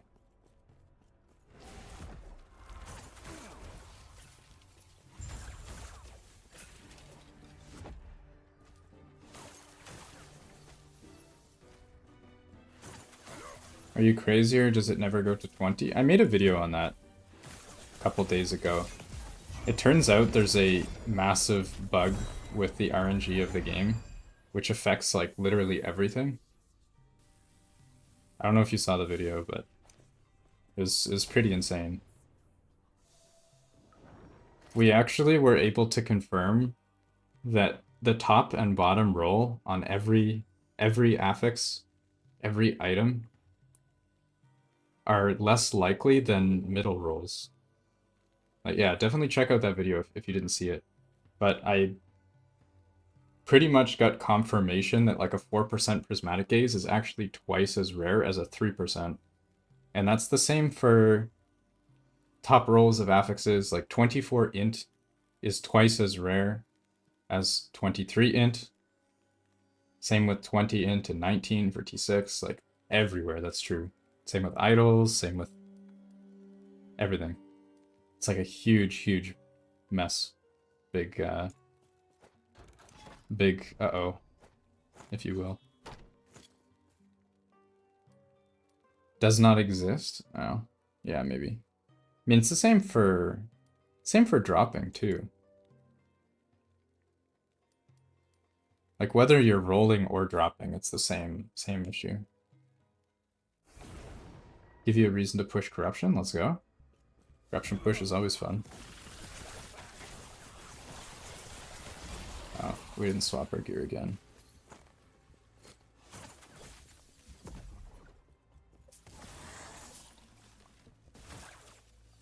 You rerolled like 20 T6 int chests? Yeah, that's why, because 20 is literally rarer than 19. Like, that's math. That has been proven.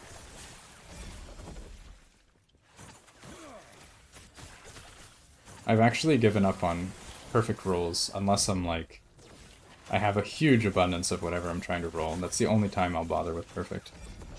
Because otherwise I'm just making my life harder. For no reason.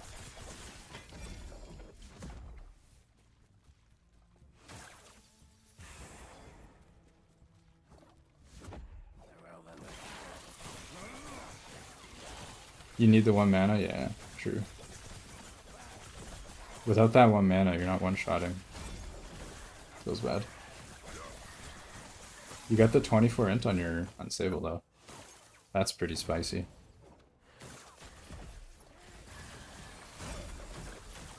Orion's Eye for boss build? No. Orion's Eye doesn't really give that much damage. Actually, maybe it does. No, definitely not. Flat damage is definitely higher value. Like way higher, right? Yeah. Flat damage is way more. Even with a good slam on Orion's, I'm pretty sure flat damage just wins.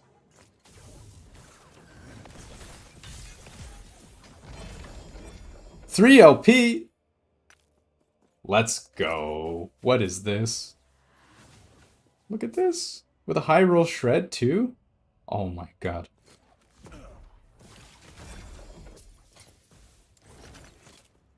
Let's go.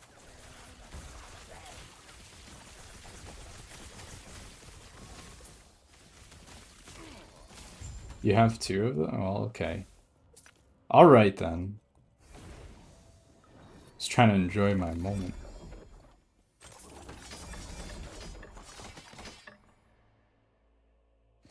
Yeah, that must be it. Rank 10 confirmed. We dropped 1. There must be a rank 10. There you go.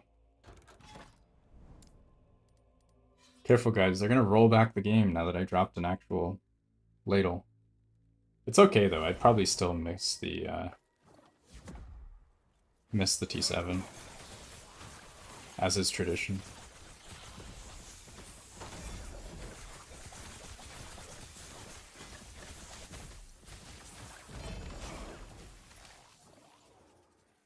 As is tradition.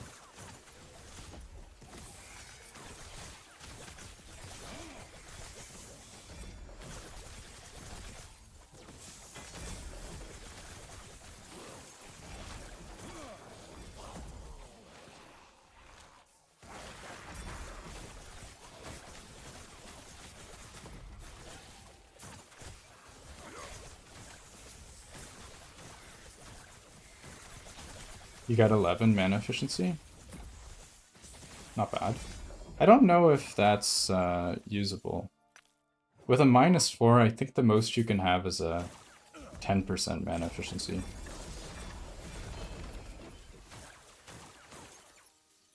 With a -5, you could do 11.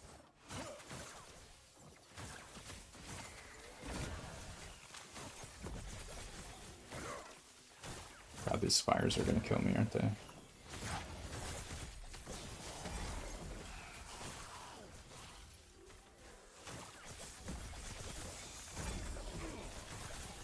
Unless you're going for the old Frostlaw setup.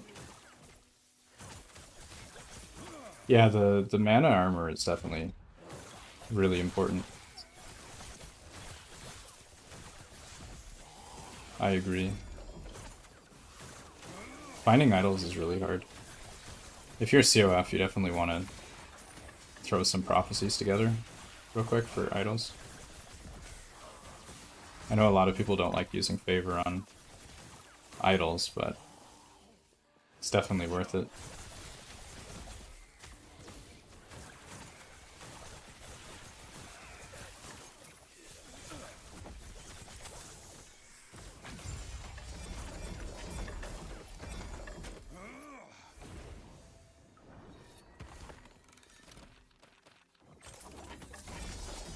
Do you OP Prismatic with 3? Oh no.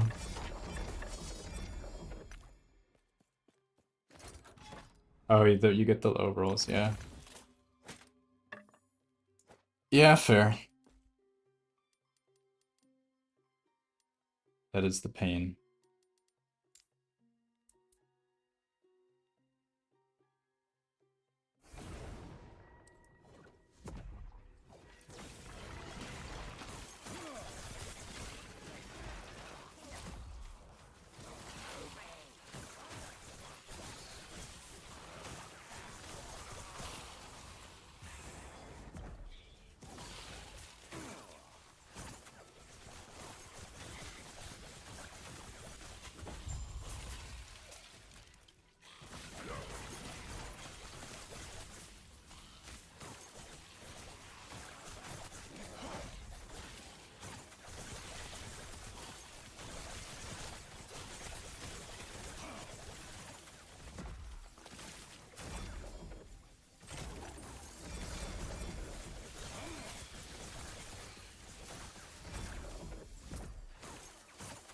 Probably better than a 4%.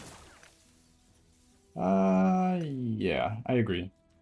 Yeah, the mana or the crit roll is going to provide more value than one base crit in that case. I agree. That's if you hit the 1 in 6 though. Just might be rough.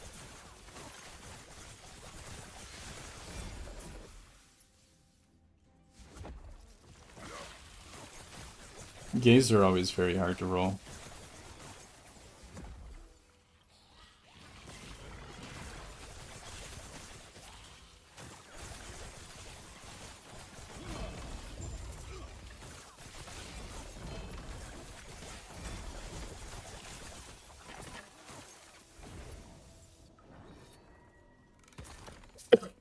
How can you see my current gear?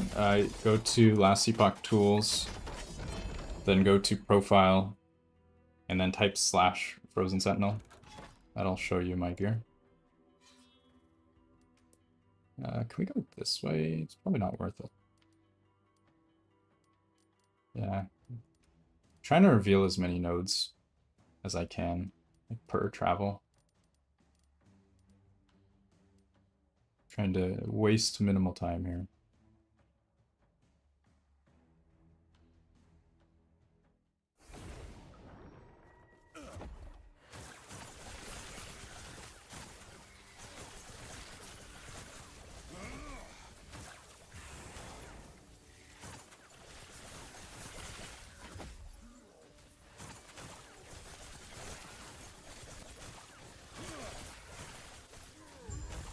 For those of you guys asking earlier, this is the favor farm map. This is the map that we're trying to farm favor on. You can see the density is pretty high. There's a lot of elites, a lot of, well, this one just has non-elites, but density is quite high.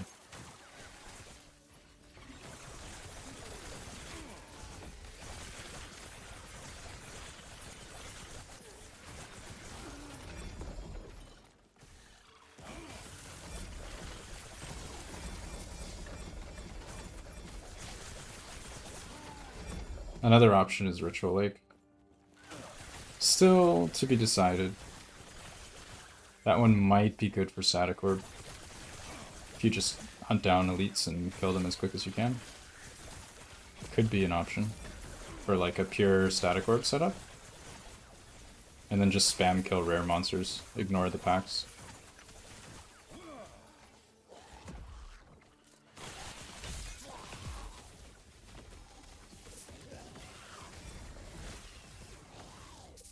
God, where's my damage?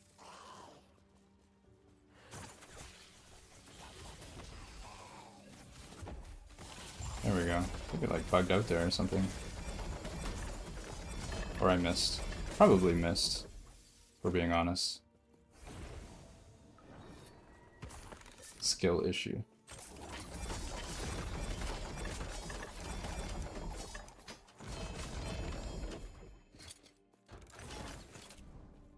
You can't kill Lagon at 400. Yeah, Lagon's tanky. Lagon has like crazy amount of health.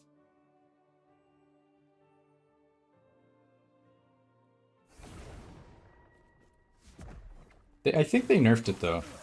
Pretty sure it was actually worse before this patch. Definitely seems that way. Lagon has one-shot prevention? Yeah, true.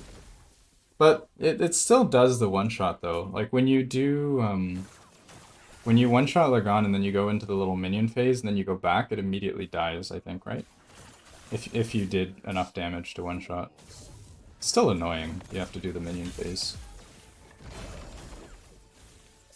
I'm just happy that I don't have to farm Lagon anymore. It's very nice. It does die. Okay, yeah. That's what I thought. Lagon is probably the most annoying. Can you have the planner? Yeah, just type !! profile.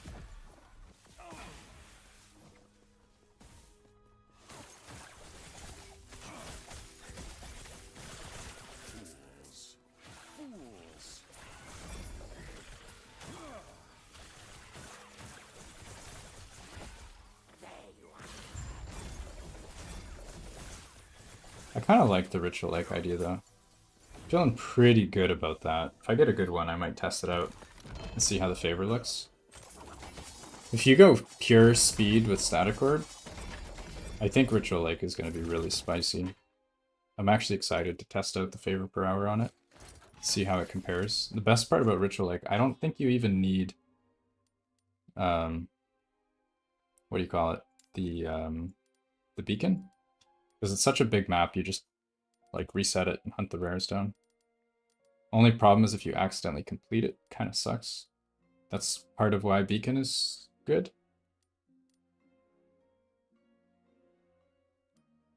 Lugan's arena is so small, yeah. It's also small for the Harbinger fight. I find that one a little... The Harbinger fight in Lugan's kind of annoying. I think we're done here. Yeah. Actually, we'll... Do we look for shade or no? Probably not, really.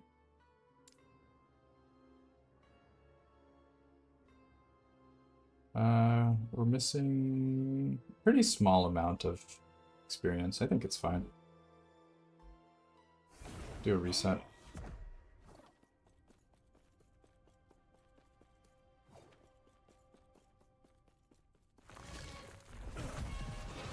Yeah, the Testament farm is definitely paying.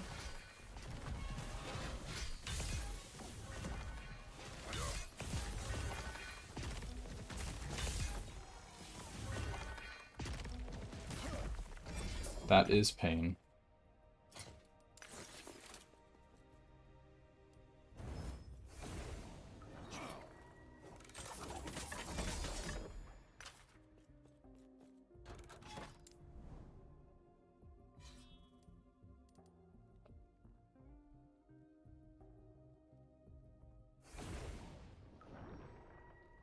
Actually, does this... Let me check if this area even has a Ritual Lake. I don't remember if it does. Let's see. Go to Tunk Labs, go to Zones, go to Monolith. Do we not have a search? We don't have a search bar, do we? Ritual Lake, yes we do. We do have Ritual Lake. Yeah, it does. It does have Ritual Lake. Cool. That's good. And I guess today we also learned that the difference in XP between different monster types is actually quite large. So it might be worth farming different timelines depending on the monsters that give the most experience. It's kind of an interesting development. I don't know why we didn't think about that earlier. But it does make sense. Rerolled Bleed Hammerden.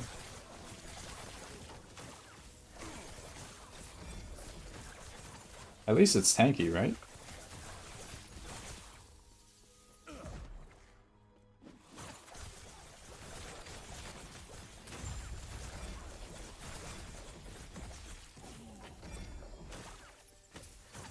Is there a list of monsters by XP? Yeah, it should be on Tunk Labs. I think there's the... It should be the Bestiary. I think it's the Bestiary, right?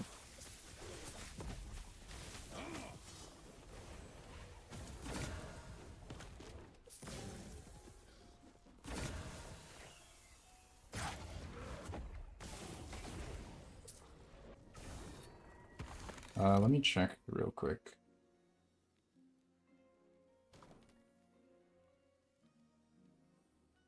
Let's see.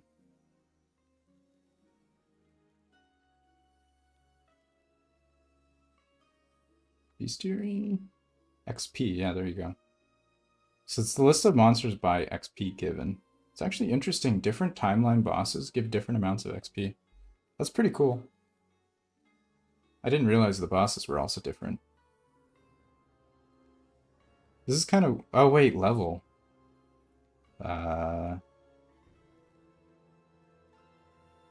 That's kind of weird. Oh, there's multiple, isn't there? There's going to be multiple.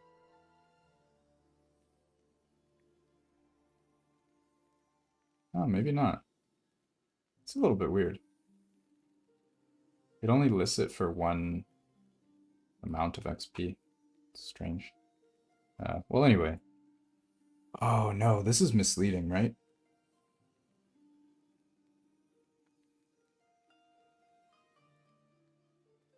This is going to be a little bit misleading.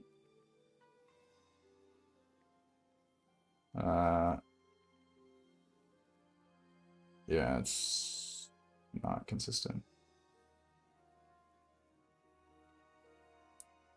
Let's find a Siege Golem. 800.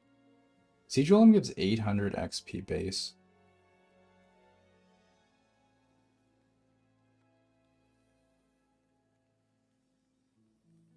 That's actually crazy. What else? The Storm Cage? Oh, that's the lightning one, right? Okay.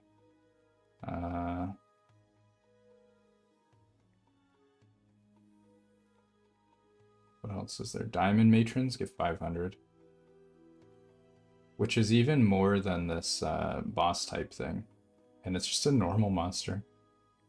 Bone Furnace, 500. The Wengaris, at least they give a lot. Gold Elemental, 450. The Stygian Warden. Oh, that's the boss one, right? Okay. So it's the highest normal. The Diamond Matron, that makes sense. Siege Golem is normal. It's weird that these don't even count as bosses. Giant Crab is 350, and this is super easy to kill. These are like very easy enemies, and they give 350. It's pretty good. The Ogres are also Ice Goliath. Wait, what is Ice Goliath? Is there a picture? Is that the little golem looking things?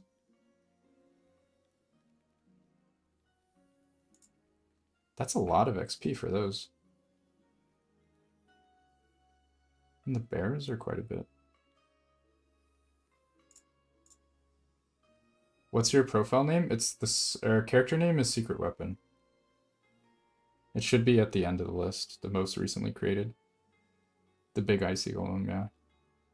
This will be an Excel sheet. It doesn't need to be an Excel sheet. It's already right here. I have no reason to make this.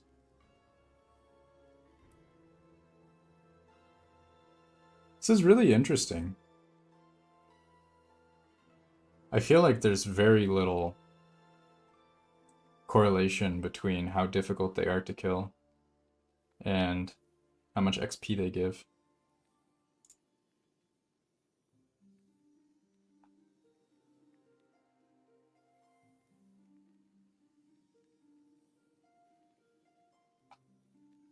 I'm guessing that this base XP is multiplied by the area level, because otherwise it wouldn't make sense that there's like level 100 things here, and then like level 42, or like level 9, and they're all like the same amount. So it's probably like subtracted for lower level areas and then increased for higher level areas.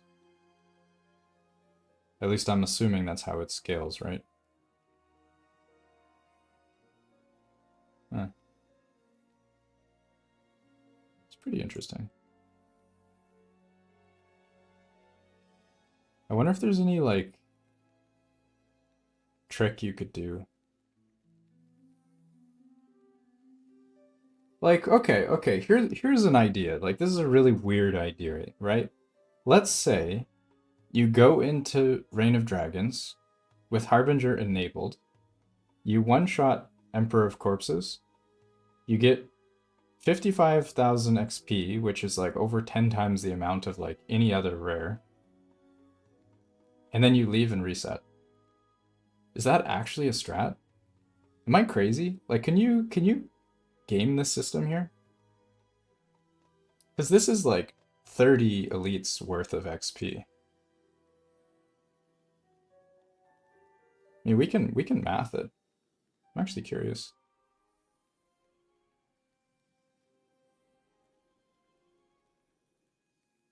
Yeah, the next like there's like bosses that are like 500. This is literally 100 times that. It sounds Gigabrain. It could be Gigabrain. It could actually be Gigabrain. If it is, I'm gonna get this nerf. We're gonna... Hold on. There's no way.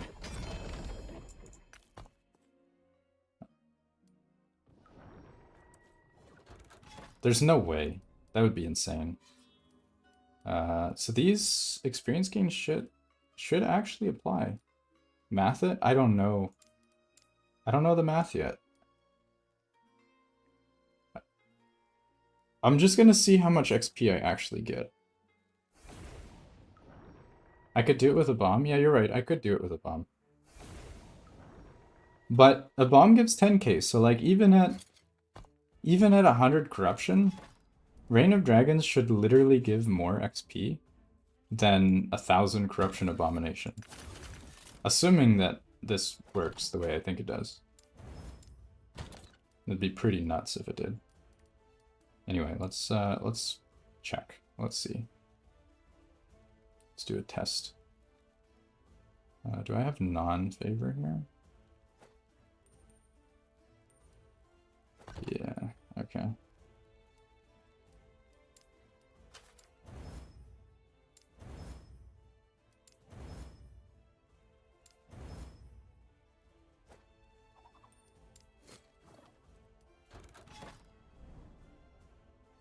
Alright, so we'll turn Harbinger on. We have 1014 stability. Alright, let me write this down. So we have... Wait, hold on. Get my notepad open. Oops. Are we farming bosses for... Maybe. I was just looking at the XP chart and I saw how crazy... There's no way? Yeah, right? That would be insane. Hold on, let's see. So currently we're at 2,000, 207, 6. Okay, so I wrote down how much favor I have right now. Okay, and this is like a very low corruption too. You'd get like 5 times this. Anyway, let's see.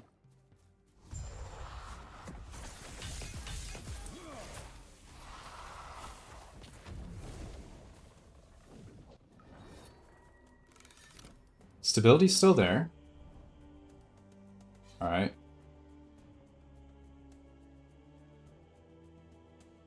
Alright, how much favor did we get? Let me math it. 8, 239 minus...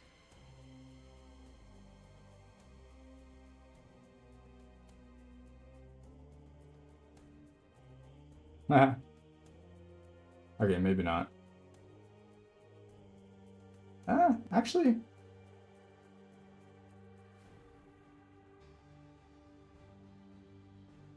So I gained 275 favor. So let's see. The rate is... So we multiply that by 750 and divide it by 1.6. Yeah, actually, you know what? Wait, hold on. Okay, so the amount of favor I gained was 275 for this low corruption one. And what's our XP here? 111. Okay, so... Alright, hold on. Hold on, we need to math this real quick. Right, so we gained 275 favor. Let's see what the actual base XP is.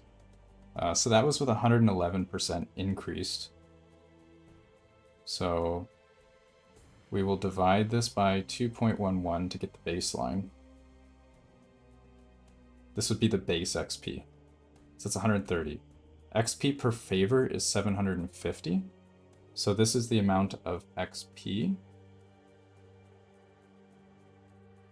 And then it's actually divided by 1.6 because of rank 12. Am I missing something? I might have done this math wrong.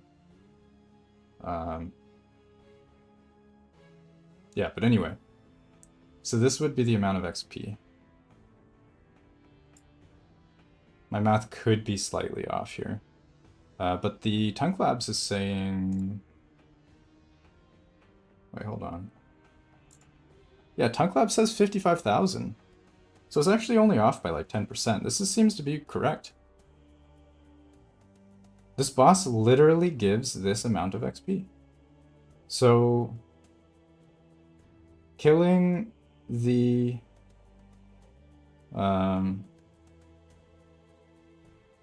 yeah.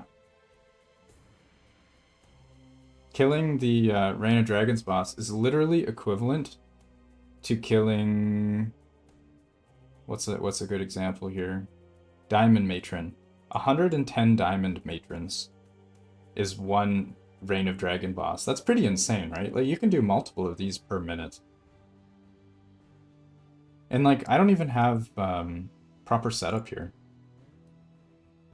Oh my god. Feels insane, right? Did I just break the game?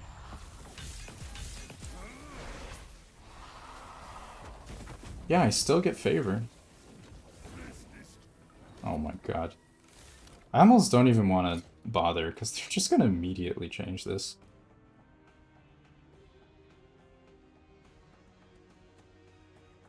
You got 17,854.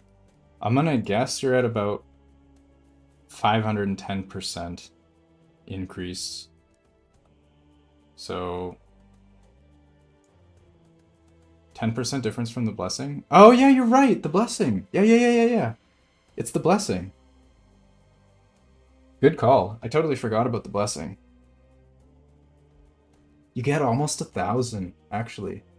In less than a minute. Can you do 3 of those a minute? Probably not. Maybe. Maybe. Actually, you just jump in, one-shot it, jump out. You could probably do 3 or 4.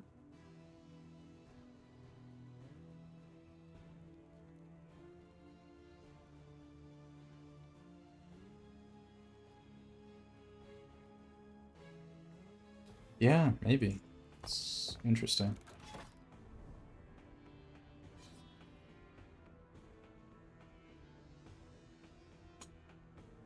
So you gained almost 1,000.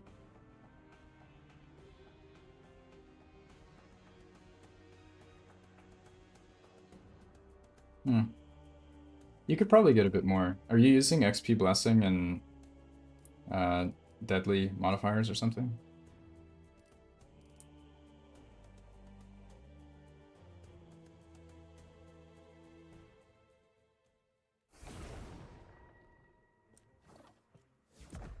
You don't think so? Okay. You're at 502? You could get to 580 with deadly.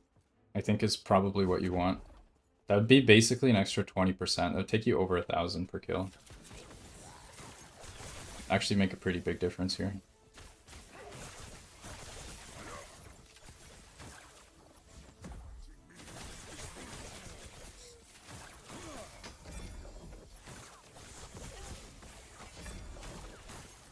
I'm not showing. Oh shit, thanks.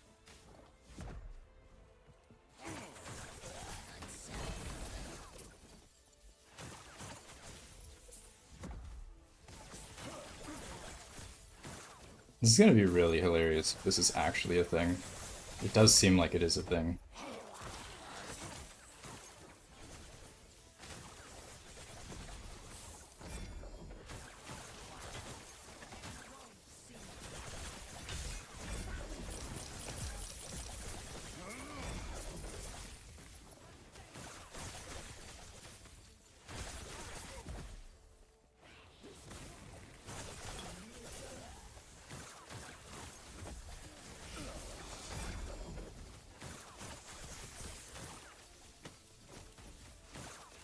And this is like infinitely easier to set up than Imperial Warcamp 2.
How much extra XP did you get? It's probably only like 15% for 300 corruption. I don't know if it's... I mean, if you can one-shot anyway. But... I don't know. We're not going to get any loot doing this, though, so it's probably not worth it. But it's still pretty funny. Yeah. Going over 1,000, definitely not worth.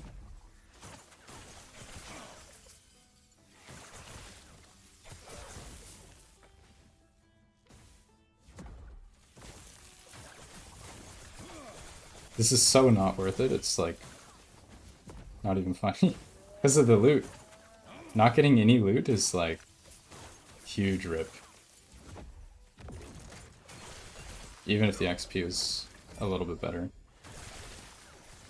To be fair though, it's kind of like the old arena strat. You didn't get any loot.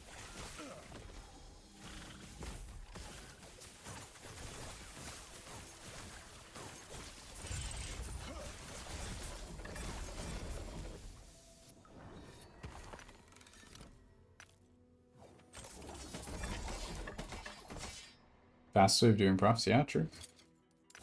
That is true.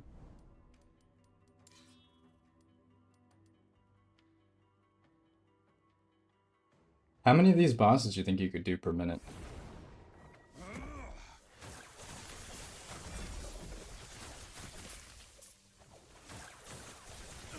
mean, you don't even have to worry about waiting for blessing or loot because there is none. 4 to 5.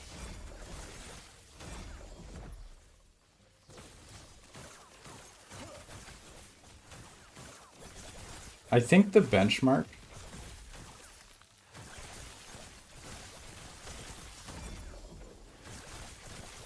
if you can do 5, then it's definitely big. If it's 4... 4 would be close. 4 would be like maybe slightly worth it.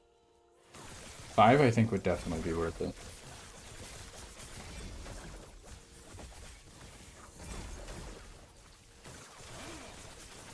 You have like load screens and all that stuff, you need to regen your mana.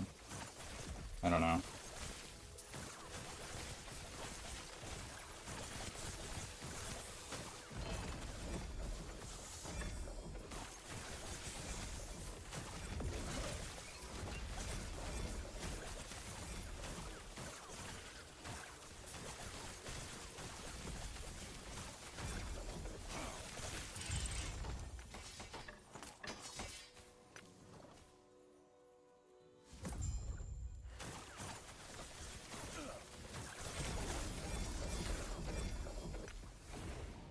Was the buff I get in the top left? It's a storm totem from my relic.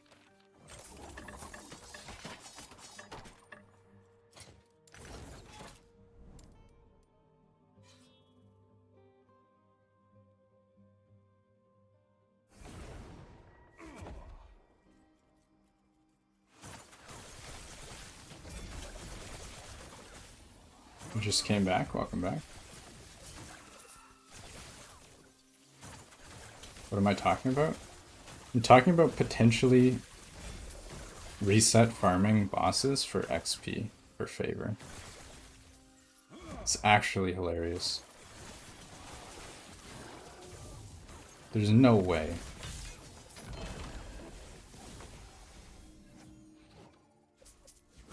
You don't need a full bar? Yeah, true. I'm using the generic one I put in the video. Basically exactly what I put there. That was my current filter. Why don't I need Meteor? I get a lot of mana back from using static. Because of the Archmage and Sorcerer tree. Just baseline, get a lot of mana for every cast. Sting is pretty good. Gets me like almost 100 mana.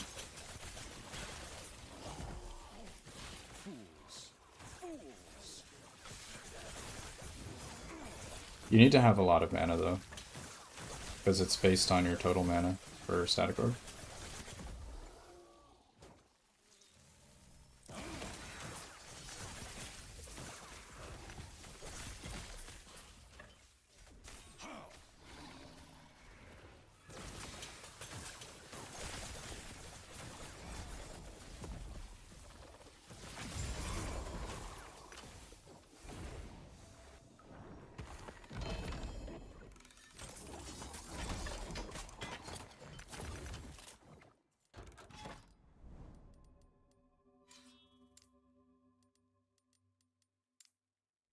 I definitely don't think it's worth going beyond 1,000 though. If you can save a little bit of mana, you can like do it slightly faster. Definitely better to get more kills in, if you can. Unless it makes literally no difference, then maybe.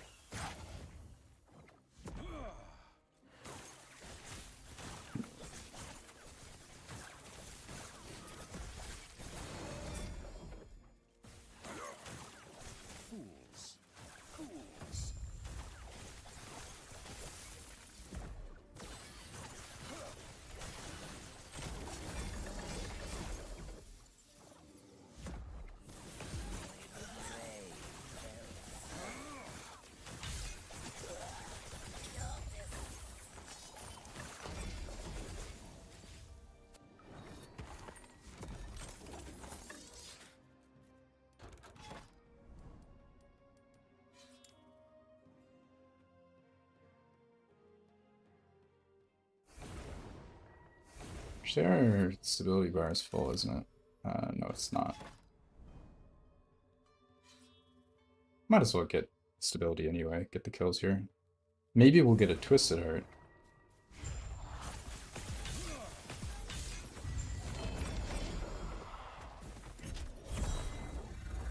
Wow, a Twisted Heart.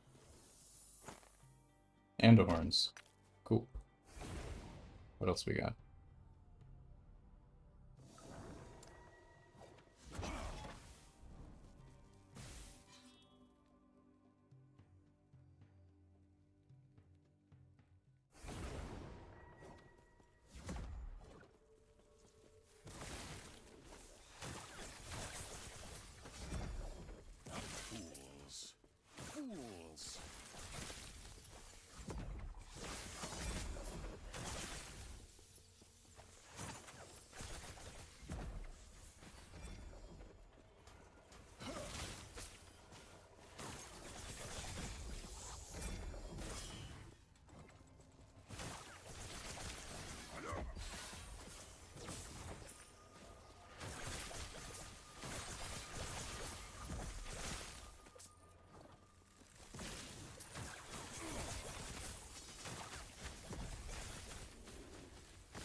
Better off at 1,000? Yeah, I agree.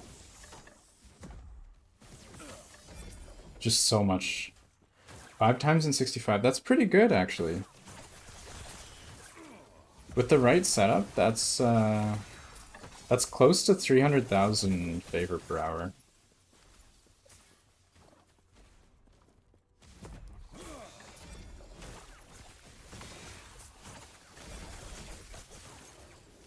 It should be around maybe 280 to 300.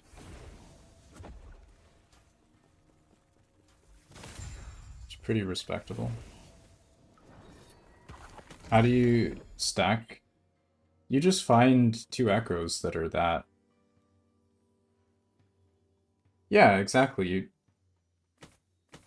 Wait, what? Does it only last for 2? I don't know if I even have Deadly here. Pretty sure... Deadly is 2. Is it always 2? Maybe you're right. It can roll a 3? Yeah, you only need 1 3. Yeah, here's a 3. So you would do the 3. And then you would do a 2 or a 3 if you have whatever. And then you start the boss. And then you have 80% extra experience, which is additive. So you get like 580%. Farther away, the longer they last. Okay, that's good to know. Can it do 4 or no? I don't think 4. I don't think 4 is a thing.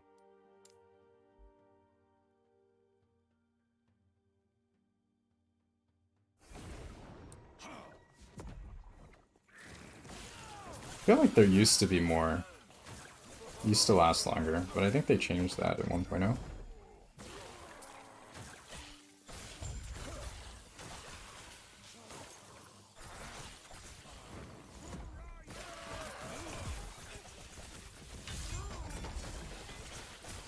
If this ends up being the best, I feel like Scourge is going to be upset. I don't think that his build can one-shot. Could be wrong.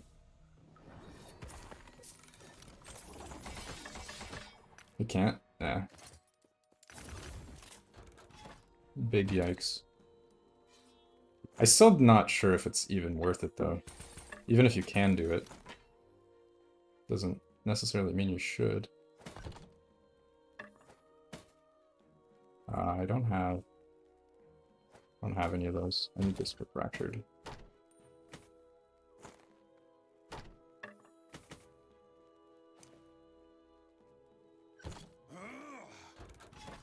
You got 3 Echo Deadly, nice. Getting there.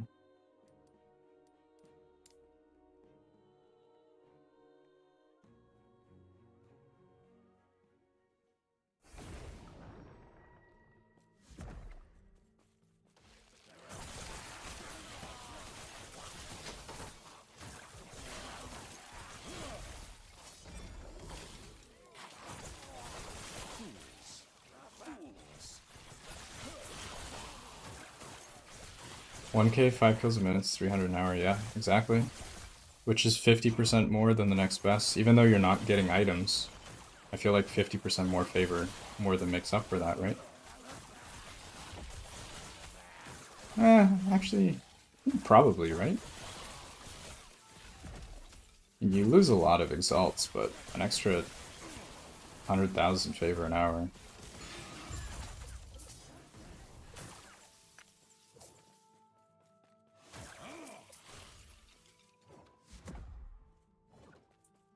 They proc after you kill, yeah, true.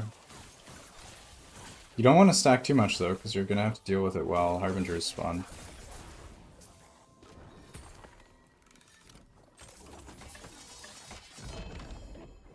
If you have a good filter, I guess it doesn't matter that much.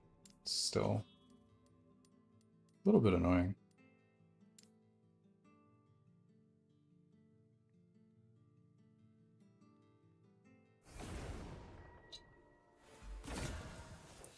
It's a good thing we have filters.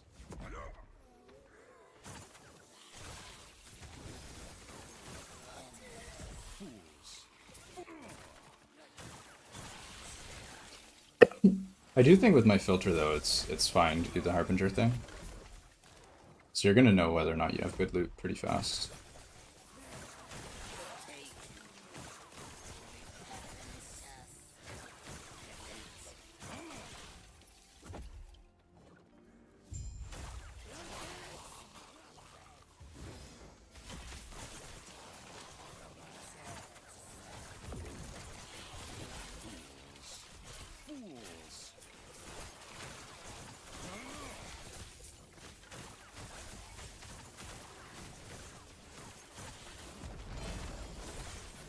Another option is you could just farm the dragon for XP, and then once you grab your prophecies, you just do like you farm some other timeline while proccing your prophecies, then you go back to dragon, farm up like 1,000,000 favor, and then just dump it.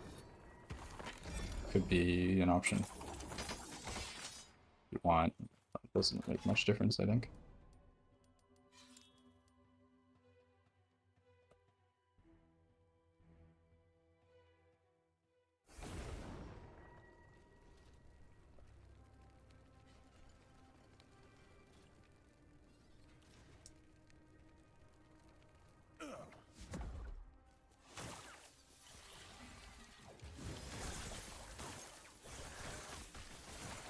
You got another. One up your Rhines. Feels bad. Maybe you're gonna get your T7 though. Could happen. Or you'll brick like me. Feels bad.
I wish you didn't have to do multiple catch-up shades.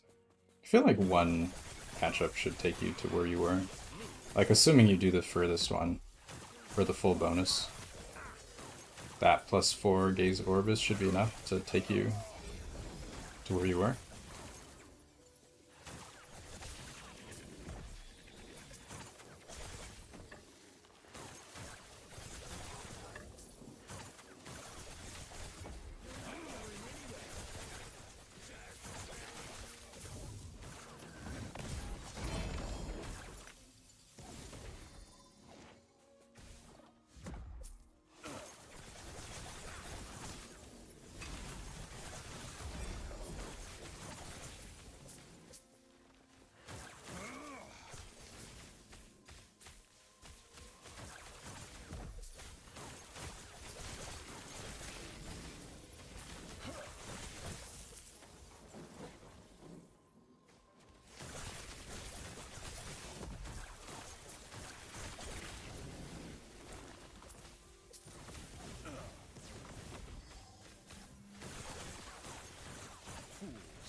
Did you used to get more from the catch-up? I feel like they didn't reduce it, did they? I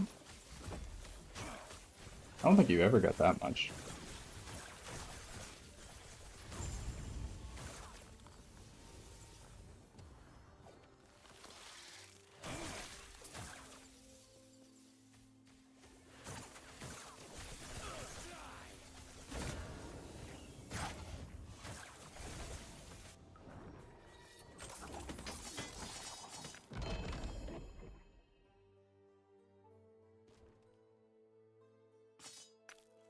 Yeah, good luck on your slime, I believe.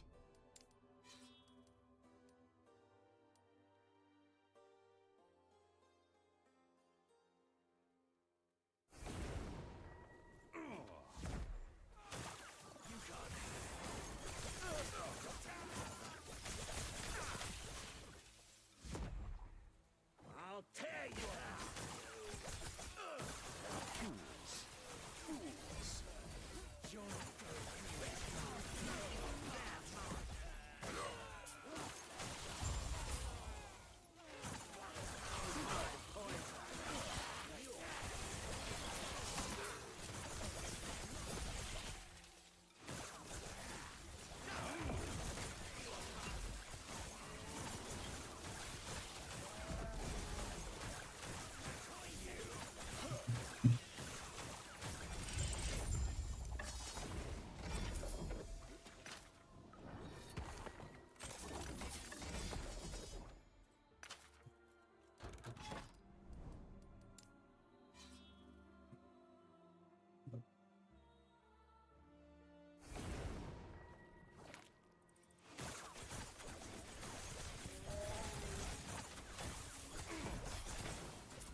I forgot I actually have stuff to Nemesis.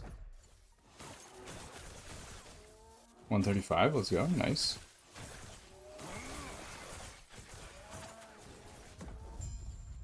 Get this land.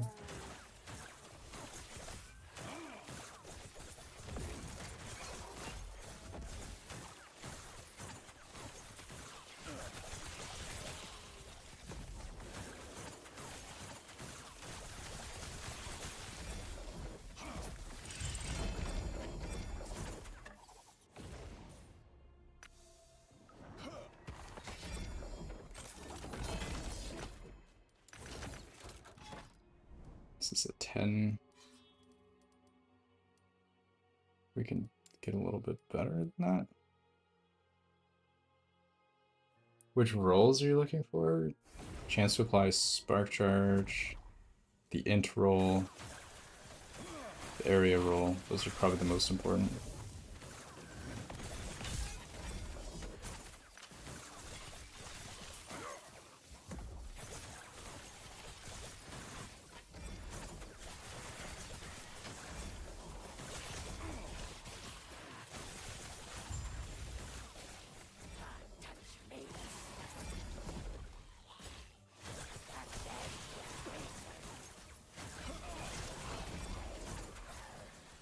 Rune of Creation.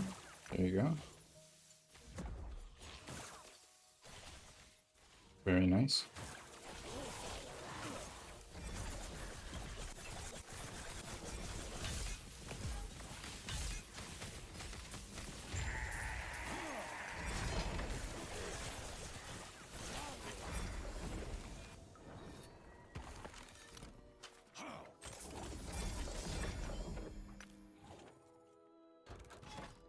This is a 12.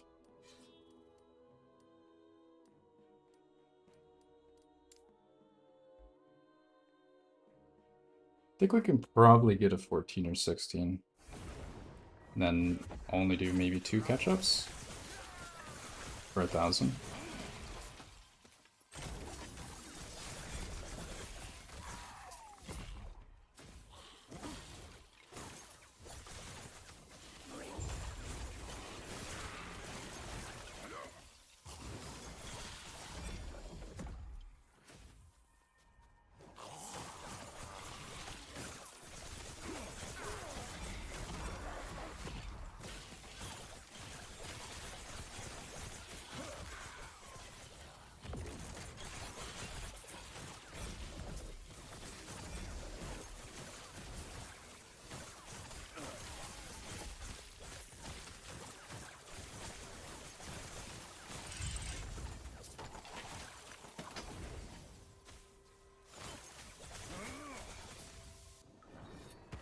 Oh no, you bricked it. It feels so bad. That's pain. Still surprised you're able to farm that many already. It's pretty impressive.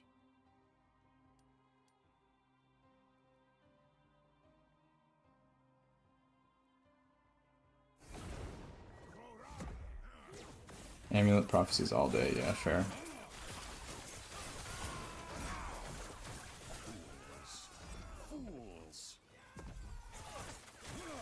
Really going for that amulet.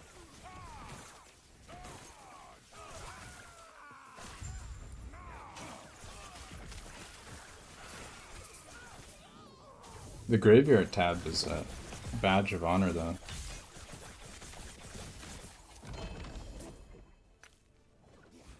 That's part of the fun of the game.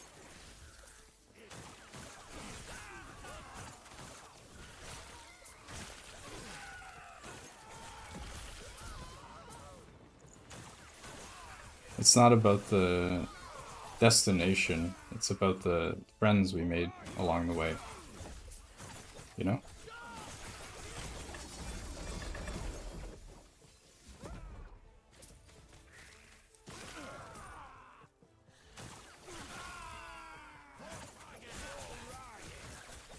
Is that how it goes? I think so.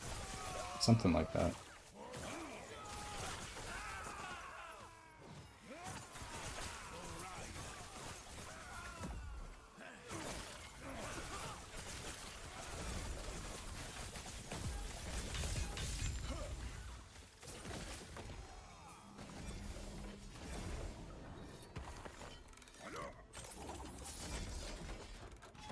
We have 14 here. I don't think I'm going to be going further than that. We'll chill at 14.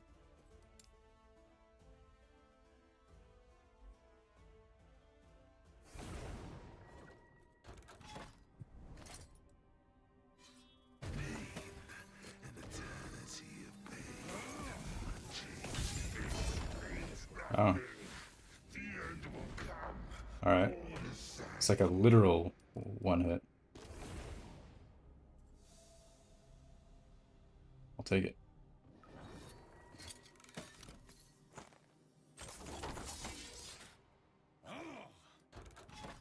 Alright. We're at 645, not bad. So I could have kept the gear on.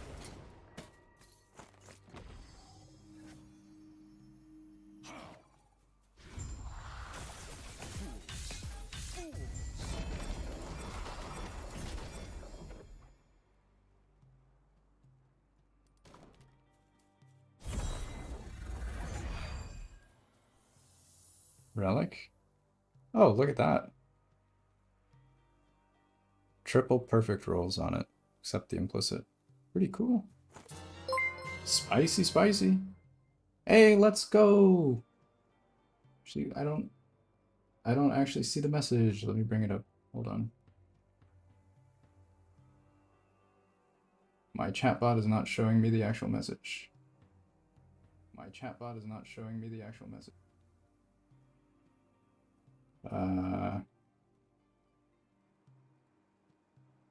It's not telling me who got the gifted sub.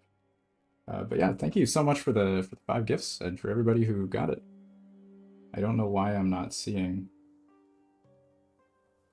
who gifted it. It's really weird.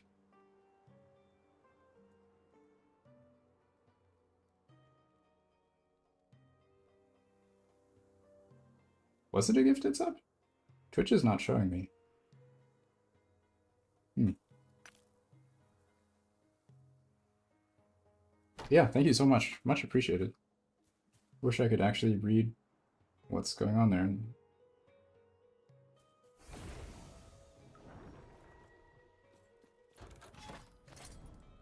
Modifiers that last 4 echoes? Are there any in the game?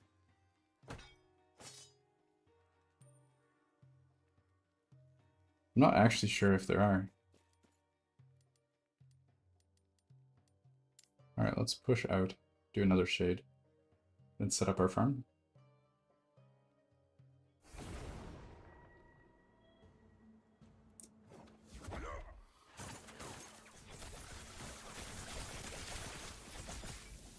Oh, rip. We had Fractured Crown on? It's like, why am I dying?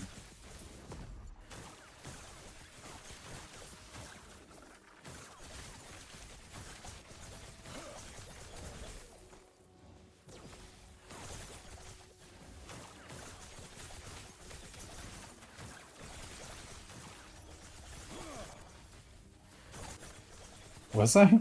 Oh yeah. Maybe. How times have changed. How we've matured. We've learned so much.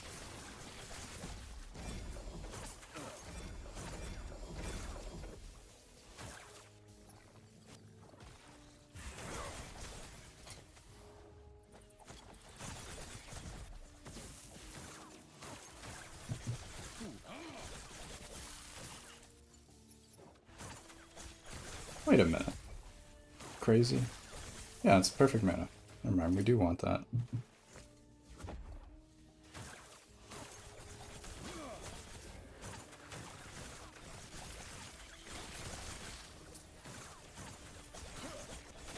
Should you do Glacier or the one I have now? I assume you're talking about the Frostlaw setup. But yeah, it's probably going to be easier for you to start with the normal Frostlaw setup. Static Orb is very gear heavy. Need a lot of good gear.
You have 20% Void Res? If you're farming Black Sun, why not just swap out some idols for Void Res?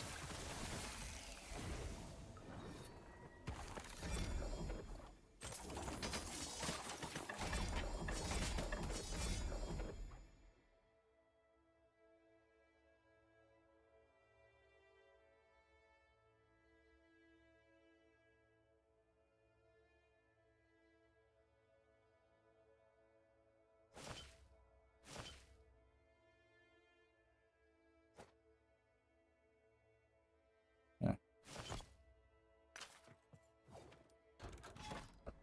Best way to get Enigma, Rune of Ascendance on Catalyst. One rune of... Yeah, you'll see a lot more as you continue.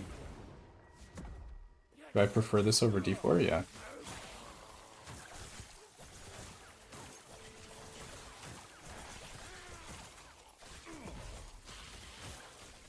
Only best in slot? Yeah, that's fair. So you need a 2 LP Orion's Eye then.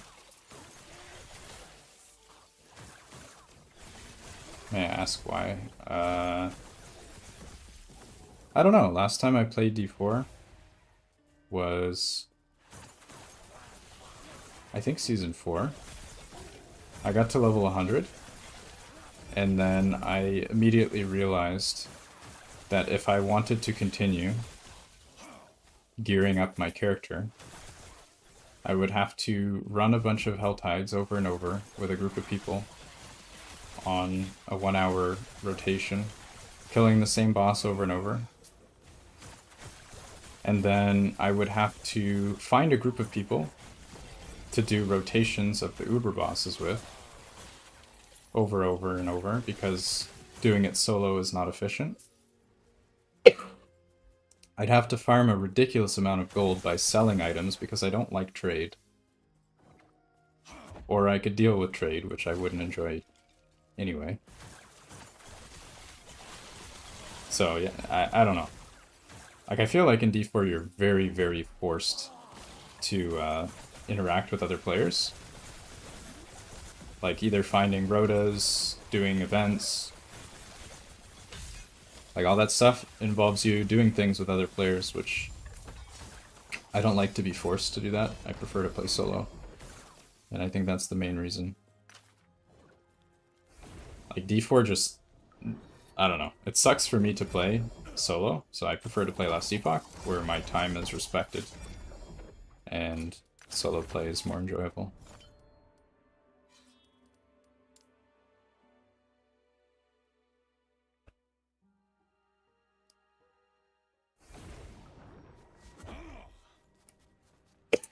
What's trading? Like selling items, buying items? Yeah, trading with other players, exactly.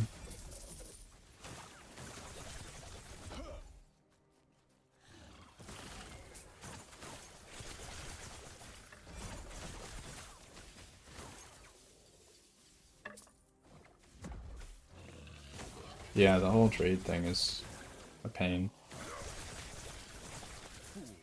Like, I was just to the point where I was gonna, like, farm Ubers, and I was like, wait a minute. Wait a minute. This is a terrible experience. Why should I do that to myself? And then I just immediately stopped playing.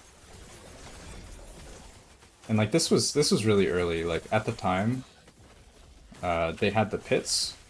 So upgrading your materials was, like, crazy amounts of gold. And, like, as a player who doesn't sell items, you just don't have that much gold.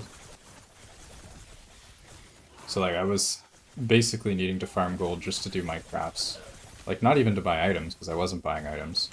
Just to do basic crafting. I didn't have enough gold. And it just, like, felt really terrible. Why is it important? It's important because the game is balanced around you trading. If you don't trade, you're at a huge disadvantage.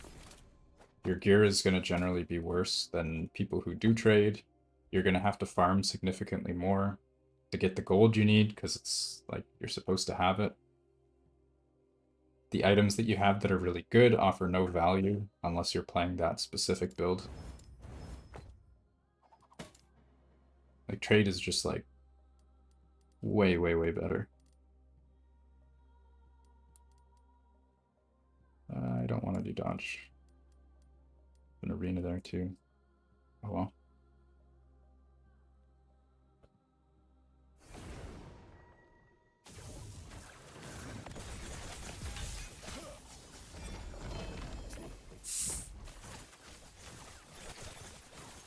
Yeah, I mean, I usually min-max in these games. Like, that's where I get my enjoyment. And for Diablo, that process, the process of min-maxing in Diablo, I find just feels more like a job than a game. Like, I just realized I wasn't having fun doing it. Which is the reason why I stopped playing Path of Exile 2. I just realized I was, like, more frustrated than I was having fun.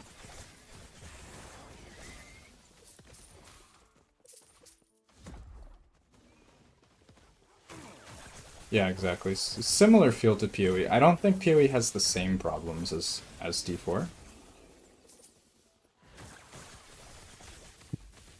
I don't think that the problems are exactly the same. But it kind of gave me a similar feeling. Fools. I do think PoE is a better game than D4 though. Like, I feel like most people would probably agree with that.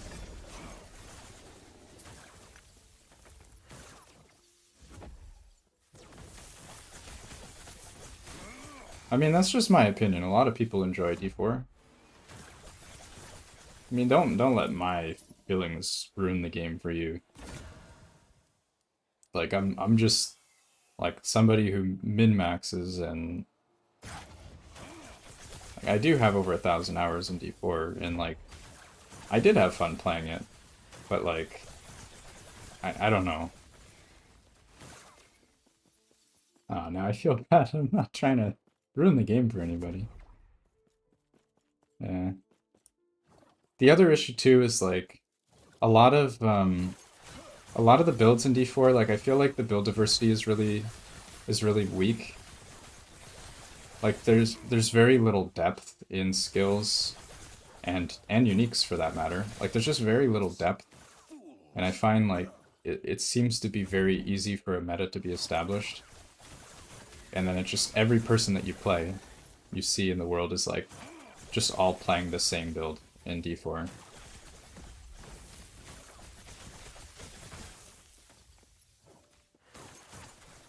In Last Epoch, there's just so much variety. There's so much opportunity for creativity. I mean, even the skill trees, like this is a tree for one skill. In D4, you have 3 nodes for each skill, right? Like it just offers a lot less like agency for you to customize your playstyle.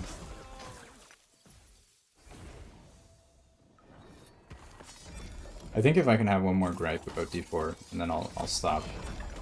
Did I play offline? No, this is online.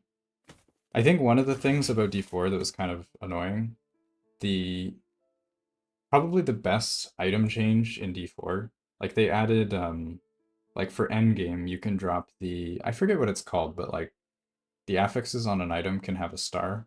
They're like rare and improved version of the affix. That's like straight out of Last Epoch. Like you look at these purple greater affix, yeah. You look at these purple, it's exactly that. Same thing. And in Last Epoch, you can even combine it with uniques and make like even more uniques that are more unique uniques that are even more like different and special for your build. And to begin with, the uniques are already more creative than D4. Like D4 uniques are kind of boring. Like they don't really have that much flavor.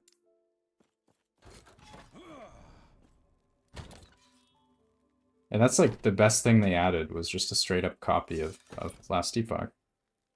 I don't know. I wanted to like really enjoy the game, but it just didn't do it for me. Am I gonna get the expansion? As of right now, probably not. If somehow I was to get it for free as a content creator, which I doubt, I have like no following. If I was, I would probably play it.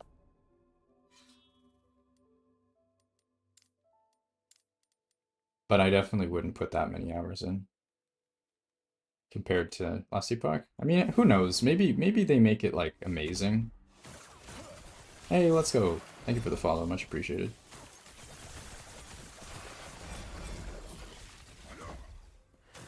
I don't see it happening though. Like knowing Blizzard, knowing D4, like it's an MMO. Like it feels like an MMO to me. And like I don't play ARPGs to play MMOs.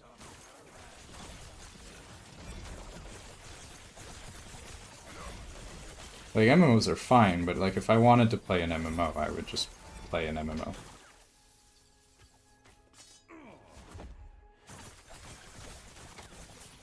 Was I a big D3 guy? No. I've actually never played D3.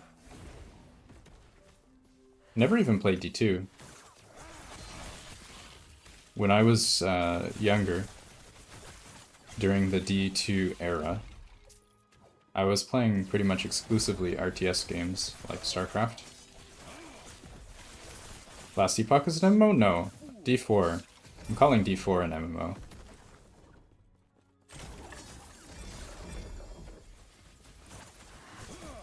PoE? I have like over 10,000 hours into PoE, but I haven't played it in, I want to say 4 years. I had a lot of fun playing PoE, but not anymore.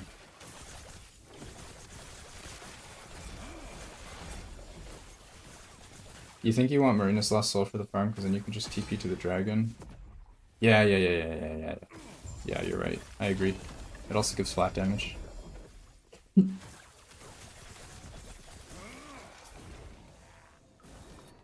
What's better for offhand? LP slot, higher tier for mana, or crit multi? Probably crit multi. We get mana everywhere. You can't quite one-shot with a ladle. Maybe if you had the Grimoire. There's a few other items that give flat damage that you could consider using. Not sure if it would be worth.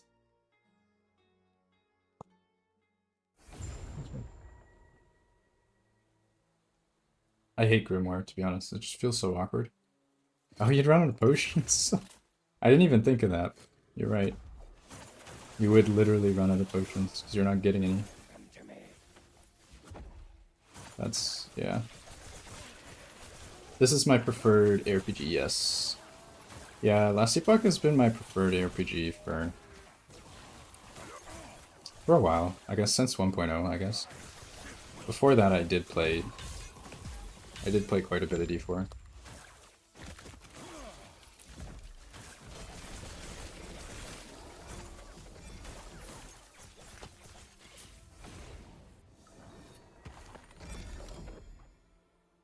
You have one unslammed.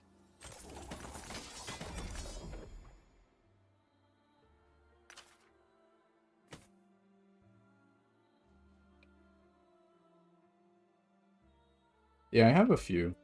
I think I have a 2 LP.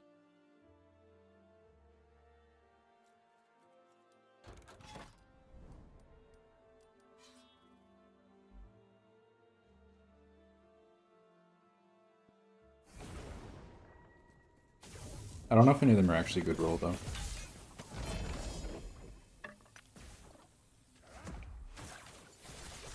The 1 LP ladle.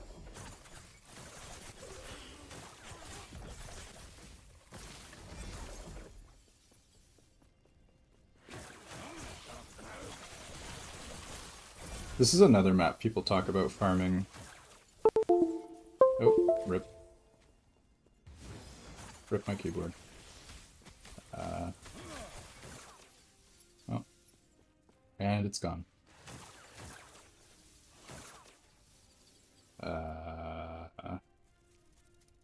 Where'd my keyboard go? And we're back.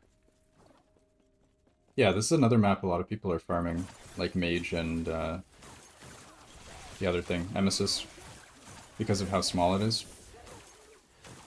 You can cover the whole map pretty quickly.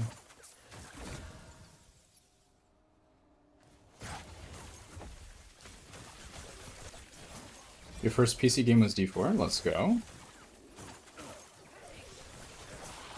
Welcome to the ARPG cult.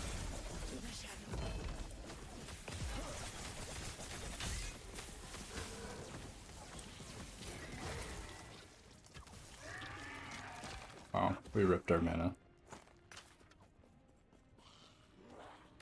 Oh yeah, the Frostclaw build from last season was such a spicy one. It was a good time.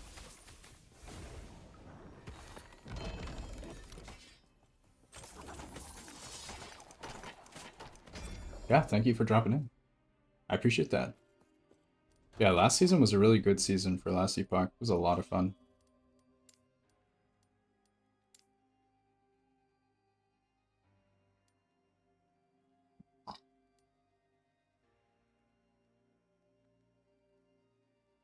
PoE has a lot going on. Yeah, I agree. I think PoE is hard to get into, like, as a new player, but the thing about PoE is you don't really need to know how every mechanic works to enjoy the game. Like, I feel a lot of people feel like if they can't use every system to its fullest, they're failing the game. And you don't really have to. Like, I think a lot of people are just like way too hard on themselves of like mastering PoE.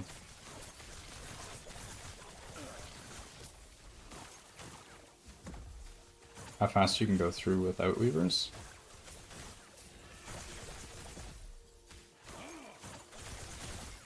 Help you choose for catalysts, higher mana tier, higher crit multi? I'd say crit multi. Crit multi's gonna be probably better. You can get mana on a lot of different places, and there's only a few places you can get crit multi.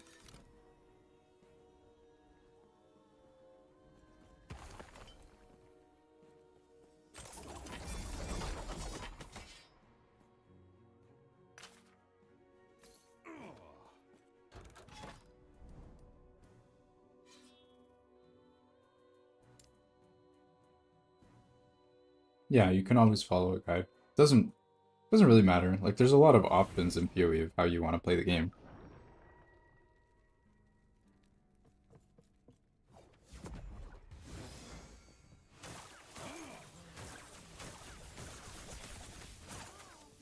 Part of the fun for me of playing PoE for the first time, this was probably like 2013 or something. It's like over 10 years ago. But part of the fun was like just making a build completely blind. Was going in with nothing. And then I completely ruined the build. The build was like absolute trash. I think my first character was a witch. I don't remember what I did wrong, but it was terrible. Like, it was really bad. And like, I didn't have any regret orbs or whatever. If they were even in the game yet. Build was completely ruined. And I had to make a new character. Like, that was kind of cool. Like, that sounds like really stupid, but like, I kind of enjoyed that. Like, it reminds me of like an old style of game I played when I was younger where there wasn't as much hand-holding. Like, you had to figure stuff out. And PoE, I feel like, really nailed that aspect of like the mystery. Like, there's just so much stuff. Like, it felt like a sandbox in a way.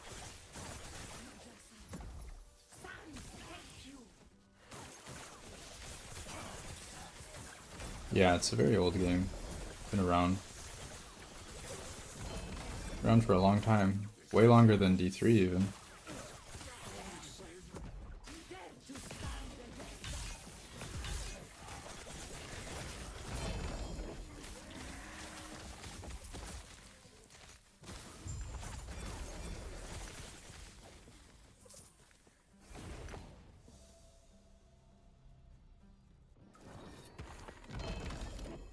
Two LP humming bee.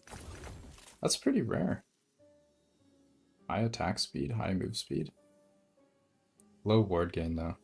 This is actually pretty cool. There are builds that would be happy to have that.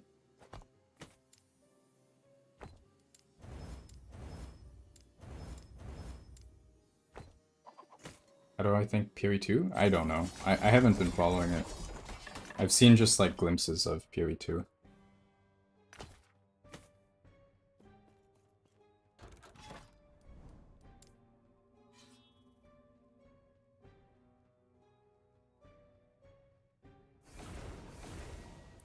Actually, we're full on stability. I should do the boss before I forget.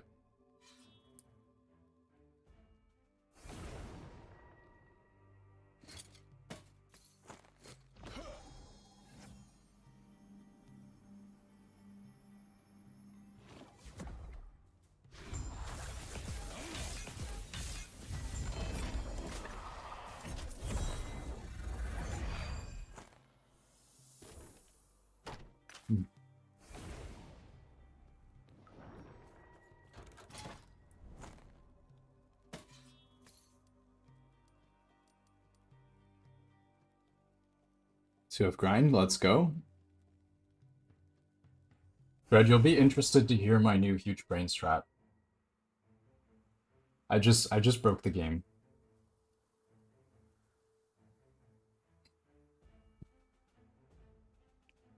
I broke the game again. It happened. Do you want to guess what the new best favor farm strategy is? Do you want to take a guess?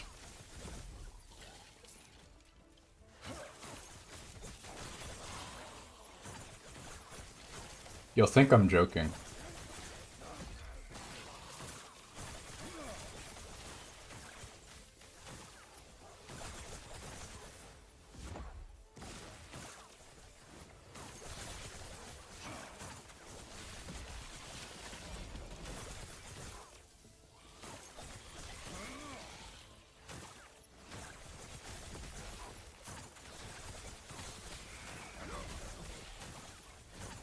They're slowing down the zoom? Yeah, I think they are. It looks like PoE 2 is a lot slower than 1.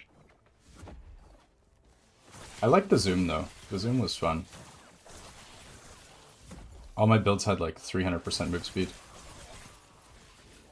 It's good times.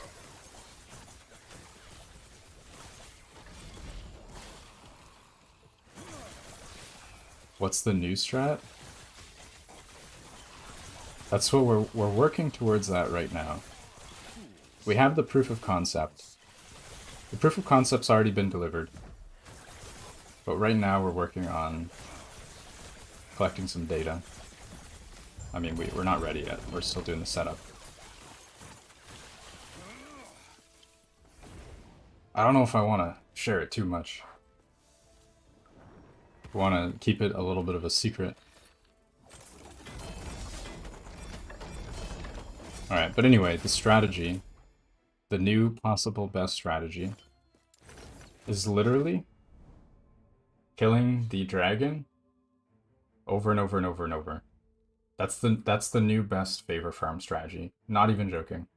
You go to Reign of Dragons, you kill the dragon with the Harbinger checked, you leave, you go back, you kill the dragon again, you leave, you go back, you kill the dragon. Just over and over and over. That's it. I know that sounds like absolutely stupid, and it is. But here's the math. Alright. Alright, so math. Here you go. This is the Tunk Labs XP list, right? So this list shows all of the experience for the different monsters in the game.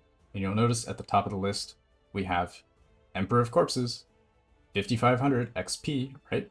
Okay, cool. Is that a lot of XP? Well, let's see. So for comparison, what's a really annoying enemy? I already know what you're going to say, Dread.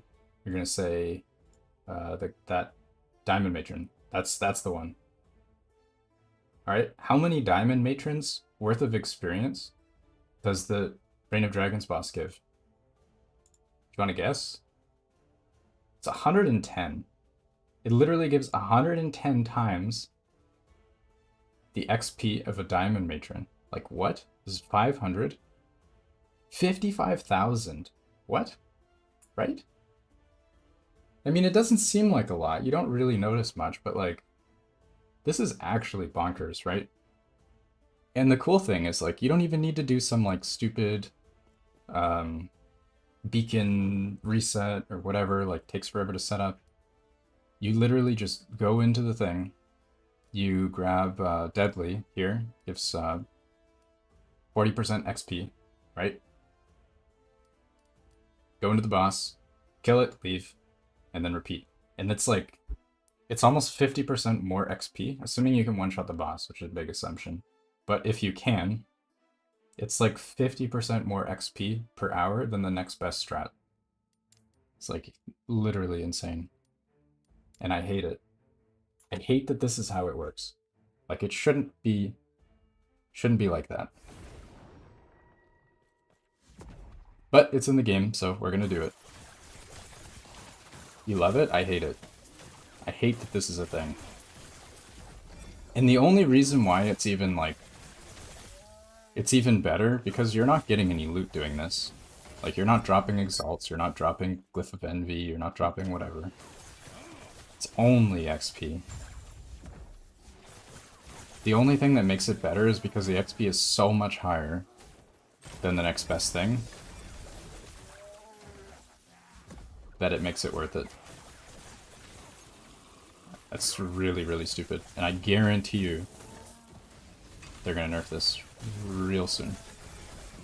And it's like, this is only relevant to a very small subset of players who can like quickly one-shot the boss. Like that's not... That's like very specific builds. Although to be fair, I mean you could do it on lower corruption. You could do it on half the corruption and you'd still get most of the XP. Like you wouldn't reduce your XP by that much doing on lower corruption.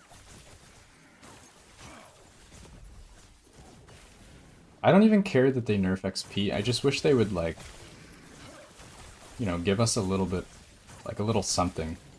Like a little, like, we're sorry, you know? We're sorry, CoF. Here you go. Here's a little consolation prize or something.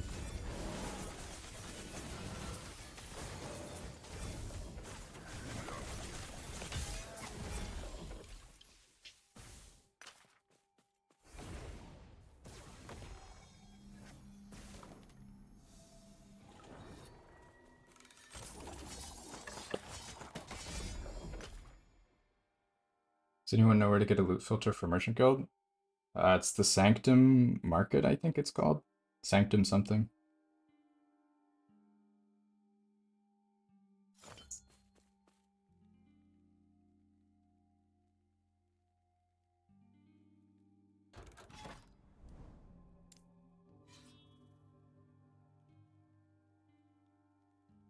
Surely you can get one slam? I don't know.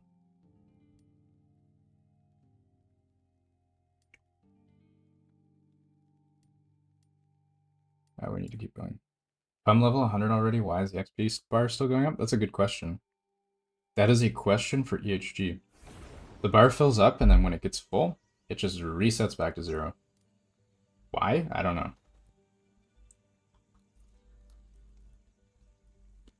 It doesn't do anything.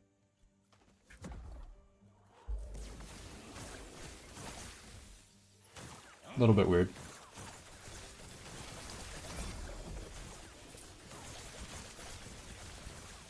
It takes like a billion experience to fill up the bar too. Which is like 2.5 times the amount it takes to get to level 100.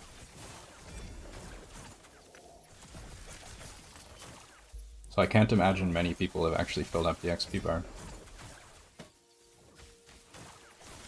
If you thought it took a long time to get to level 100, you haven't seen the XP bar after.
Oh yeah, did I answer that? Switching to the static core build after 1,000 or 1.5? I think somewhere in between the two. I switched around like 1400-ish. And it was fine. It's a little bit awkward. So you do lose damage on your spark charge switching.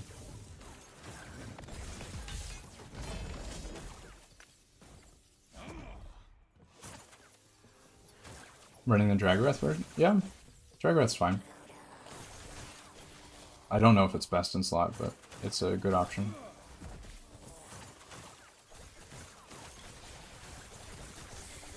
Spell crit and slow chance? Hey, it's better than the Enigma I have. I have like fire damage or something. It has synergy with the Confluence of Fate, doesn't it? Big brain. Wait, does that even add fire damage? Yeah, it does. See, there you go. All planned. You hit the slam? Let's go.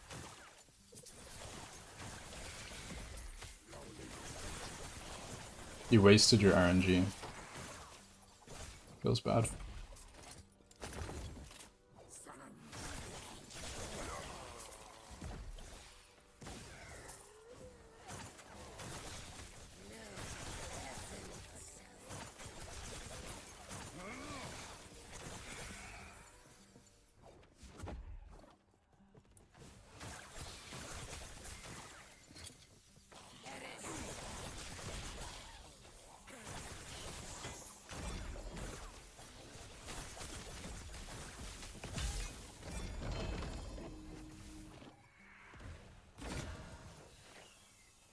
Can I do this without getting inspired? Maybe? Maybe?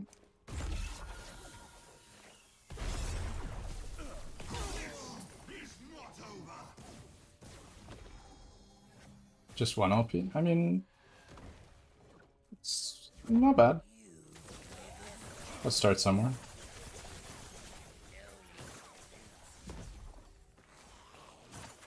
I feel like these giant maps should have multiple exiled mages. Just to make them, like, more bearable. Otherwise, like, small maps are just so much better than big maps. Alpine Halls is, like, literally almost as bad as Arena.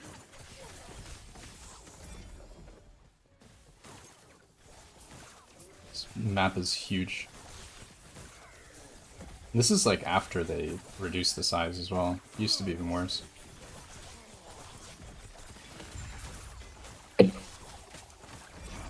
Two LP is pretty rare, yeah. Yeah, it's pretty rare. I think I have a couple. Let me see. I think I do have Marini.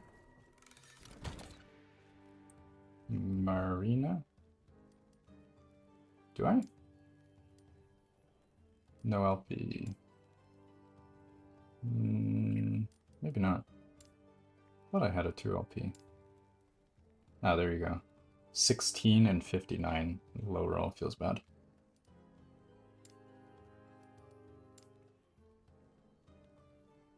Yeah. Large linear maps?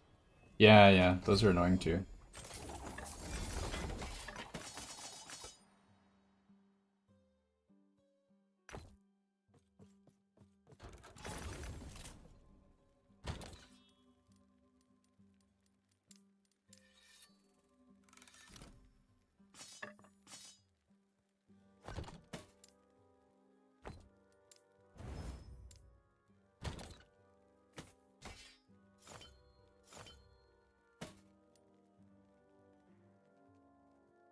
Oh.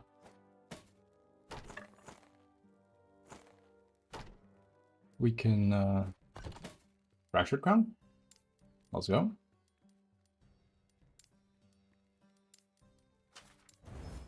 Fractured Crown, the Dream? Maybe.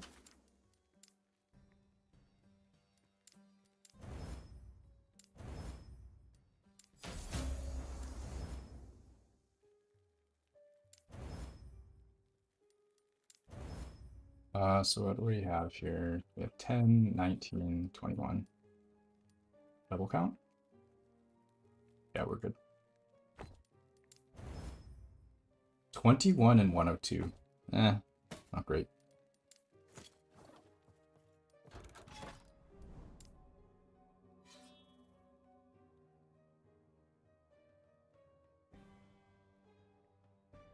It's too fast for Julra's cooldown to recover.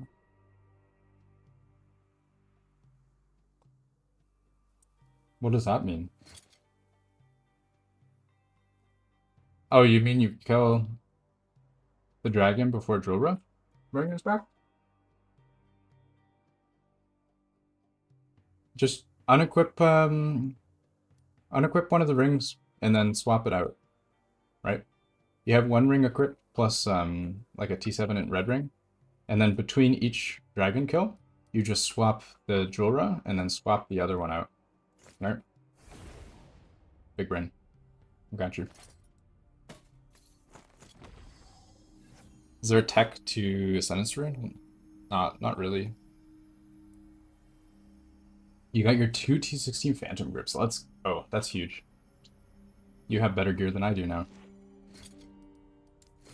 Alright.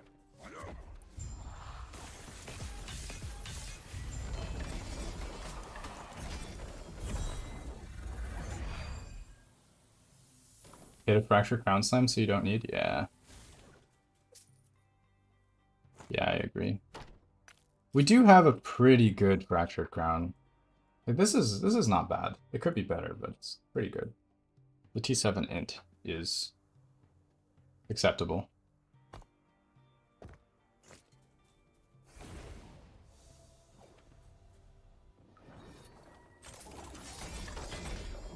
Does tier affect what item you get from the rune? I don't think so. I don't think anything affects it. 3 days and no enigma? Oh my god. It's pain. Dragon at 1050? It only gave you 766. Yeah, that's... I don't know. That's a little bit pain.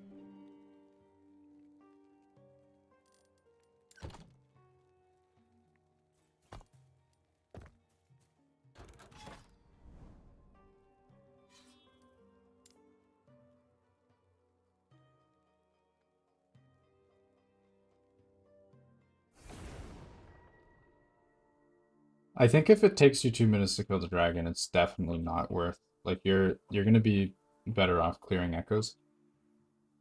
You need very high damage for it to be worth it. Oh, rip. Put our gear back on.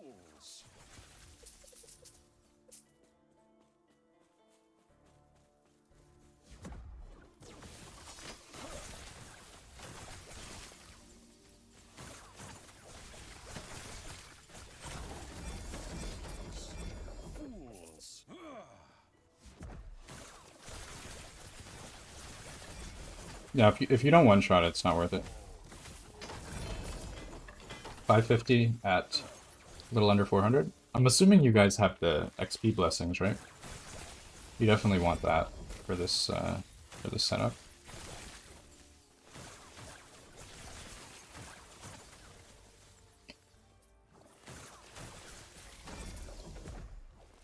Yeah, 10%. Okay.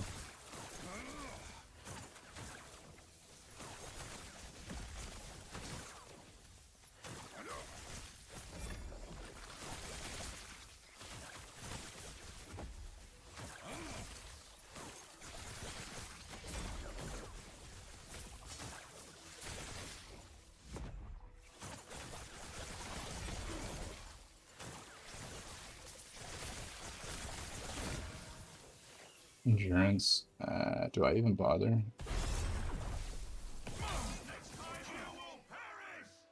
Guess we'll take it. I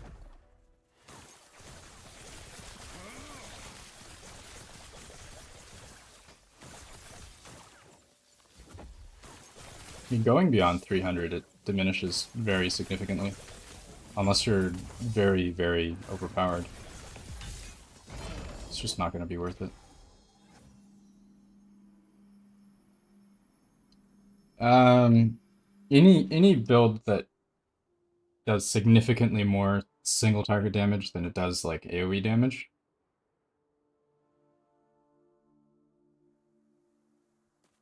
Might be better, but even then, like I think it's like pretty much just one-shot builds.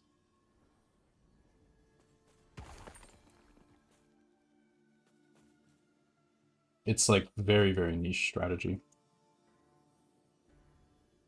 But a lot of people are mana stacking, so there's a pretty good amount of people who can do it. Hey fam, what's up? How's it going? I am enjoying the new season so far. Having a good time. 12 is 61 is 220. It's not actually that much here. We could get like a 16 maybe. Try for like a 16.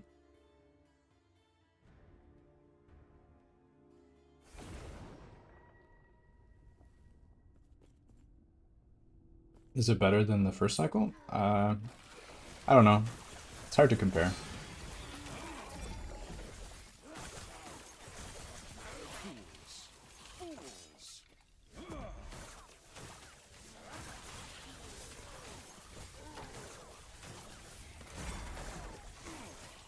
Definitely going to be more than 6 seconds. If it was 10 seconds per kill, you'd be getting over 300,000 favor an hour.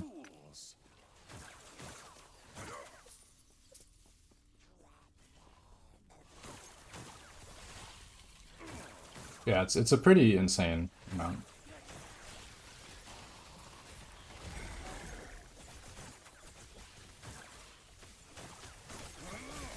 Why not lightning convert on the static rope hybrid setup? Why convert to lightning? We don't really have any reason to convert to lightning on Frostlaw. 6 seconds if you're an absolute machine. I think even if you had like the perfect build, I think like between load screen and moving and all that stuff, I don't know. I don't think you could do like a rotation in 6 seconds.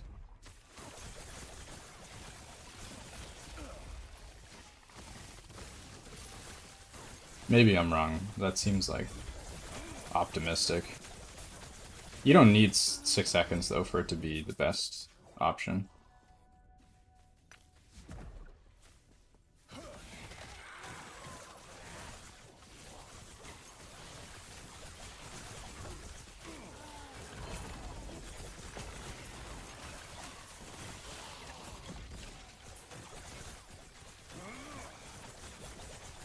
Doesn't have enough damage without Jorah.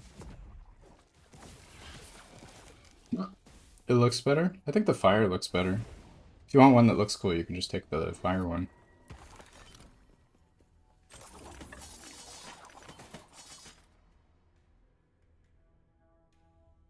Do I think my current build is more viable for 600 farm? Not really, no.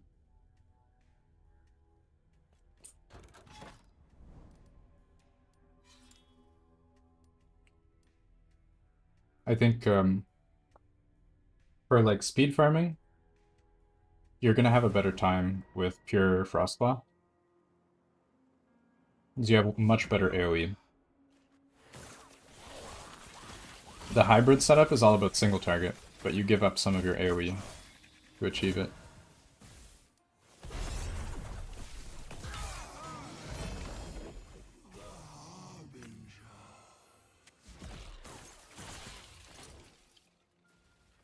T7 sealed cooldown?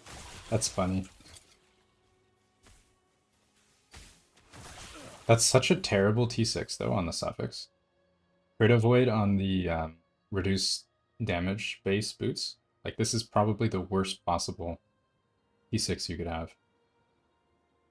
You could actually seal this though, or removal it. That seal is really interesting.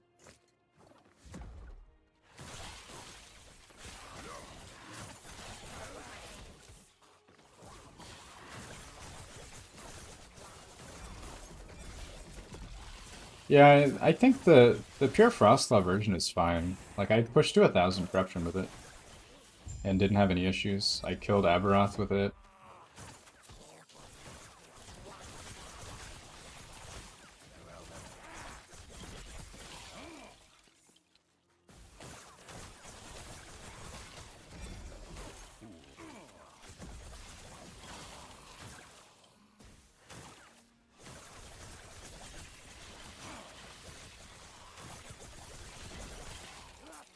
Yeah, you can removal it, but I guess I don't know if it's really worth it.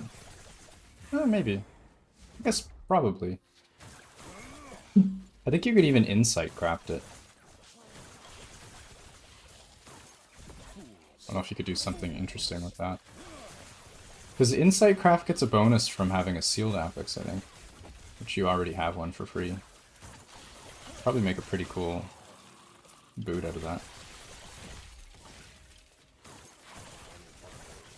TP, Arcane, and then spam. Yeah, you probably want to fit a Frostlaw in there too to apply slow.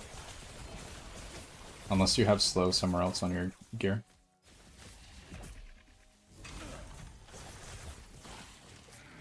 One-shotting which boss? Reign of Dragons.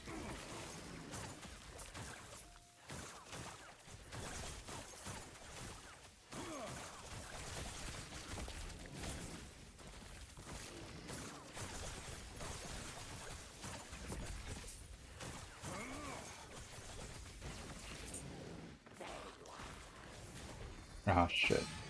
We've mistimed our thing.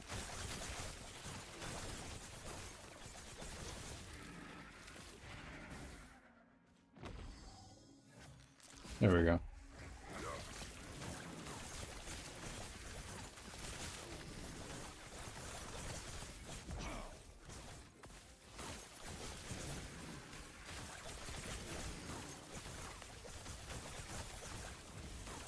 T7 has to be the prefix if you want T5. Oh, rip. Yeah, I think you're right. That's unfortunate.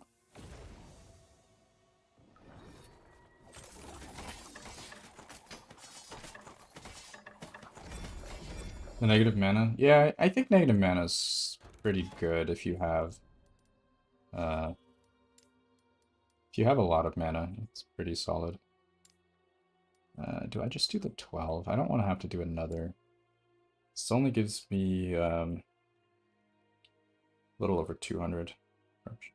It'd be 850-ish. So I'd be missing like 15. Actually, that's fine.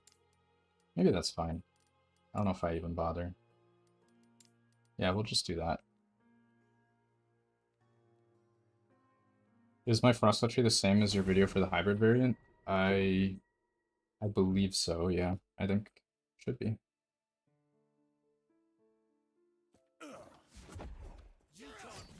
Is slow actually good? Slow gives you 24% more damage with Arcane Ascendance. There's a more multiplier, like a global more multi. It's actually really huge. You don't need it on your gear though, because you can get it for free in Frostlaw Tree.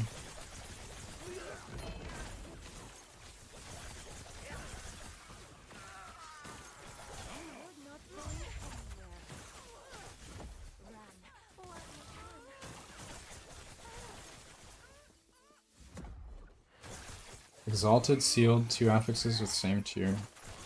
Yeah, that's bad.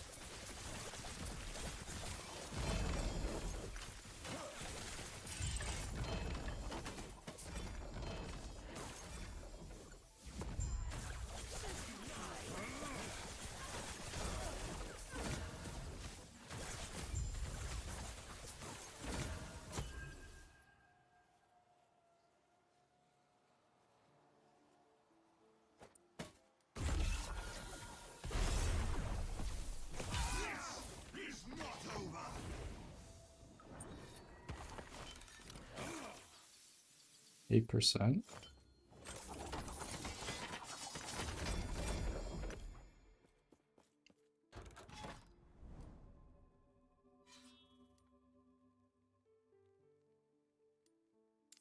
Yeah, we'll do the 12 here.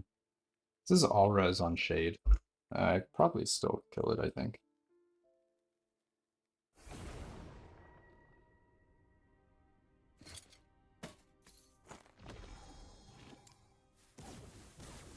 We'll do the out of mana thing.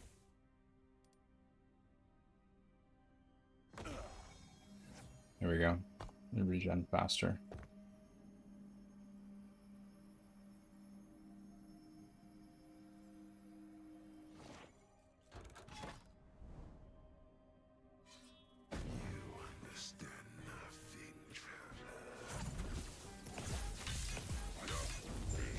Oh, that actually isn't even that bad.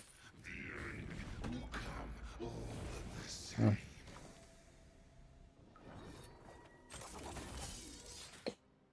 Alright, what are we at? 874. So we're missing 126 corruption, which is... It's like 25 experience.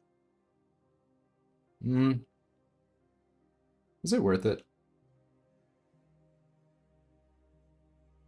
It's probably like 30. Maybe it's actually 40. It's probably a little bit more than 40. Maybe like 590, I think, or 490. I don't know if my gear is good enough to justify 1,000 yet, though. Because that's another pretty big chunk of HP. Alright, we have a 3 deadly. And we have a deadly here. Actually, we have a bunch of deadlies. Not bad. Alright, so we grab deadly here, we grab it here, then we do the boss. Okay.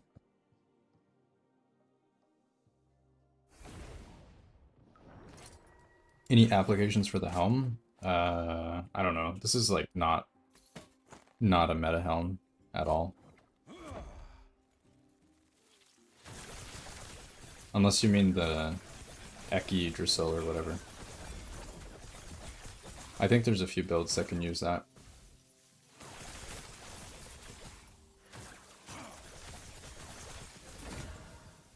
One LP.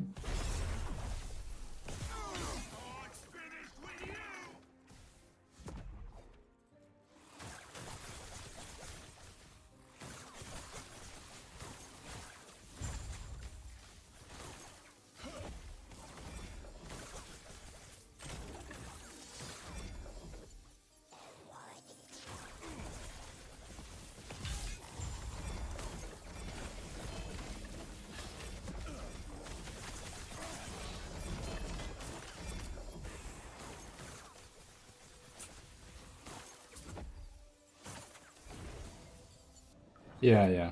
I don't know. I think there's some builds that make use of that helmet. It's pretty interesting. I feel like it is potentially a good way to be tanky.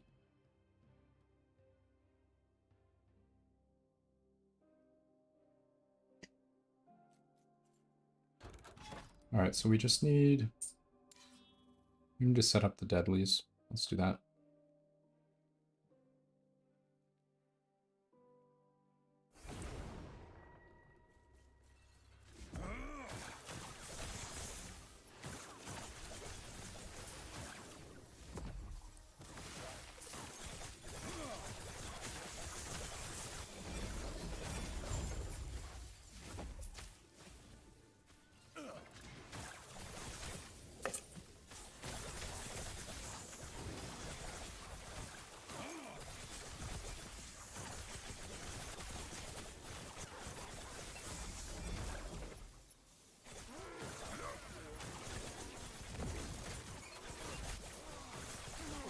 Hey Captain, if you're still here, are you able to do the dragon setup with your build using the 2 deadly modifiers and see how much XP you get?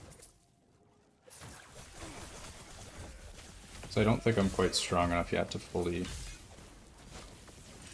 test the strat.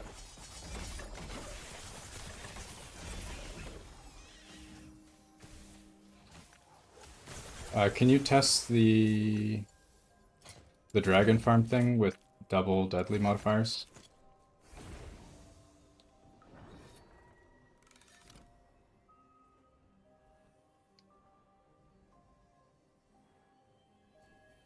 Oh, you did it with deadly?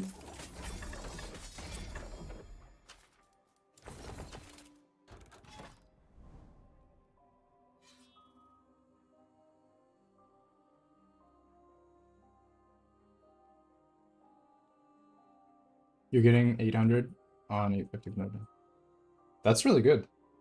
850k an hour with, yeah, that's really solid actually. Very good. All right, we'll do the deadly here.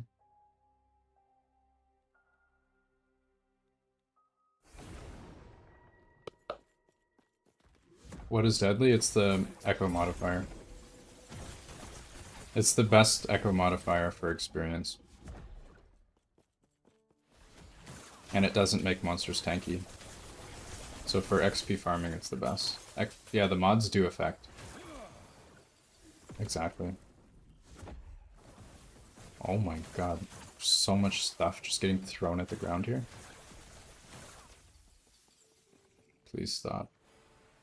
Am I still getting shot at? I don't think so. Oh my god. So much stuff. What? Oh my god. I did not think I was standing on that. Alright. Well, we still need to do this.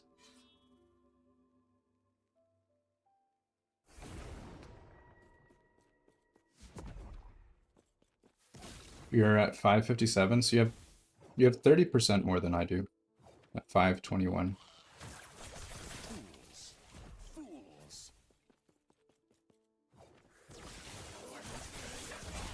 Actually, that's with triple mod.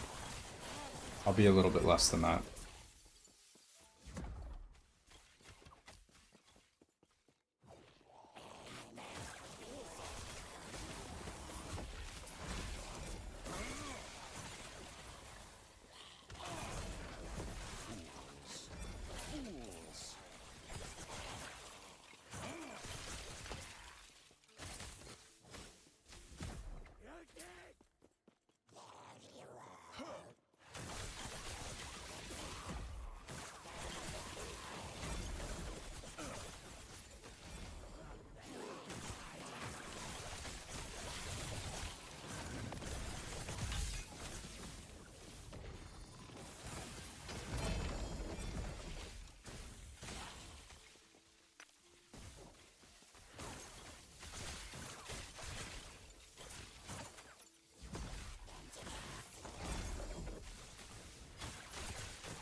It's kind of like a min-max XP farming strategy, where you take all the difficulty modifiers on the Echo that gives you the most XP, and then you just farm the same Echo over and over.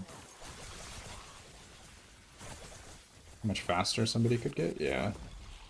Probably a pretty big increase, I think.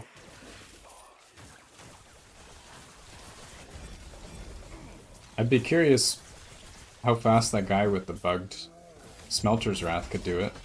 So it would probably be a one-shot. And they don't need to worry about recovering mana, I don't think. Loading screen's main limitation, yeah. 521, looks like.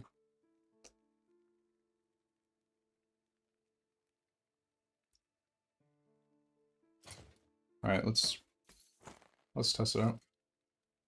Smelter's Wrath would be slow because you have to stack a bunch of armor shred. Maybe you're right. Maybe you're right. I don't know. Alright, so here we go with Harbinger.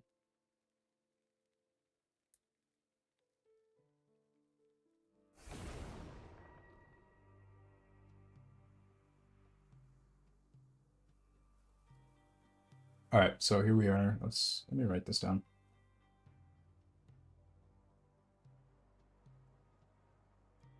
So we're at 278, 284.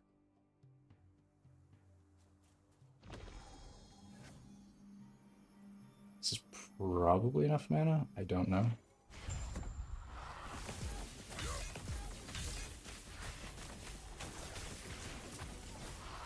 Awkward. And then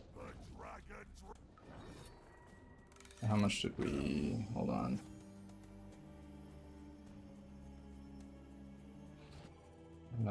We gained 2, 6, 9, 8, 6.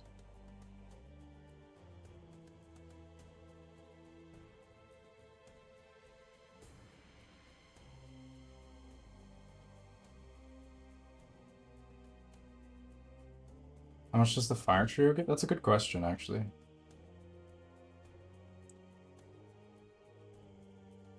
Uh, 279086 minus 278.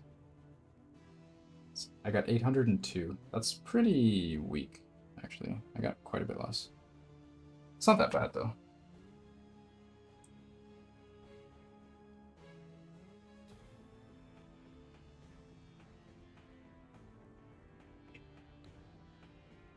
Yeah, so we got 802. The deadly modifier is this. Enemies are deadly if they've not been damaged recently. You can see this on the mod. It says 40% rarity in XP. It's the whole idea here.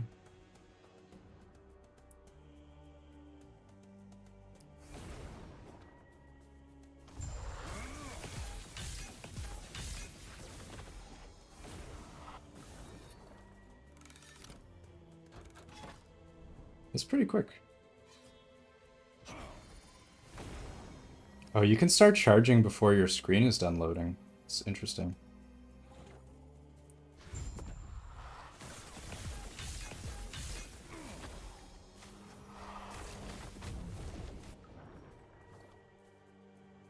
Then you can get the little boost.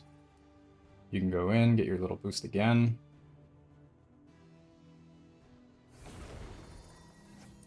And you're basically full. Oh, cooldown. I see. It's kind of awkward.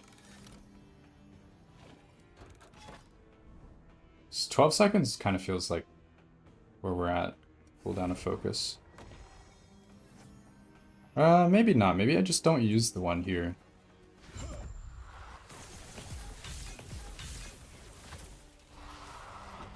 Yeah, maybe not.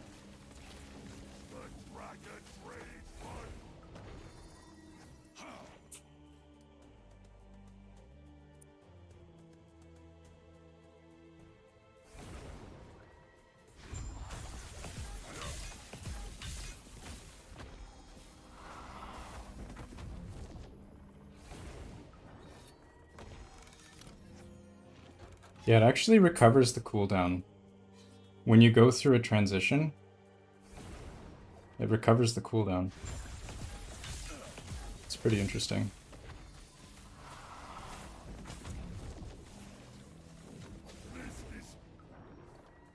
It's not taking stability now. Exactly, yeah. It's pretty funny.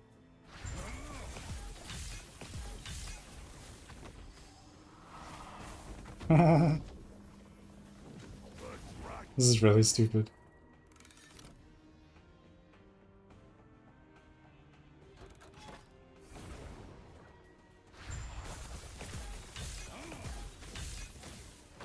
My gear isn't even that crazy, too.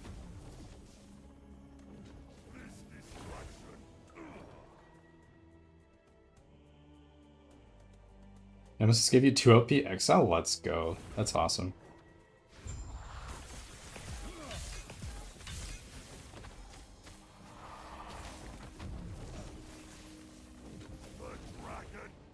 For favor farm, yeah.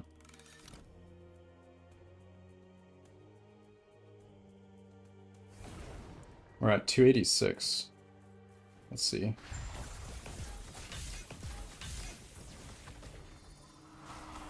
$287.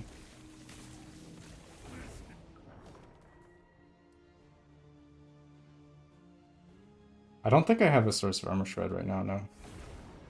Or do I?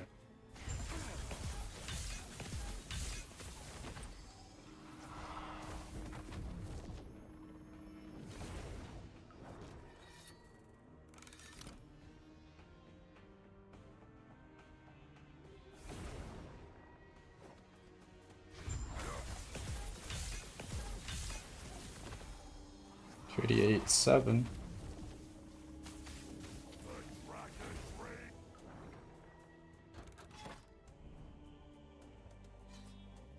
Do I not worry about capping res? Capping res isn't that important. You can if you want, but 289.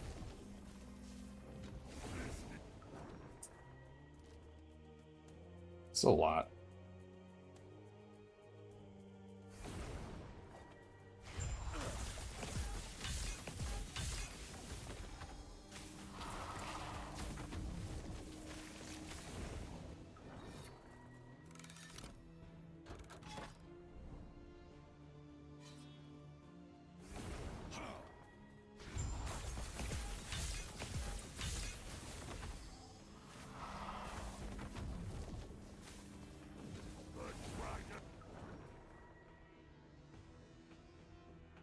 Alright guys, nerf incoming. This is hilarious, but also pretty stupid.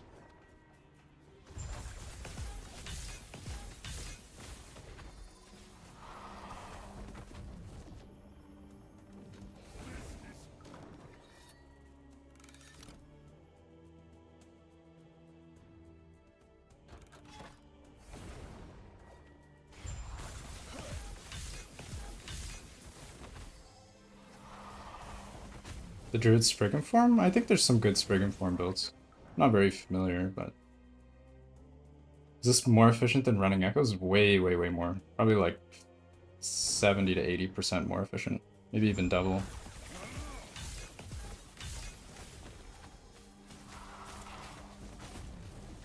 It's like not even close. This is softcore. Dragon's the best boss. I'm almost certain it is, yeah.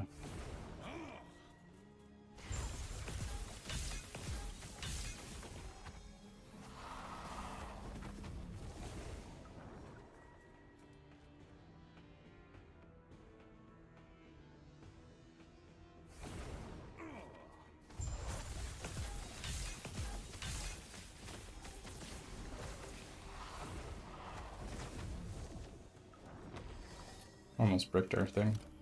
Yeah, we're farming favor. Just look at our favor. We're at 295. It's like 1,000 favor a kill.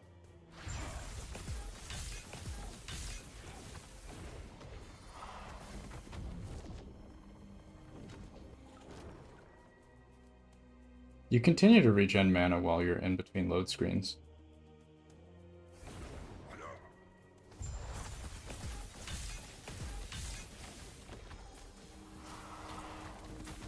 I need to be at about 1,600 mana, it seems like, to have enough. When should you swap off? You probably want like 1,300 mana-ish, something like that.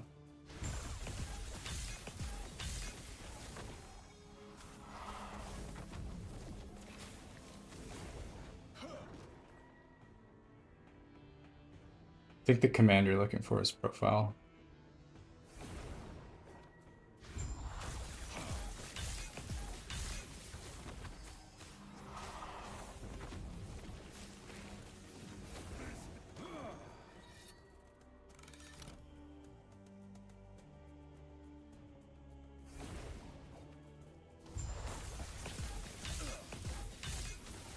Corruption scaled? Yeah, exactly.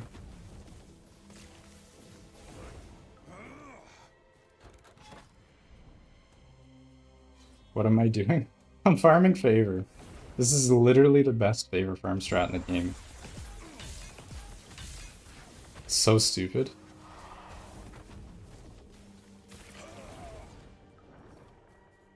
Alright, we're 299. Let's keep going. What's wrong with me or the game? I mean, I just find the things that are weird. I didn't make the game. I just play the game.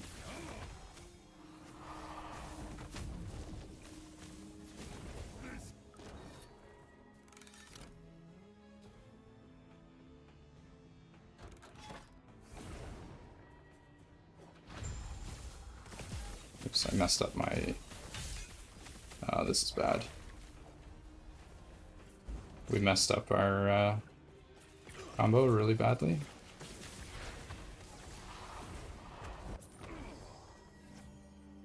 Static Orb Tooltip, 1.3.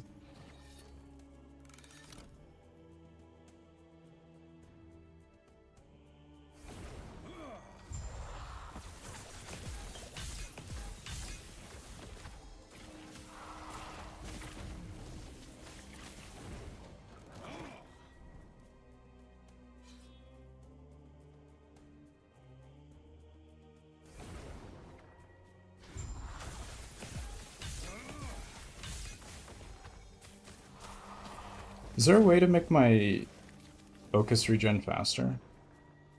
I think I have everything spec'd that I can.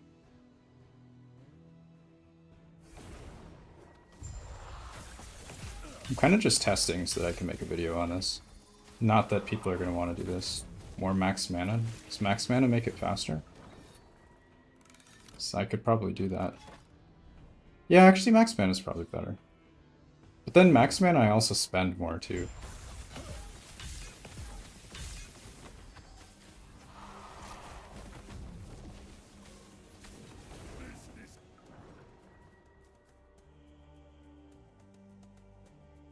The 1% channel refunds 10%. Yeah, but Static Orb eats a percentage of your max mana as well.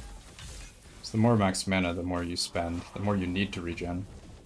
I don't know if it's actually quicker. Because I need to go out of mana to regen, so I have to spend all my mana either way. Not sure. 10.2 for focus? I don't think focus cooldown matters. Because you get a free reset when you change areas anyway. As long as you use your focus between areas, it's always ready.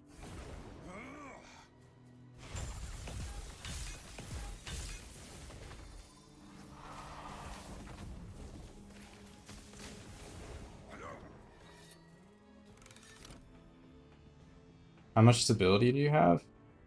You only need enough to do it once.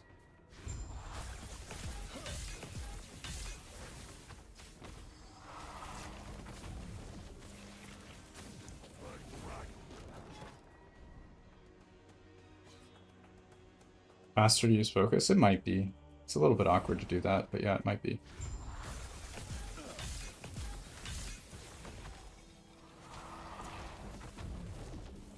Well, corruption, I think this becomes worth it.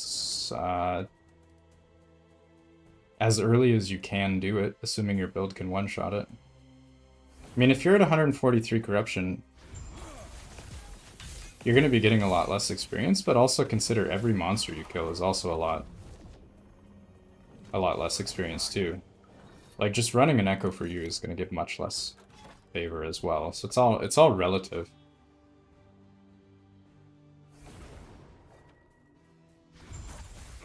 I do have haste after focus channel, don't I? Yeah, I do. I do have it. Just not really helping me that much because I immediately leave. The haste node is good though.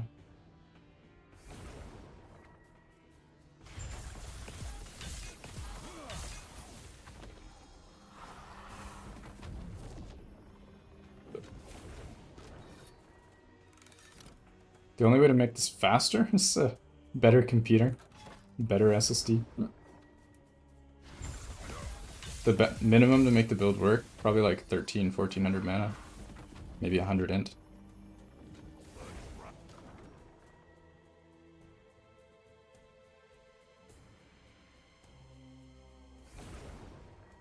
I've already farmed like 40,000 favor. Pretty funny.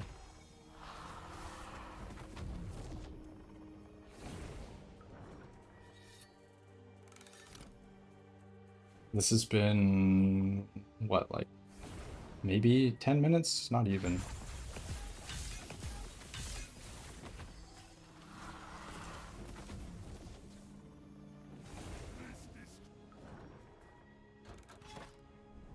I definitely think I want more. Can I get more damage here? Hold on. I put my rings away.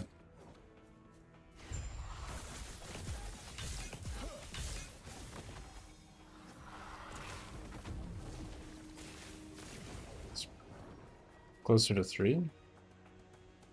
If I'm doing close to 3 already with my janky build, not being at 1,000, then I feel like people with proper setups could easily be doing over 300 an hour. Like, this is nowhere near optimal. Top end is closer to 3, yeah.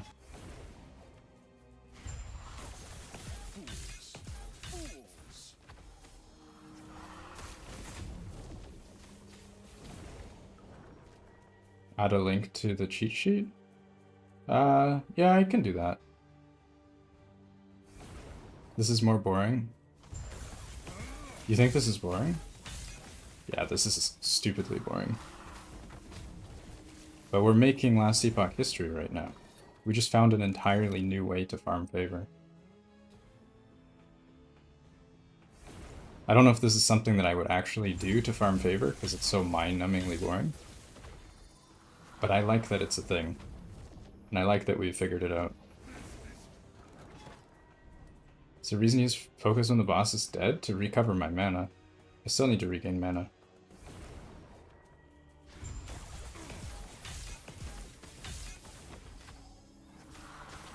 This is the best time to use it. So all my cooldowns reset right away. When I'm negative, I get a boost. Yes, that too.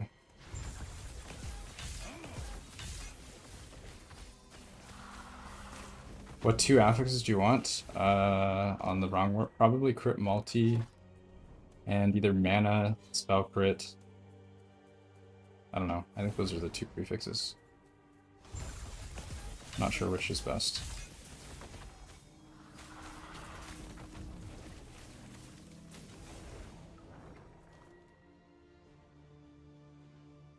Are you getting drops from the dragon? No. It's pure XP. It's all about the favor. We're just testing. I'm just gonna do this for a little bit, and then I'm gonna stop, because you guys definitely don't want to watch that.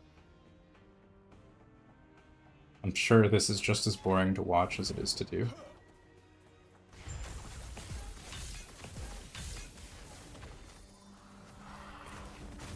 I could speed this up a bit. I might try and do that.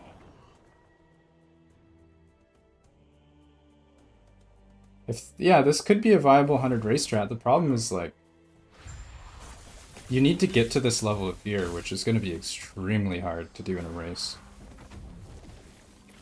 If you could just stack enough mana to get a one-shot with Static Orb, then yeah, this would be a good option.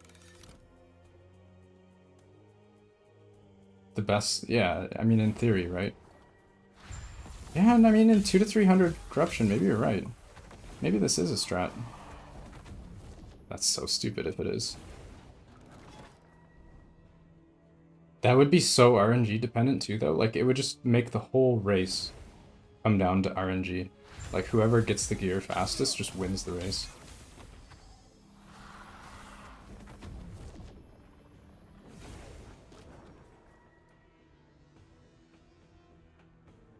It's so boring.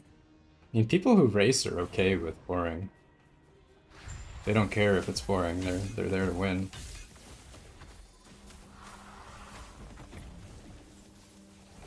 The lucky drops are always an advantage. Yeah, true. Just this is like another level though.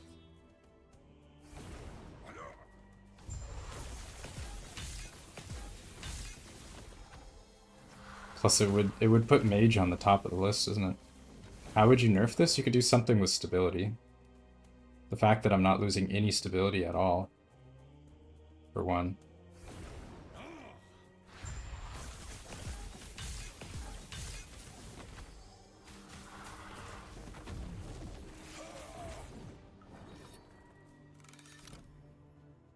Is acuity not good for this build? What is acuity?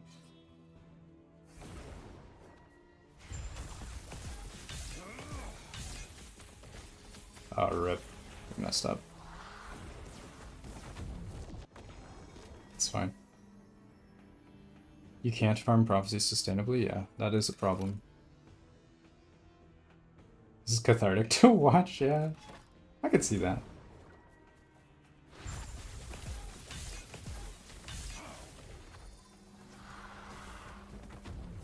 It's revenge on the dragon for not dropping Twisted Heart.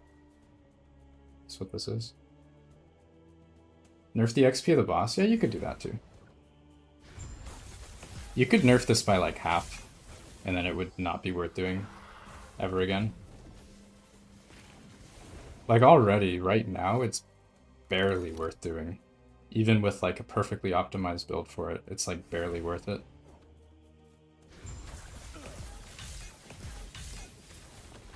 If you had like a literal one-shot where you could just walk in, kill it, and leave immediately, without any of the mana stuff, you could probably get like 50% more XP per hour than I am. Should be like really significant.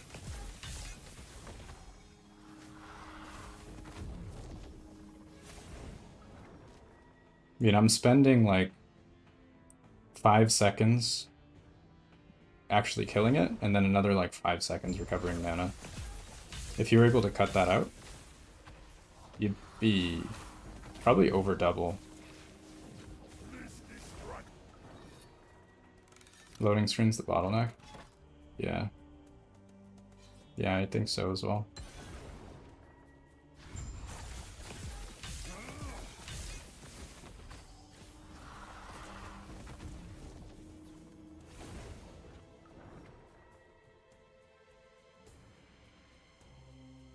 Cutie's the Node Arcane Ascendant makes it cooldown, but no mana.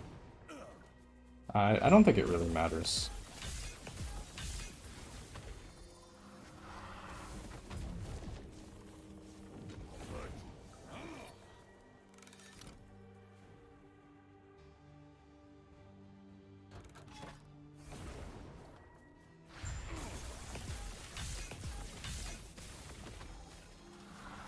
$15 to $17? That's not great.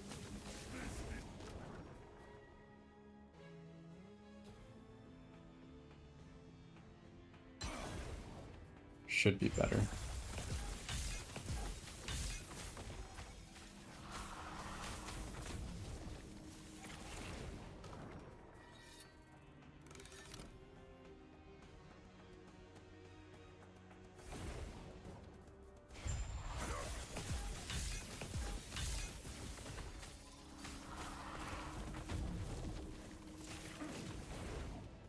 Alright, what are we at?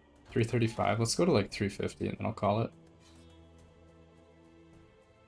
We'll stop doing this.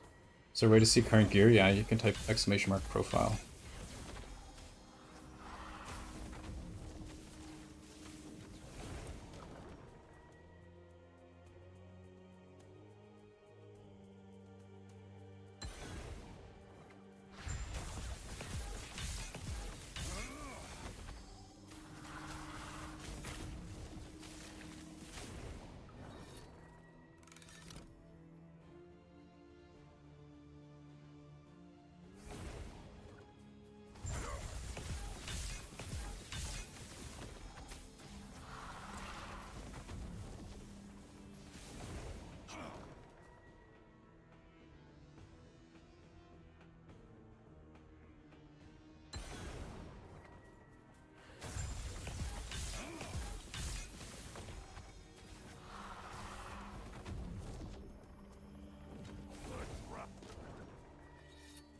I think we're maybe like 10, 12 kills away, and we'll stop.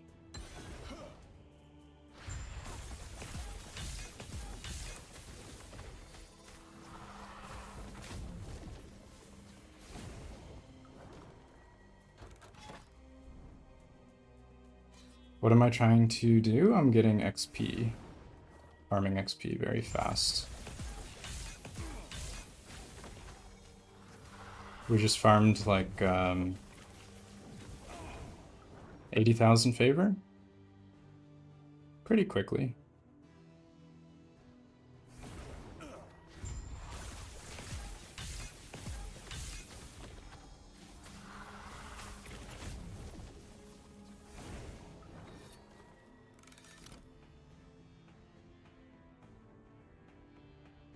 What is the best weapon from starting? Probably want to start with a staff until you get Enigma. Then look for Ladle. Wrong Warp is kind of late game. Fairbore Rings. Yeah, Fairbore Rings are really good as well.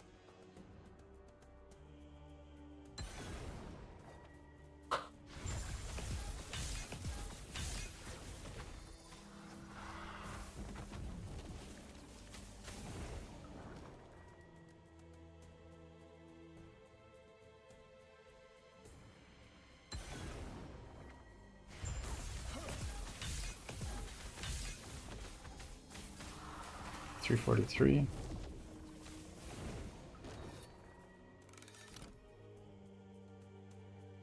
How to optimize load time? Yeah, true. Load the game onto your RAM.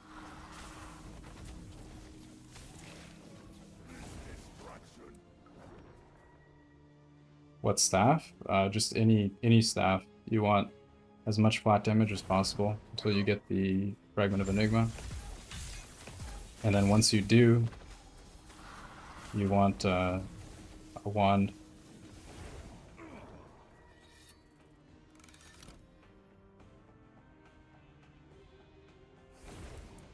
How much XP does Harbinger give? Actually a lot less. For whatever reason. I don't know why.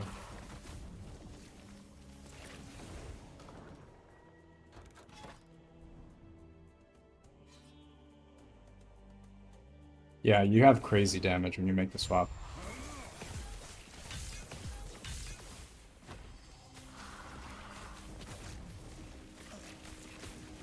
It's pretty strong if you have a staff because of all the base damage. You don't need the DPS? Yeah, maybe you don't. Maybe you don't need it. I don't know. Catalyst is probably more defense because you get all the ward and int. That might be better. Yeah.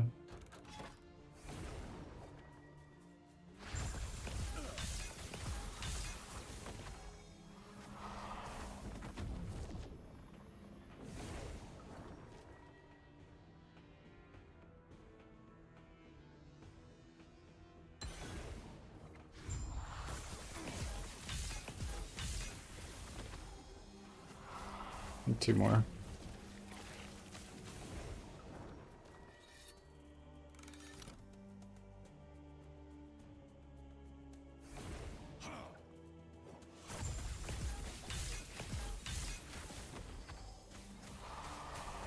Could you run the same cycle to PL? What is PL?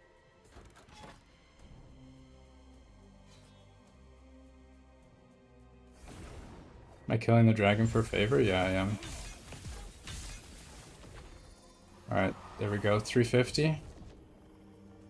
So we just farmed 70 or 80,000 favor in like 20 minutes. It's not that great. I'm pretty slow. How much favor per boss? It's almost 1,000. It's actually pretty... Oh no, Muffin is here! No! You found my dirty technique. Oh no.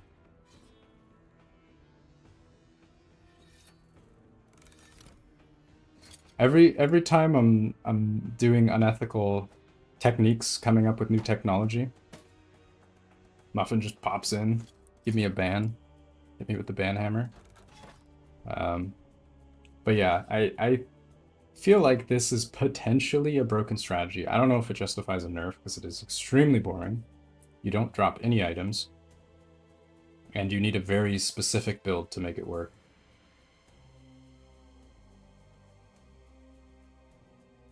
Like, alright, we have 350,000 favor, 454, right?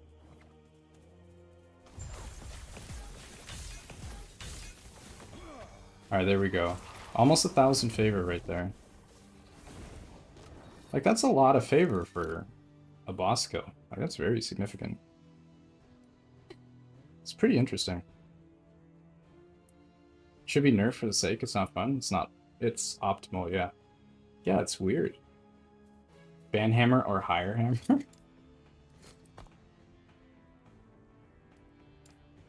There you go. Hit with the higher hammer. I feel like I make a lot of work for EHG. Like I keep finding things that are like weird in the game that they then have to fix.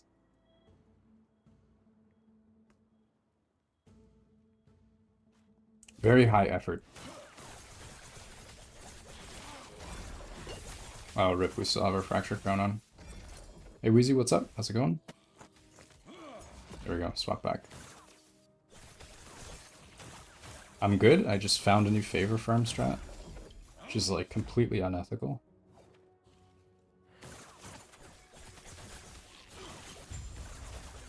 You need to make a video?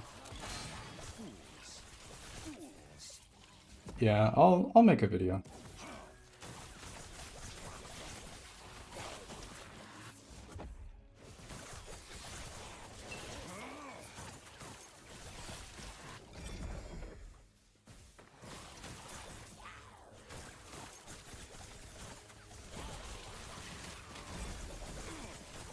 It's fun to be innovating.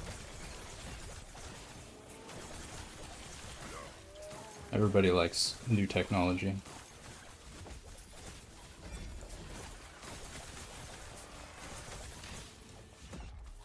The problem with this being well known is that it's going to get nerfed very fast. It might. Actually, it might not. I don't know. It's very hard to take advantage of this.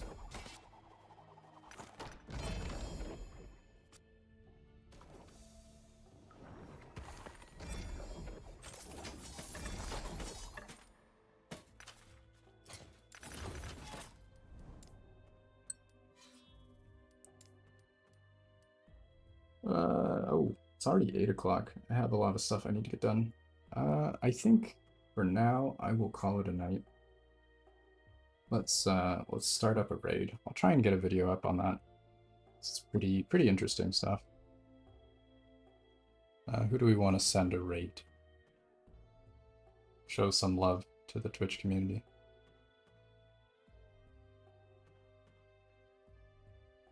Wait a minute.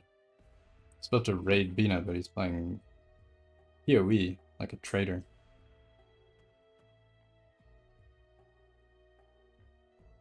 Alright, we have Scourge. I could send you guys all over to Scourge. I'd send you to Perry. I think I sent you guys to Perry last time. I'll send you guys to Scourge. Let's see what he's up to. Scourge is doing the favor farm if you guys are interested in that sort of thing. This is the guy to go to.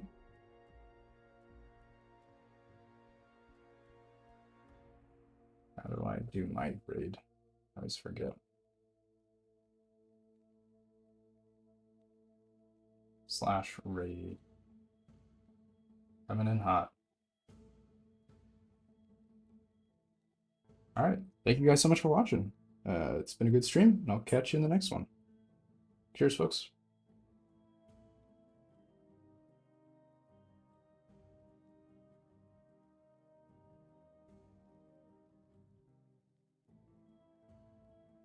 Oh no.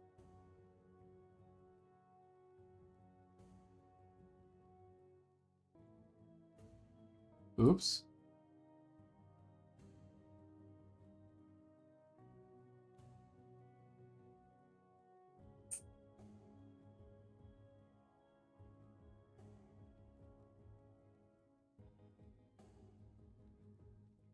Can I re-raid? Oh no. I raided the wrong Scourge. Ah, that's awkward.